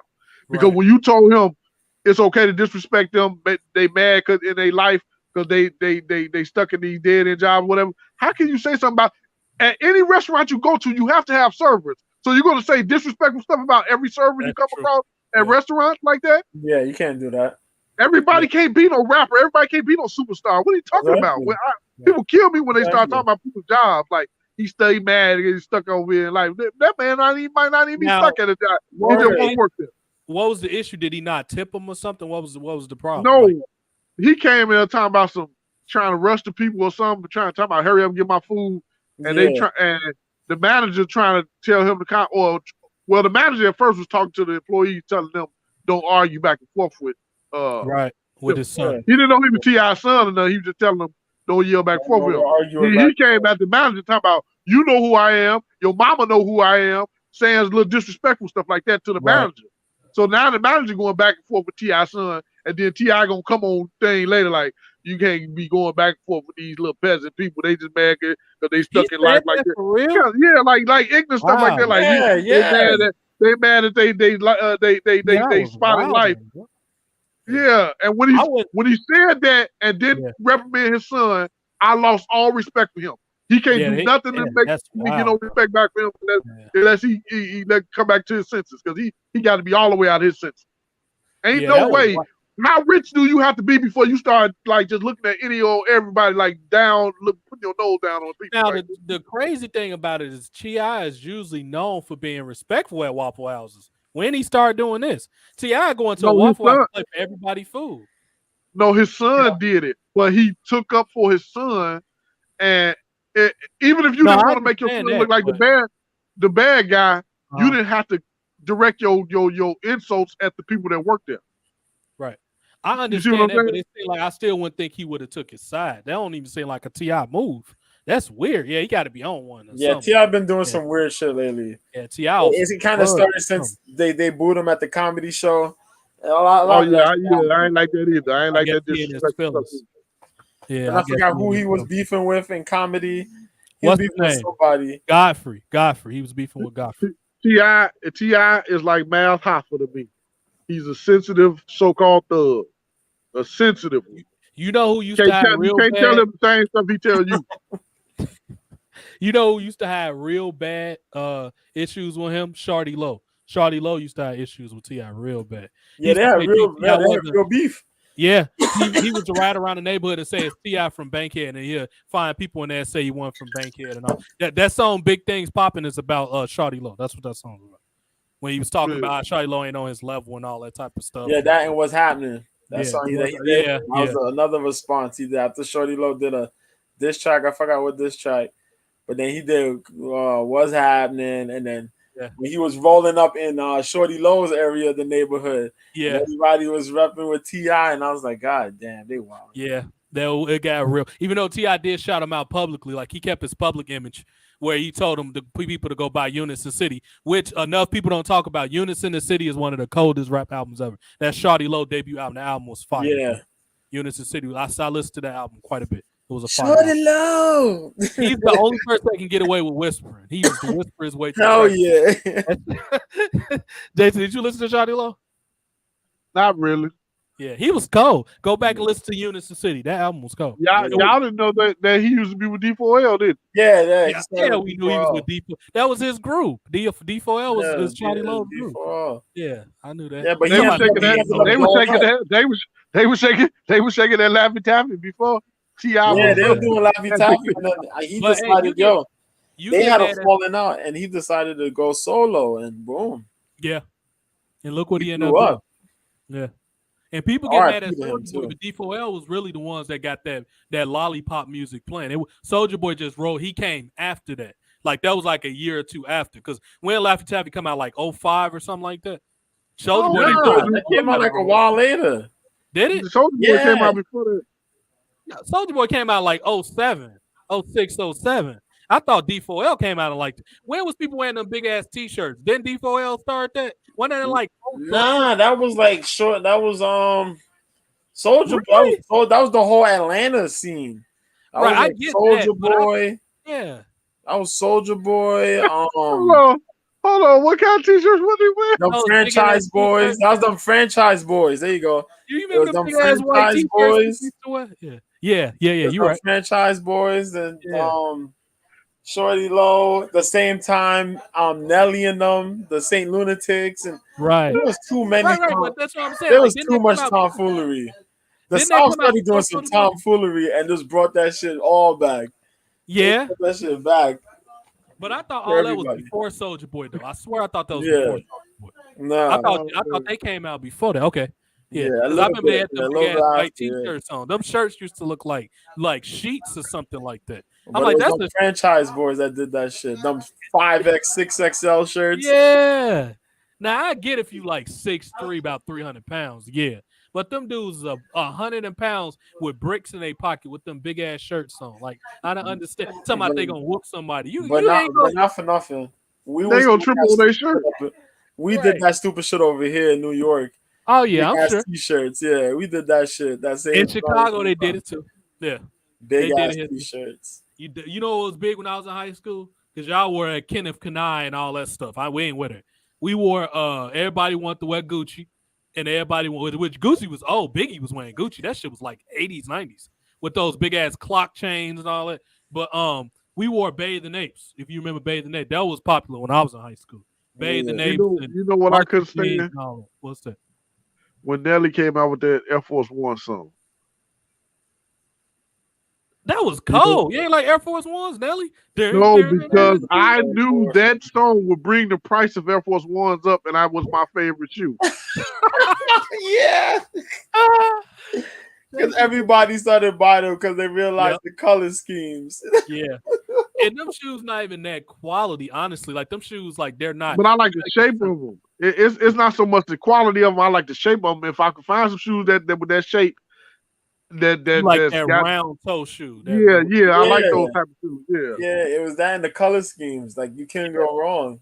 Yeah, that's just like people wear Timberlands. Timberlands not like the best quality boot. That's a style boot. Oh, what's up, Marissa? Marissa, we was just about to get up. She woke up like a hype. Like, what's Jason, she was on the corner with the waiting for that thing. We was just about to get on where we were about to get. We've been on here for hours, Marissa. We've been on here so long. Jason had hair and cut it off before we finished up. Oh my god. We done got on here with racist folks. We done got into it with sus people. Brian brought the butter in here and everything that happened tonight. You read what Eli? You read what Eli said? Controversial fight in the history of he said Covington Usman is the greatest and most controversial fight in the history of mankind. Maybe JoJo can. I'm sure we talked about that when it happened, but maybe was that the one where what? I'm trying to think. Well, was I in Vegas when that fight happened? No, was this recently? Nah, this was like a little while back. This was some time. Okay. Hold on, what you said was the most controversial what? Let me see. Covington Usman won is the greatest and most controversial fight in the history of mankind. Covington Usman. Did you see he what disappeared? He did? He left because he must be mad. Jason, you got about 30 seconds before we end. It was a good fight. I think it was a very close fight. Both of those fights were really good. Yeah, it was before the COVID, before the pandemic. Yeah. I think both of those fights were really close fights. I've always said it. They're close fights. The second one might be a little damn.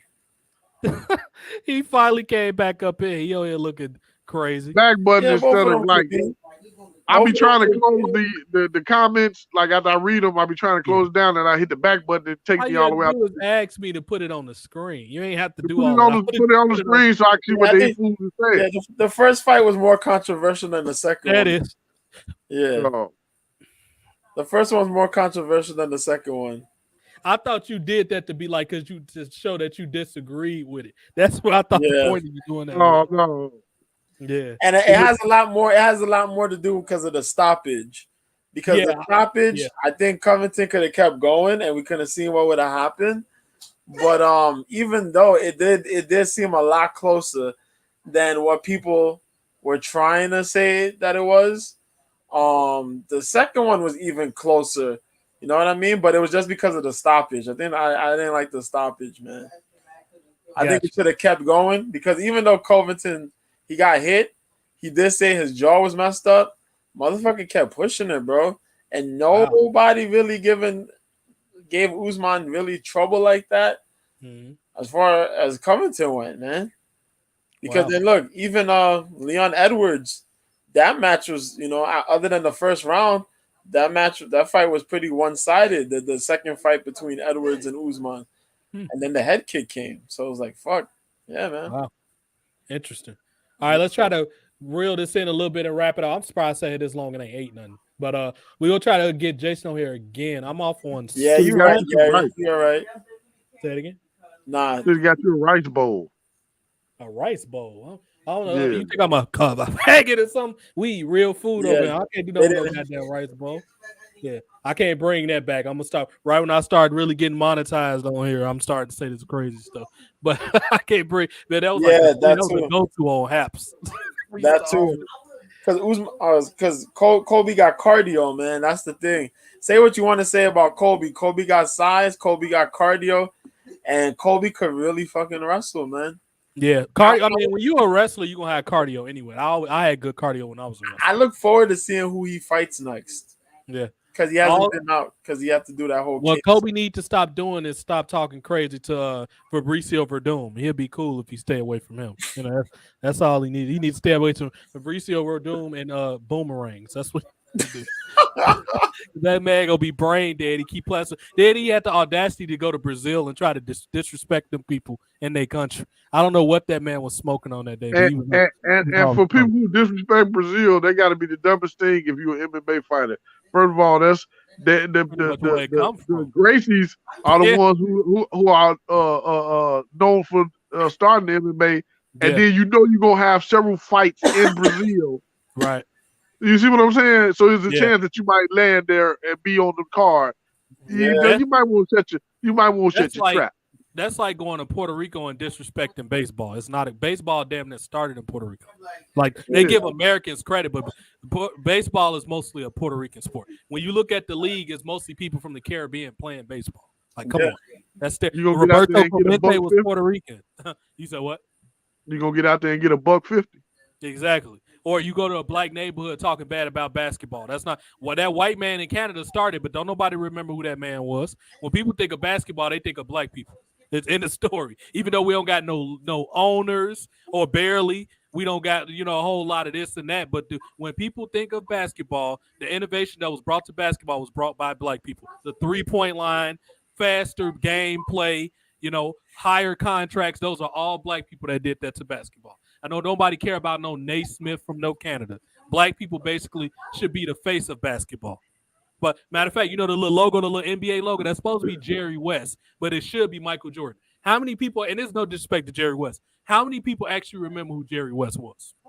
You don't even have to speak English to know who and I don't like Michael Jordan, but I'm not going to deny what he's done for basketball. People that don't speak English know who Michael Jordan was. They know what Jordan shoes is, the brand, all of it. Wasn't Jerry West the original star of the original Nutty Professor movie? What this man talking about, JoJo?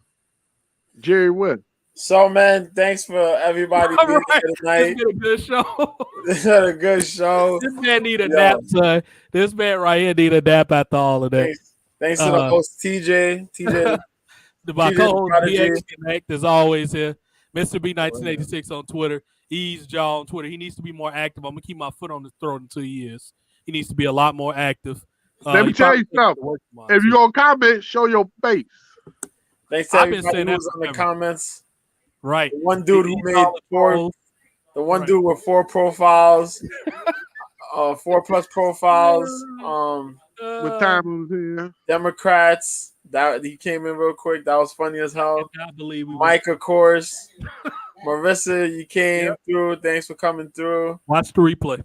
Neko Eric, you came through with some good questions and stuff. wrestling wise. Eli Gary, thanks, man. I'm gonna just start telling JoJo to read the comments because Making me reminisce. Right.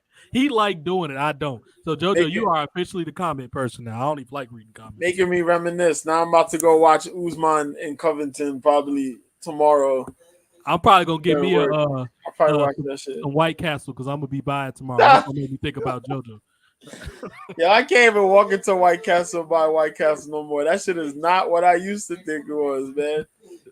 That's expensive. I remember White Castle burgers last time. It was like 60 cents or something. Yeah, it was like 59 cents for a regular burger and 69 cents for a cheeseburger. They like $1 plus. I was like $1 change for a regular ass burger. You know the burgers like this, man. Yeah. Jason is he choose to focus on Long John Silver. He need to be talking about that's a good point. I ain't thought about because I don't eat it that much. I only eat White Castle when I really got a taste for it. That's the least I eat. Yeah, you would think Jason would be saying something about this White Castle. They are. I don't go to White Castle that often either. I gotta have a taste for it, but I know what y'all talking about. Yeah, I know. I only go. I can see Jason's face. Come on now, like when he looking at the video. I'm spending $10+ for like 4 burgers, fries, and a soda. And Come you on, still be hungry. You burp or poop, and you and still like, gonna be hungry. how did we get to this, man? Hey, I wouldn't suggest that you burp or poop because you go let some out with it. Oh my God. White Castle gonna make you go down smooth on cover, bro. Oh man, and that's another reason I don't eat White Castles like that. Them burgers, how you going, bro? I don't eat them like that. But we got like 3-4 minutes. Let's like end with like a cool game or something. Like I said, we don't let these go long this often. Like this is not a often thing. This is every blue moon. Right. Even though I would like at least maybe 3 to 4 times a month having like this type of potluck style show where we talk about everything. If it was left up to me, preferably of Sunday night. That opens up a lot of because pay-per-views are almost never on Sundays no more. Pay-per-views, damn, they're always. I can even remember what was the last Saturday pay-per-view. I'm sorry, Sunday pay-per-view, JoJo. I cannot even remember the last time it was. I can't either. Yeah, it's been a while since it's been a Sunday wrestling. I can't either. They changed the whole scheme, man. Right. Changed the whole. Why they doing Saturday now if they got UFC on Saturday? Why would they take that chance? That's a good question. They try to take advantage of that crowd that's drawn.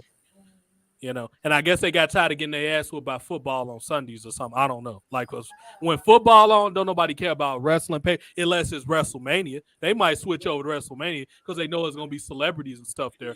But any pay-per-view on Sunday during football season, ain't nobody watching it. So for all those bullshit pay-per-view, ain't nobody's about to watch Roadblock and switch over. No, ain't nobody about to do that. Ain't nobody about to watch TLC. Well, it's Cuck LC now. They barely even use the proper tables and stuff anymore.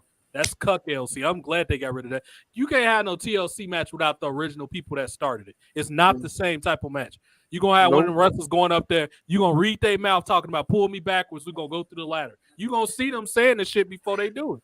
You didn't see that doing if the Dudleys and Hardys and Edge and Christian talk, you didn't see it. They concealed it while they was, maybe under the hair. It helped that a lot of them had long hair too. But yeah, you don't see them. I be seeing people, Jason, and it take me. I can't even watch. I barely watch the clips now because the minute I see you talk, it's gonna take me out of the moment. I'm gonna be so mad. I'm like, oh my God, so you just had to talk, huh? You just talking about it too now. I don't even know if you've seen it. What's it? That recent hardcore type match they had at AEW with Ruby Riot or Ruby Soho and the one part I saw. I know what you're talking Willow about. Nightingale. I saw when they jumped off yeah, I saw when they jumped off the ramp and she powerbombed that girl. And I like Willow Nightingale. She's a pretty thick black lady. That powerbomb spot. Matter of fact, it'll be better if we just show Jason. Jason, I have to see this. And I don't even care AEW. We this far into the night. Y'all probably not even gonna care. Because, bro, I don't.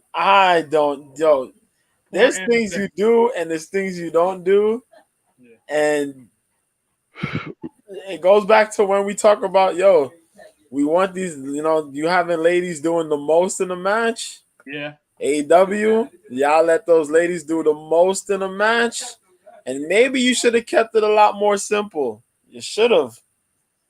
Accidents happen, but shit, man. Shit. I'm not even about the blood. I'm just like, She bleeds. You know what I mean? She died. She died. Exactly. She bleed. You want to make it hardcore like that? You make it hardcore like that. You know, you got to understand who your higher ups are, and if that's okay with your higher ups, fine. And Anna Jay is fine too. I like it. So she was fine as hell in that match, though. She's wearing she got some shape for a white girl. Or whatever. She was killing it. But this is what Jason, and that's why, you know what, we'll end with Jason's judgment. We'll do a game another time. This is the perfect thing. This is Jason's judgment, yo. When I saw this, I'm like, damn. The first time I had to the other stuff.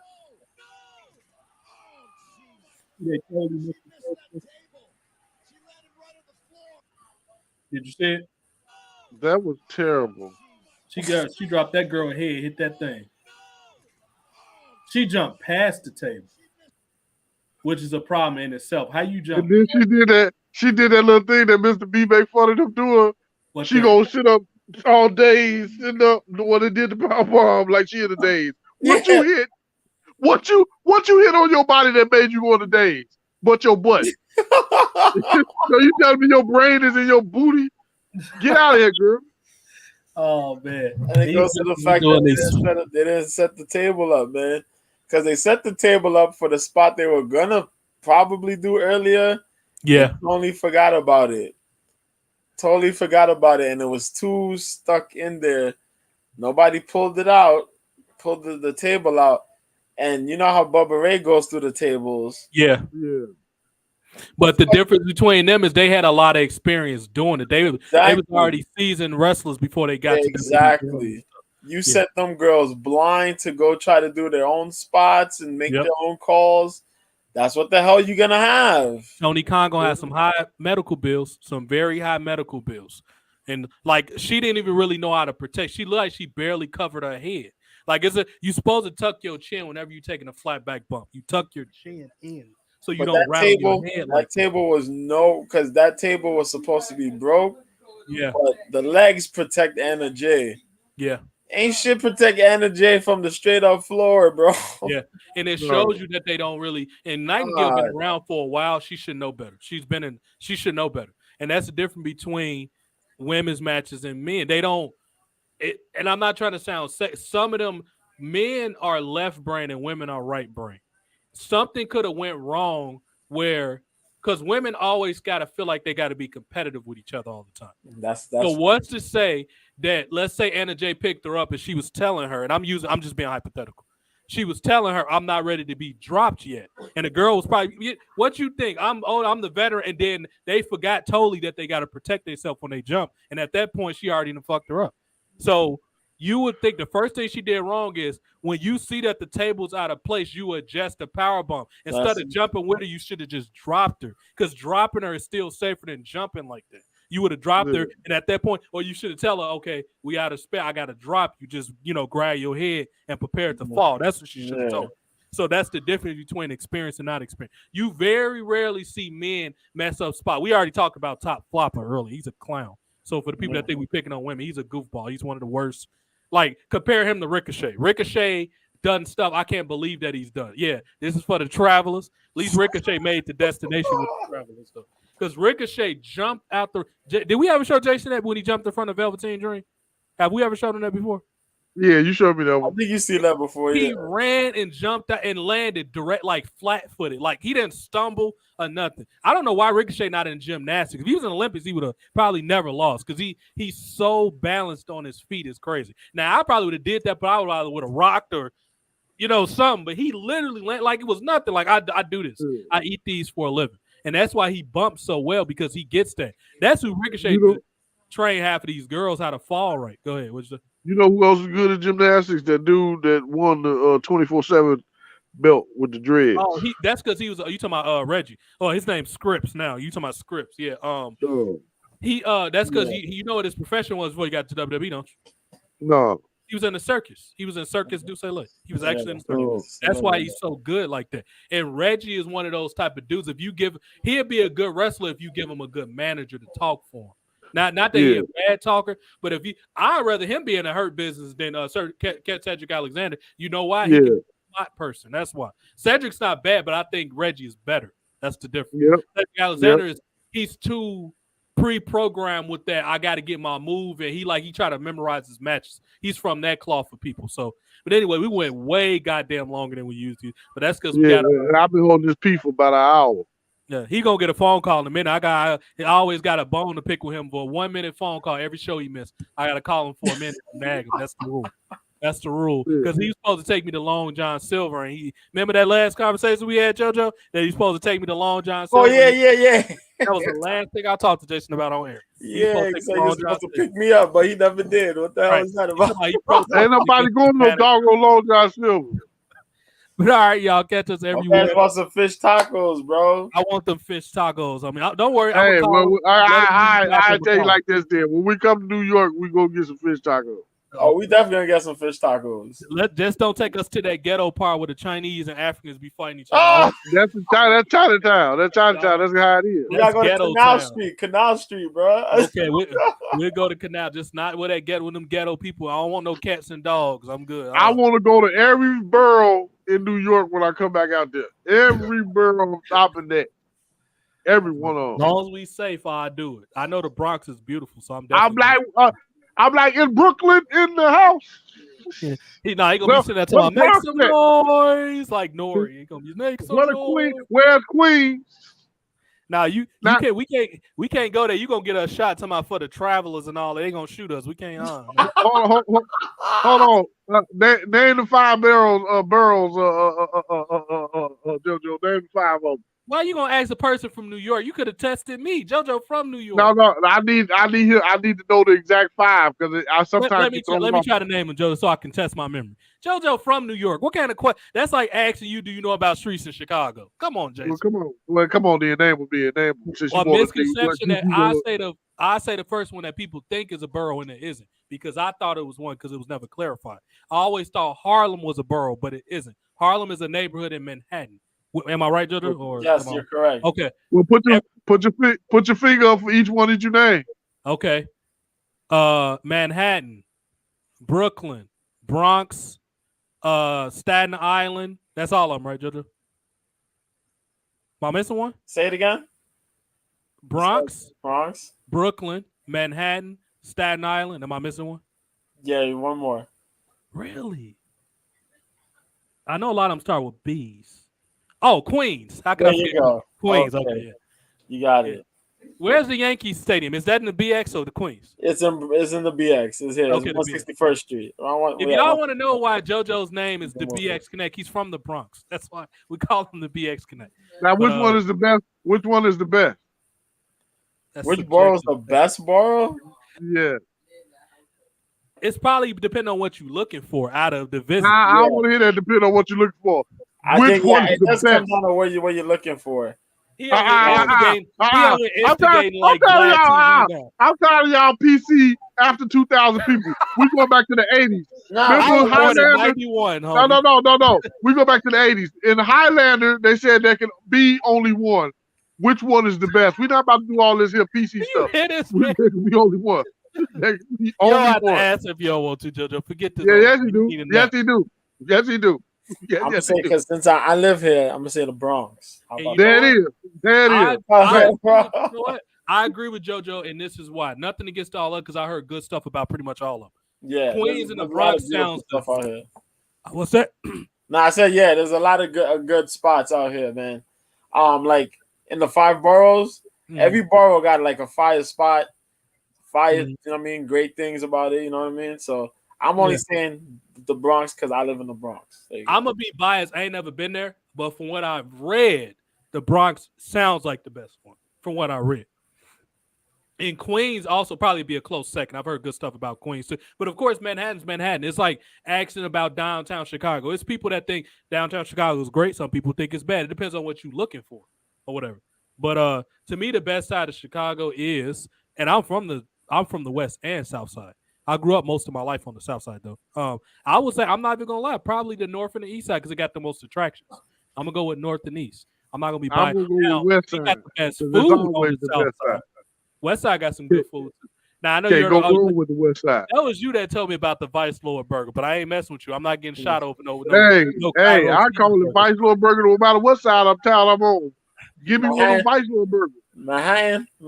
Wow, people like Manhattan is mad noisy, mad activity 24/7. It's like the tourist attraction out here. Yeah, Man, like Times in New Square. York. Is Times Square Yeah. still a thing? Do they Times still Square's make? still a thing. Yeah, Okay, I wasn't sure. I thought that it's was still a past thing. this. Yeah, Yeah, that's like Vegas. that's Vegas to where it me. is. That's where everything is at, man. Connected to everywhere. You know, you got Absolutely. MSG out here, right there, Yeah. by Times Square. You got the Yeah. damn giant ass Toys R Us. You got all them places out It's here. still a Toys R Us there. I think we reopened the Toys R Us. I haven't been there in a minute, but we had a Toys R Us out here a while ago. That shit Yeah. had an indoor Ferris wheel.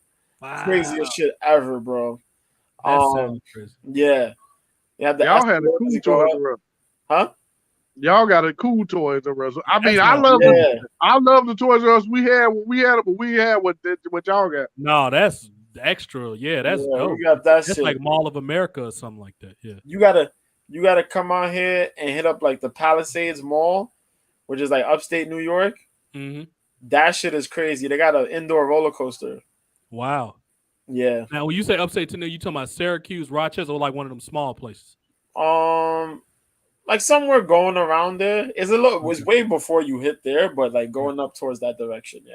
Yeah, because that's what Angel, our homie, he from upstate, from Rochester. Yeah. They got a movie theater in the mall, and they have a roller coaster in the mall. I remember that shit. Wow. That sounds like That's House crazy. of Kicks. Jason, remember what House of Kicks said? House of Kicks was like that little small. It was black owned too, or whatever. But that was their attempt at. Yeah, we got one of those too over here. Really, House of Kicks. Yeah. House of Kicks is started by a dude from Chicago. I didn't know it was out there though. That's interesting. Yeah, we have one of those. I used to live down the street from him. He used to live on 94th in Michigan. He was right down. I mean, that was 3 blocks from my high school, 2.5 blocks. My high school was right because it's on 96th in Michigan. But my high school I went to was right there.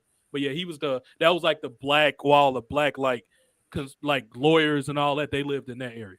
Jason he a set trip. He from up there with the Travelers. He from by Spalding. He a set trip. I was born out west though, but I grew up on the south side. Whatever. Yeah. But a lot of good basketball players come from the west side of Chicago. A lot of good ones. Like Luther Head, Crandall, Luther Head was in Chicago. Patrick Beverly too. He's from the west side. You said what? Did I ever tell y'all the story when I met my brother? What brother? The one that live in Ohio? No, that's my okay. We're gonna end on this story because it's gonna be a good story. Go ahead. The story always sounds funny because I say brother and they be like, brother. Yeah. What happened is my father had a son before he married my mother. Right. So and then he had 5 kids with my mother. But so we didn't grow up with him. But I always knew about him. But I never met him. So when I went to high school on the west side, this one guy that I was sitting there. Now this is my sophomore year. He was with me in my freshman year too. Same dude in certain classes with me and everything. So he heard my last name. He said, "Who is your father?" I told him my father's name. He was like, "Your brother, my brother." So the next day, I'm at the bus stop after school, about to catch the bus home. Now this is when the project buildings are still up there. Mm-hmm. I see a bunch of dudes walking my way and they pointing at me and I'm like, oh, what's going on? I'm at the bus stop, so I can't run nowhere or nothing. I'm like, I got to wait on this stuff. I'm sitting up there waiting, like, why are they pointing at me? And I look close enough and I spot the boy, and then I see the dude pointing at me, and I was like, that must be my brother right there. So they get out there, we shake hands and exchange numbers. But before they got to me, I was looking at them like, why this group of people keep pointing at me? I'm just waiting at the bus by myself. It's okay to tell everybody that you wet yourself. I ain't wet myself, but it was just a funny situation how it happened because I never thought about meeting him. And then when the boy said, "Your brother, my brother," I was like, oh, I just smiled at it because I didn't know what to say after that. And then the next day he brought him up to the school. I thought that was cool. Now that's some Papa was a Rolling Stone stuff right there. Right. And it was funny because, and I reference DL a lot, and the issue that he had with Monique and all that was dirt. That's a whole nother topic for a whole nother time. But DL be making some good quotable points, and he was like, what people don't understand is black families function differently than other people. You got your dad back in the day had a whole other family on the other side of town. Your mom knew about. She'd be like, go take this food and stuff to them. That's how black people used to be back in the day. You can't do that now because all these independent women and all that type of stuff. But this is why black men don't react irrationally when they have some type of strife in life. Like we don't do nothing extreme, like take our life, and other people do that. Bro, black people have been struggling probably since the beginning of first of all, we was the first people on the planet, so we had to figure out how everything worked before everybody else. And then when we ran into this being too nice and got captured stuff, we still been, bro. We all got that grandma and big mama in the neighborhood that take one potato and feed everybody. You know that, so that's just how black people roll. You know what I mean? Yeah. JoJo from New York, I'm from Chicago, or me and Jason from Chicago, but we still got all the same experiences. Because that's how black people we make do with stuff. You know what I mean? Yeah. So that's just yeah. I was just about to throw in there that my father didn't have a family before my mother. What happened is that was a high school girl he had slept with. They were 17. I think they were 17 at the time. And he said he had stopped messing with her. And like a month, not a month later, but I guess 9 months later, whatever the case is, however much time had passed, he seen her walking to his house with her mama with a baby, and he looked out the window and seen him like, and he knew he was in trouble. Like, oh snap! Like he knew he was in trouble. So his mama, I think his mama slapped him or something. I forgot what he said his mama did to him. But yeah, that was when he was a teenager. So he married my mama. I won't say 3 years after that when he turned 20. Wow. So yeah, so that's how that happened. So he had already had a baby. My mother knew about it. But we just never met him, even though my father would go see him every now and again or whatever. Right. We just never met him. So now, until high school. This is the perfect game to end this on. We'll call this the multiple wife game. I'm gonna give you a bag of people. You gotta pick them, and of course, they're not all gonna be favorable. We're gonna end on this game. Maybe one of these Sundays we could do another potluck show when we talk about it. Because by the time Jason get back on, it'd be a million goddamn things to talk about anyway. So if we do one a month, this could be hour and a half, and don't got to go this long. If we do 4, I should say 4 a month or whatever. Yeah. We're gonna do. You gotta add 3 wives because you got enough money. Everybody got $500 million. You got to deal with all these. Well, I'm gonna give you a bag of. I'm gonna make it an odd number so it could be hard. We're gonna start with JoJo. I'm gonna give you some problematic women. Let's see who we got. Let me give you one from wrestling, one from MMA, and maybe one from Hollywood. So you got to get Tessa Blanchard. That's one. Paige. I'm going to put 2 wrestlers in there to make it hard. Tessa Blanchard, Paige. I'm going to go ahead and put Paige Van Zandt up in there. I'm going to put Gina Carano. And I'm going to put one regular lady from the regular world. I'm going to put, okay, Miley Cyrus. That's your 5th pick. You got to live with 3 of them. You get to pick the 3 from the 5. It got to be 3 of them you got to live with. He got a bunch of women. He got a bunch of women with pretty feet. How you gonna do them like that? The fact that you know that is quite weird. I ain't worried about what you talking about. Don't worry about what I'm talking about. You need to get your mind ready because I'm gonna hit you with some action in a minute. I'm gonna take Tessa. Okay. I'll take Gina. I'll definitely take Gina. Okay, now I'm gonna make it hard. I'm gonna give you can't pick. I'm gonna give you 2 people to pick from. So you got to get either Kim K or Paige. You have to have one of those 2.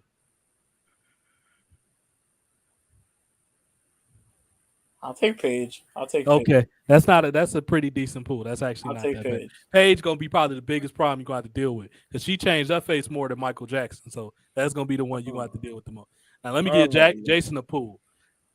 You got to get Sasha Banks, Lizzo.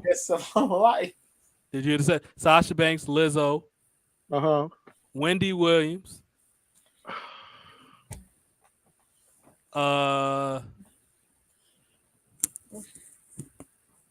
Stephanie McMahon. I'm gonna try to give you one good one. Let's do I just gave him Stephanie. That's crazy. I want to give him one because he been off one for a while. I had to give him a good one. And you didn't give me no MMA person. Misha Tate. Okay. Wendy Williams. And I give you the last. Wendy Williams and who was the first person you named? Sasha Banks. Sasha Banks and Wendy Williams is off. They not getting nothing. I ain't even looking their way. So you can take them 2 off, and I'll keep the other 3. I'm not messing with that. Lizzo, yeah, Lizzo. Because Wendy Williams looked too much like a man to me. I don't know if she's trans or what. I know she ain't. I know she's a real woman, but she look like a man to me. She do. She bogus. Wendy used to look bad, man. It's because she got too famous. That's what happened. Yeah, she started getting all that different surgery, and because Lizzo looked nice to me. Stephanie looked nice to me. And Misha Tate always looked cute to me. So I ain't got no problem with that. Bad, not cute. That's a bad woman, dude. She's bad. Now give me one. Y'all put y'all ears together, whatever. I got it. I got you. We're gonna get you. We're gonna get you Leslie Jones. Okay, I had to think about who she was. Yeah, from Amy Schumer. Okay, Amy cute. Let me see in the May side. Give me all big bitches. You. What's her name? Eubanks. What's her name? I gotta know who she is. Eubanks. Hold on. Eubanks. Hold on. What's up? Spell the first name. Spell the first name. Sijara. Shajara Eubanks.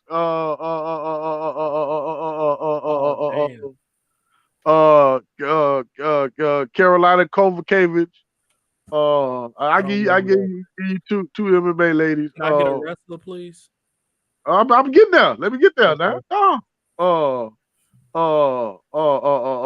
What's that girl name that used to do the widow thing? Victoria? Is that her name? Victoria? One with Victoria. Victoria or who else? Neck, JoJo, stop being a backseat driver. Bailey, bro. I'm gonna do Bailey. I'm gonna do Sun Drop or Dew Drop. Sun Drop. Hey, stop being a backseat driver, son. I'm gonna hit you in the neck. He over there being a backseat driver. Okay, I actually think Dewdrop is very attractive. She probably know how to cook. So I'm gonna take Dewdrop, Victoria, and I'm gonna cut you for every single UFC. That last person you said, I don't even know who that is. I'm guessing they don't look good. So she looked good. I gave you a pretty one. What was her name? Is a good, I don't even know who that is. That name is Sijara Eubanks. Is the one I know who that. I've looked that person up, but whoever the other person is, I ain't. Carolina Kovacevic, yeah, she's cute. That name is just because she got that name. Polish. Good. She's Polish. Okay, yeah. You should have gave me what's the name? The one that her likes. What was her name? Desi 2K. I would have took her. Whatever her name is. KC2K or. So the one that had the likes with all the porn on there. What was her name? Oh, Kaylin Chukagian. I take her. She pretty. That's a pretty. She don't got no body, but she pretty though, or whatever. But I'm gonna hit both of them in their neck. That's how we're gonna end this. JoJo was backseat driving. Jason, we got to go ahead and go to the White Castle. Before we go to JoJo's house, we're gonna go to White Castle and get a whole bed. This is gonna be the most unique order we ever do. We're gonna order a tub of grilled onions. So every time JoJo say something crazy, I'm gonna got some grilled onions ready to put my hand in him and hit him in his neck. So they're gonna be buttered up grilled onions too. So I get with it. All I'm saying, JoJo, you gonna smell us coming. Yeah, like get on my block. Y'all smell grilled onions. Get on my block. For Mr. B, not yet. We gonna have it smelling like a 7-Eleven coming down the block that you ain't took a shower in a while. It smell like a 7-Eleven, an Arab stuff. But yeah, it smell like White Castle. Word the mother, son. No man. Be like, yo, we gotta go to JoJo's crib. But definitely. Yeah, exactly. They might well make JoJo a sports spokesperson for White Castle. Like this ain't go. Yeah, just make him, but just give him a contract, y'all. He can say, "Nah, I mean, in between the MMA coverages to put White Castle up there. Y'all crave case sales go through the roof. Just make him the spokesperson already." And this is the last thing because I meant to tell Jason this. Do you know how you got the Wingstop or the Buffalo Wild Wing challenge when you eat all the hot ones? They put your picture on the wall. You know about that? And JoJo laughed because he know what I'm about to say. Okay, anyway, so and Wingstop, if you eat real hot wings or whatever, and you got to eat a certain amount and not drink no milk or nothing like that, you get your picture on the wall. Yeah. So that was a challenge, the hot wing challenge. So with JoJo, I thought of the perfect thing. So when you go to White Castle, after you order your food, if you can escape JoJo headlock, you get a complimentary crave case, $500 in your picture on the wall. Wouldn't that be a good little? Oh yeah. Yeah, because will nobody ever make it? If they was smart, they'd cheat and try to start rolling before he fully put the choke on. Shit. Once you get put in the guillotine, you not gonna get out. Like I don't care who it is. Once somebody lock their legs or something, you not getting out of that move if they know how to put it on right. But yeah, what I do is I cheat. You know what I mean?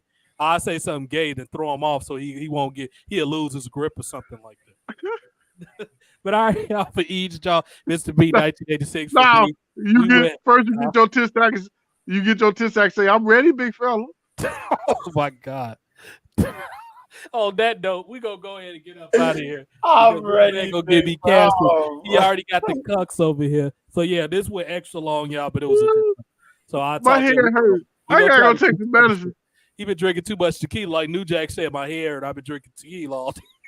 He said that on that thing when he was saying Taz is a rapist and all that when he was eating them peanuts or whatever. Oh yeah.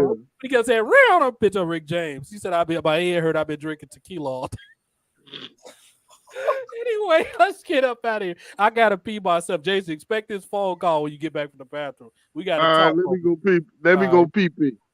All right, BX son. I'll talk to you as always. If something else come up, I'll let you know. We'll get it cracking this week or something. No doubt. Yep. All right, y'all. All right, Jay. Later, bro.